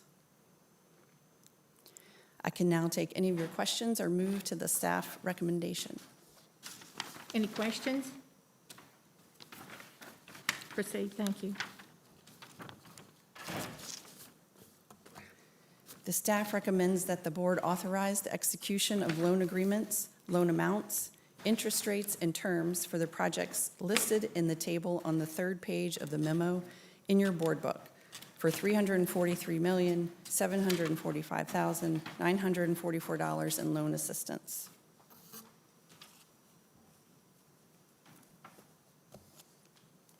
I'll entertain a motion to accept staff recommendation. I move to accept the staff recommendation. Thank you, Ms. Jasinski. Second by Mr. Sager. Any discussion? I'll call for the vote. All in favor? Aye. Aye. Any opposed? Abstentions? Motion carries. Thank you. Thank you. PFAS, study of the Middle Chickahominy watershed steers, please. Good afternoon, Madam Vice Chair and members of the board. My name is Jeff Steers, and I am the Director of Central Operations for DEQ. And today, we wanted to give you a briefing, a short briefing on PFAS, which is short for polyfluoroalkyl substances. It's a mouthful. And a study that's being currently conducted in an investigation in the Middle Chickahominy watershed. You may hear about this more, and actually you may hear about this topic much more over the coming months and years. I guess I have the clicker. So just a real quick background on what these chemicals are. It's short for a large number of man-made compounds. They're synthetic, man-made, resistant to heat, water, and oil. They were designed for that purpose, and they're used in a variety and a lot of different consumer products. Some of the more popular ones, non-stick cookware, waterproofing clothing, food packaging. But one of the other useful ingredients is in firefighting foams. And so, as you probably have read about or seen, these are considered forever chemicals because they persist in the environment. They're also found in different manufacturing operations, which I'll get to in a second about why this is important. But just as some background, those properties really that help in manufacturing and in consumer uses are not very good for the environment because they make them persistent. It's water soluble, it doesn't readily break down, and they're difficult to manage, and generally they've been unregulated on a federal national level. EPA's recently issued what's called a roadmap for dealing with PFAS compounds, these emerging contaminants, and that includes everything in the air, water, waste world, cleaning up sites. And so it's an emerging science and it's an emerging regulatory landscape. What's been happening in Virginia recently, and this just gives you a quick overview of how these things could get into the environment. It's transferring it from one media to another. Air deposition down through wastewater discharges, contamination of groundwater that gets then potentially used as a source water for folks and for drinking water, biosolids potential from PFAS that gets through a wastewater treatment plant, from manufacturing wastewater discharges or landfill leachates. What happened recently in the over the last year is the Newport News Waterworks was doing their own surveillance as a protection for their source water protection program. Was doing sampling of several compounds, including some of these emerging contaminants, and they discovered that there were PFAS concentrations that look to be above, in some cases, a little higher than you would expect for beyond background. And when we're talking about these compounds, we're not talking part per million or part per billion. It's down to the part per trillion range. And so they're the detection limits are pretty low. There's just been recent developments on a federal level and nationally on the standards, the appropriate standards for doing analytical work for these compounds. But they were doing their surveillance, and they do have a water withdrawal on the Chickahominy River. And in doing that, they discovered PFAS compounds in the river and in their source water. Subsequent sampling, they didn't have significant detections of any concern in their finished water, but it was found in the river. And so they undertook their own investigation to try to find a source and went up into the, I'm just going to go advance this a little bit. This is a map that just shows the watershed for the Chickahominy River along eastern Henrico County and where their pump station is. And you'll see this purple outlined area near the Richmond Airport. That's the White Oak Swamp watershed, which feeds into the Chickahominy. They went back and started doing sampling into that White Oak Swamp area and discovered some pretty significant hits. And we use, EPA's got a national standard for a lifetime health advisory of 70 parts per trillion, which is generally thought of for when you, if you would be exposed through drinking water, for example. And they found concentrations that were over 2,000 parts per trillion. So, there's a good potential that this is coming from the airport. There's a lot of historic uses. There was a former Air National Guard base. There's a Army National Guard base. There's the airport operations. There's a Richmond Fire Training Center. So we'll be looking at all these sources. We just became aware of this over the last month or so. We set up a unified command with DEQ, the Virginia Department of Health, in Henrico County. As Mr. Yob mentioned earlier today, Henrico County has been taking the lead with VDH on doing some private well sampling because there's some potential evidence that the shallow aquifer may be impacted, and so they want to get a quick handle on whether or not there's exposures on the drinking water side. Parallel with that, DEQ is taking the lead on doing environmental data collection and surface water sediment and fish tissue analysis. And so we are actually going to start a sample. We've already had Department of Wildlife Resources do some fish capture for us, and we're going to be doing fish tissue analysis and water monitoring. And we were speaking earlier about the Virginia Emergency Environmental Response Fund, VERF, where some of our penalties go on enforcement actions. We actually are having to use some of that money to do some of this work, and hopefully we'll be able to charge back any potential responsible parties and be reimbursed for that effort. But we are also, while BDH and Henrico County are primarily focused on drinking water and making sure everyone has safe drinking water, DEQ's focus is on trying to characterize the watershed and find out how widespread this problem is in the water column and in sediment and fish tissue. And so we're also the primary source in working with the identifying potential responsible parties and then working to try to control there's not a national cleanup standard for these compounds. The best that we would want to hope for in the short term is controlling the groundwater gradient, stopping any stormwater discharges that might be coming off. There's an industrial stormwater permit for the site. If that's, we need to connect the dots with the science to show that they are indeed the source. There are other potential sources in the area as well, so we're not discounting those either.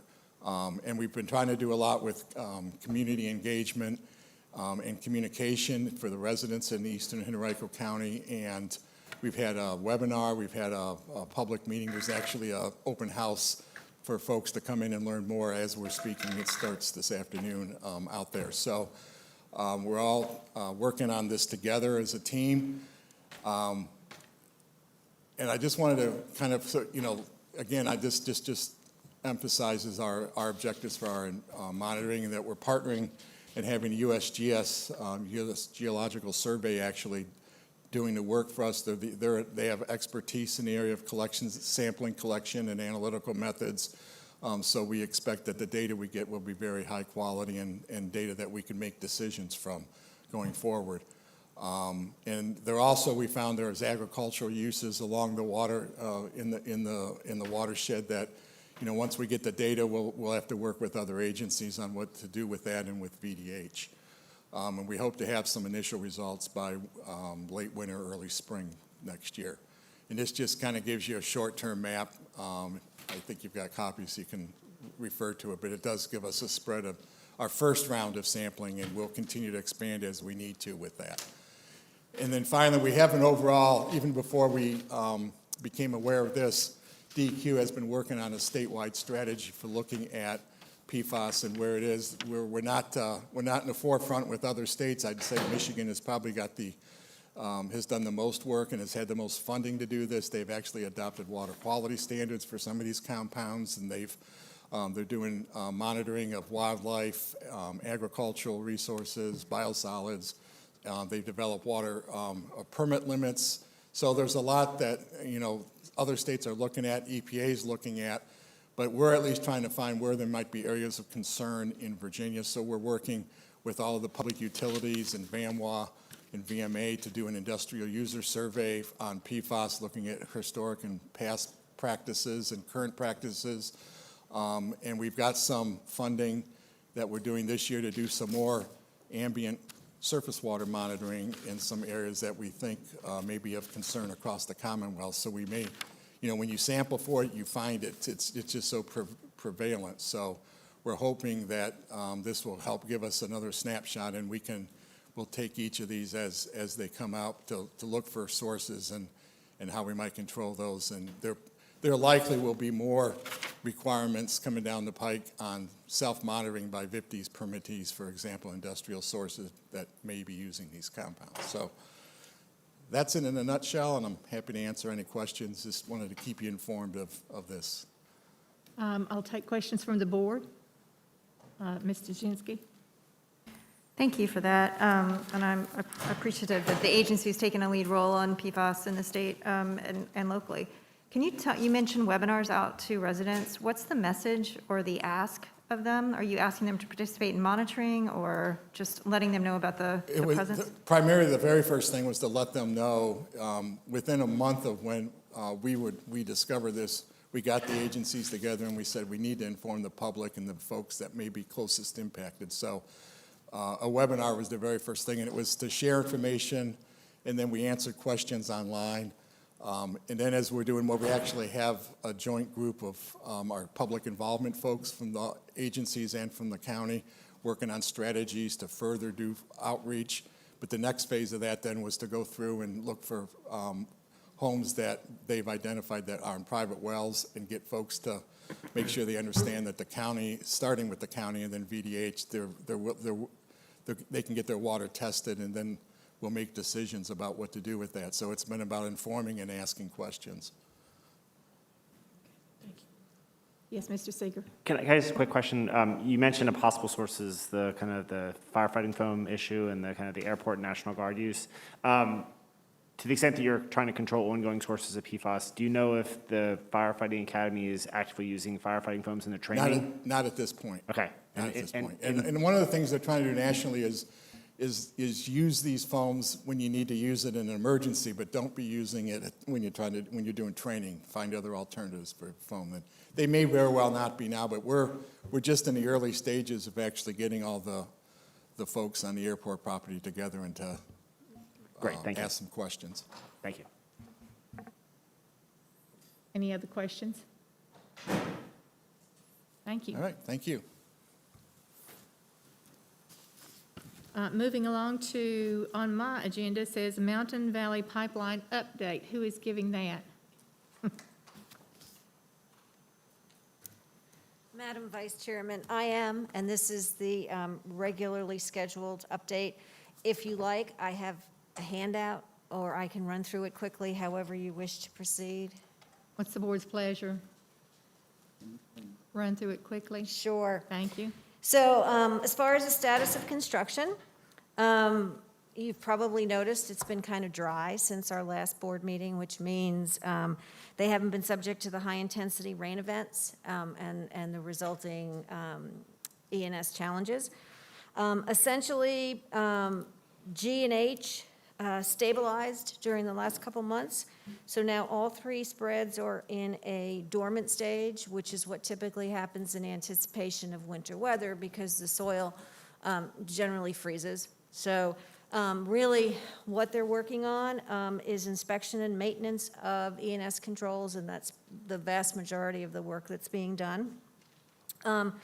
We did have 3 field-related events back on September 28th, which was one of our board hearing days. MVP discovered a leaking diesel fuel tank on spread G. They reported it to DEQ. They stopped the leak. They cleaned up the spill. Our third-party inspectors confirmed that the cleanup was properly done and there were no impacts to resources or off-site properties. On the same day, field staff were asked to join a representative of the U.S. Army Corps of Engineers concerning some landowners' concerns with delineation of wetland boundaries, and there were no action items in response to that. The Corps was satisfied with what they saw on site. And then finally,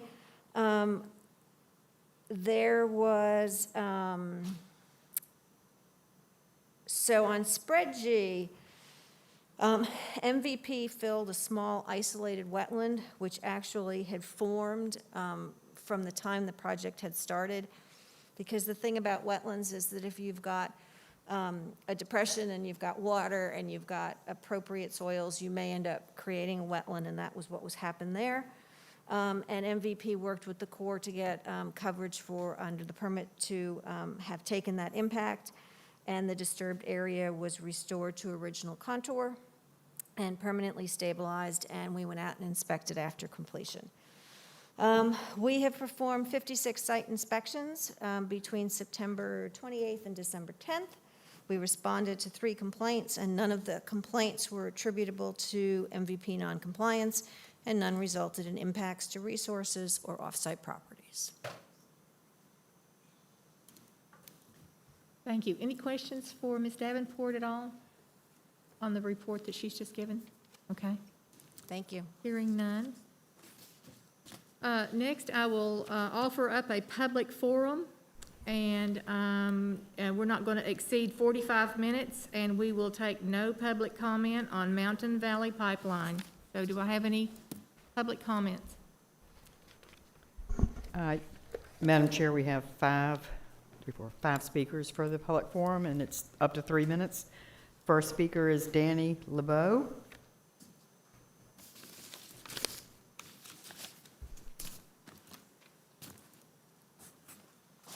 Thank you for these few minutes. This is forward-looking information, and I hope it will be of use to the board, at least some of it, if not all of it. It's concerning hydrogen gas as a clean energy fuel supplanting all fossil fuels, and why would the DEQ be interested in this? If I've got this figure right, I think it's $100 billion in the Build Back Better bill for hydrogen research and application and implementation. Governor Northam has a significant amount of funds earmarked for the same right here in Virginia. So I would think that the implementation of this is going to be quick, and things that would intersect with your duties here will probably be coming across your desks before you'd expect it. So what I am making a suggestion is that if you would like to be ready for it, to do a little research on your own on hydrogen, how it's gotten through water or through reformation of natural gas, and be ready for the things that are coming up. 2 things that are of importance is the natural gas industry is mixing hydrogen gas with natural gas for transportation over hundreds of miles. This is not known by many people. In fact, I just mentioned this where a meeting where Senator Jennifer McClellan was attending, and she was aghast, obviously had not known this information. So it'd be interesting to look up the combination of hydrogen gas and natural gas being transported for hundreds of miles. Hydrogen gas is corrosive. It is the energy fuel of the future, but it has to be handled properly. It's corrosive to metals. It also leaks through very small apertures, much smaller than natural gas. So these things are important. Right now, there's a better way to do this. Hydrogen can be electrolyzed from water. It has been since 1786. So it can be done now, but that's the smallest way that we get it right now. Most of it comes from natural gas, and that is not a clean way to do it. Green hydrogen is produced through, for instance, solar power providing the electricity, and it's split right from water. The water does not have to be perfectly clean. It could be redone water treatment water, for that matter. So right now, there are plans to institute in place manufacturing of hydrogen at our airports, because believe it or not, you can look up Airbus, and their work right now on airliners to be powered by hydrogen fuel. So these plants can be done in place without having to be the hydrogen being transported, which is what makes it dangerous. And of course, there are some other dangers, for instance, that I think Airbus is going to have to deal with, but the hydrogen, clean hydrogen, produces no greenhouse gases. So it really is the energy of the future. The Biden administration understands it now. Governor Northam understands it, and really, Europe is ahead of us right now in what they're doing.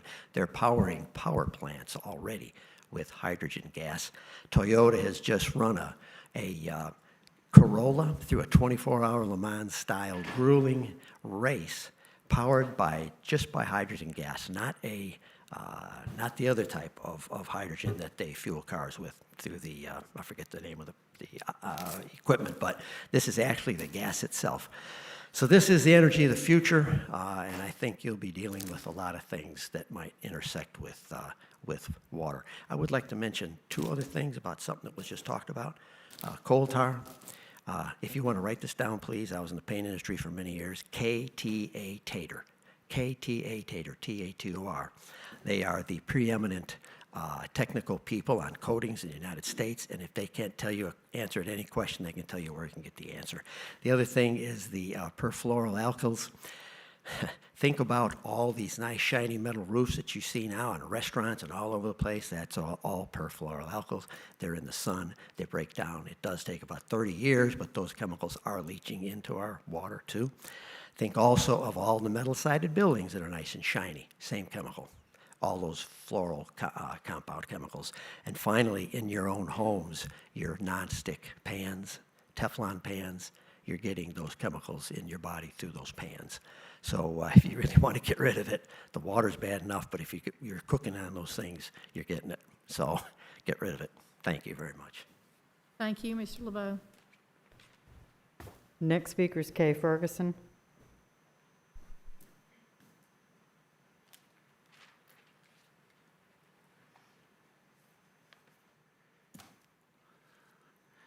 So I just want to speak again about public engagement. I know you've just gone through a process of reassessing that for citizen boards and the DEQ. And to say that notification that's highly controlled and inadequate and summarized public comment periods is not consultation. And even so, consultation is not consent. I'm noticing in the early part of your agenda today that on many of the issues before you, you received none or an average of about 4 public comments. But you've received thousands of public comments opposing the construction of a project that cannot be named now, apparently, across Virginia. Things are getting better at your public hearings. I've been coming to them for 5 years, and I feel safer here today than I have at many times in the past. No marching armed police around the edges of the room, that's better. No searches, no disruptions of our outside presence, visual or auditory. Really appreciate the absence of the police dogs. It's better. So you look better, and still you do not hear the public and respond appropriately to their concerns and pleas. Still you do not hear the science, neither the particular science that's directly relevant to the project which must not be named, nor the larger science of climate change.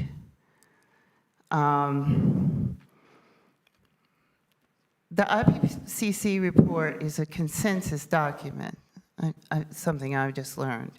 So nothing goes in there that every scientist across the world doesn't agree to or deem valid, which makes it, in a way, a conservative document, but a document that has told us that in order to survive as a species and provide a livable future for our children, we must not allow any increase in fossil fuel infrastructure, which you just did. You look better, but still you reward and do not punish or deny bad actors who violate the permits you approve. Still you grant further permission for destruction by a corporate bad actor to further harm the waterways, communities, economies, and people. These are people. You can't mitigate with money the loss of their water supply. You do nothing to punish the bad actors after they have already committed, not 300, the latest research, all documented, is 1,500 times. The other thing I wanted to mention, there was a lot made today about the FERC granting of, when FERC grants a certificate of public need and necessity. That process within FERC is already being questioned, is under review.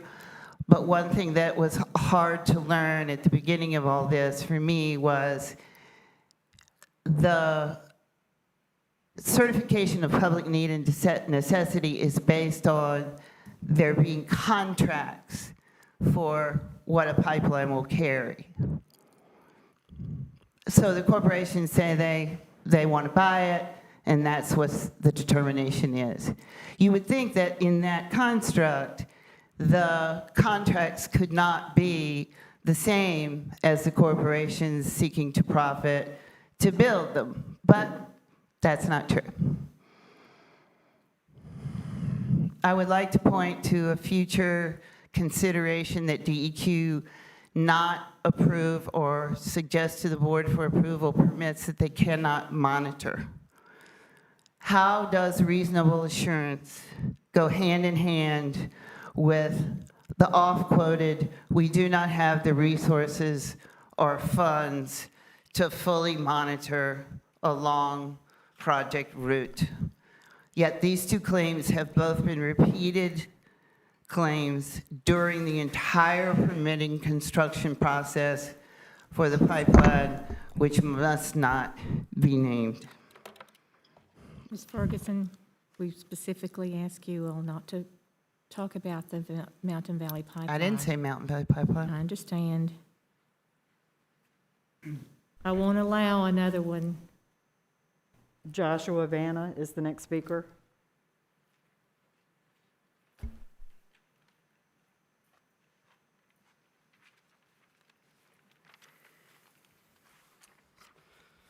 I want to apologize if I get any board members' names pronounced incorrectly, but I'd like to thank Board Member Seeger and Jasinski for not believing in magical thinking. I wish Board Member Cohen were here, who I understand works for the U.S. Fish and Wildlife Service, to reflect on what it feels like to see the Roanoke log perch be condemned to extinction. As my friend Tammy Belinsky would say, 30 years of public resources down the shitter. It is a crime. Keeps happening. Mr. Banner. What is the use of water quality standards if they will not be enforced? BMPs are not the same as water quality standards. It is a useless metric. Mr. Banner. Yes. Have I said any forbidden words here? I'm talking about a mindset of regulation It is corporate negotiation. It is not regulation. It is holding no one accountable. And it's not just one project. And you're going to have them come before you again and again and again. And they understand, the permit applicants understand, that they can donate over $100,000 to a couple administrations and get the results they want. We appreciate your comments. You're through. And I still Thank have you. time. You're through. I still have time. Thank you. Yes. You're through. Cynthia, do we But- have another one? Is there a reason I'm having my time cut here? We asked that we did not have any comments concerning this topic. Which topic? have Your not- your no. entire No arguments. thought about You're regulation? through. Cindy, do we have someone else? Yes, ma'am. Frida Cathcart. It's time for the leadership to go. We're tired of being abused. We're still here. Goodbye, Mr. We're Bennett. not going We to go appreciate away. you. And if you won't stop projects like these, the mountains will. Because Second landslides don't warning. care about whether the corporations think they're Second God or not. warning. Time to Ms. go. Cathcart. Still here. Ms. Cathcart, you've heard the rules. Do you have another topic you would like to speak to? I do, governance. Thank you. You're welcome. This board needs a regulatory committee. Y'all need to look at the regulations and look at how you're going to respond to what is happening. We are in the midst of climate change. Everywhere you look, you can tell that that's happening, and it's having effect to our waters. We've had a drought recently in our region. And when we do get rain, we get stormwater, copious amounts of it often. The stormwater used to be under the Department of Conservation and Recreation until 2013. And I think it was a real mistake by the General Assembly to move it to this department. A little over a week ago, actually, I guess it was like 10 days ago, I sent a request to the State Inspector General to investigate your staff, the DEQ staff, for not enforcing environmental laws, specifically regarding stormwater. If you all read the article in the Virginia Mercury and other journals, there was a lot of coverage about Enrico. This is a systemic problem in Virginia, and I just don't see where your staff is able to handle it. I don't think that they have the education or the experience to do so. And also, I've got to say that recently there was in the newspaper a comment accusing people of not being educated when it comes to things. One of the things that's a value of having a citizen board is having people with broad experience, that they come together and they discuss what's happening and bring to that when they make their decisions. I'm going to give you an example. I was a general contractor for a cabin that we built up in the country. It's an octagon, no ground support on the first floor or on the second floor, and it was cantilevered 2 feet out, which means the second story was wider than down below. And there were contractors I met with who said, no problem, I can build it. I took calculus for engineers. I knew it was going to be a problem. I hired the guy that said he couldn't sleep for 3 nights because I was like, yep, it's this type of problem. And that's what it took. And it's solid enforced with steel. I was involved from the rebar and the foundation to the hurricane clips and the rafters. Every inspection along the way. My background's in insurance and finance, but I get out there in the garden. I have all sorts of skills, and I'm an elected official on the Soil and Water Conservation Board, so I care very deeply about our water and our soil. And I just don't see this department having the skills and the experience or the ability to get the job done that we have now. And I hope you all will create a regulatory committee, and I hope I never come to a meeting where you all are making a decision and don't allow public comments, because you're missing some very valuable input. I appreciate your time. Thank you so much. Thank you, Ms. Cathcart. Jessica Sims.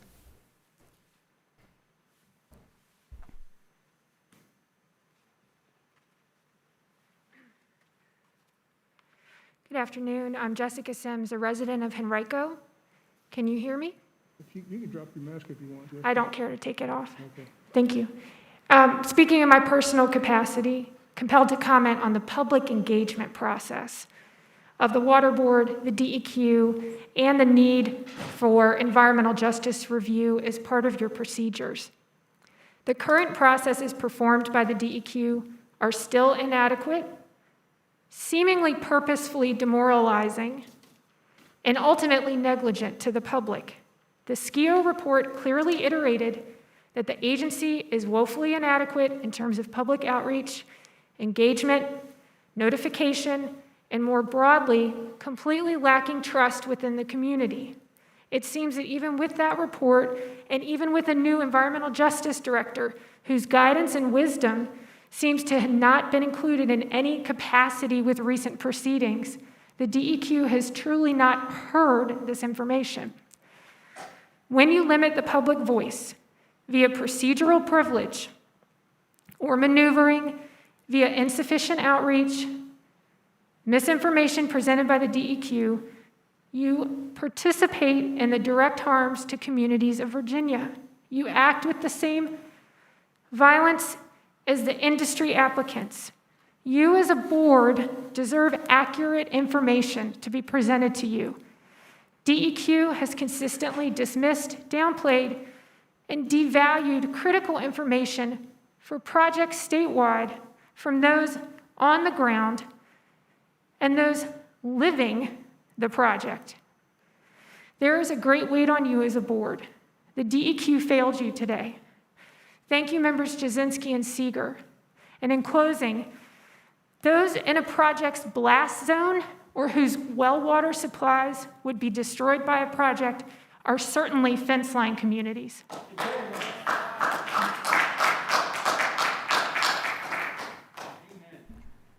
That completes the public forum. Thank you. I just, with all due respect, I just wanted to let you guys know on the board today that. I'm sorry. Excuse me. My name is Trish. Trish, that's all. That's all you need. It's a short comment. With all due respect to the attorney and David, the information that you received today, what you voted on today, was woefully inadequate. Excuse me. Melanie, David, and John, my district, have I lied. declare the State Water Control Board And so I just want you to closed. think about that. Thank you guys They've for lied, coming. and you've made I'll your see you- decision based on that. See you in March. Yeah.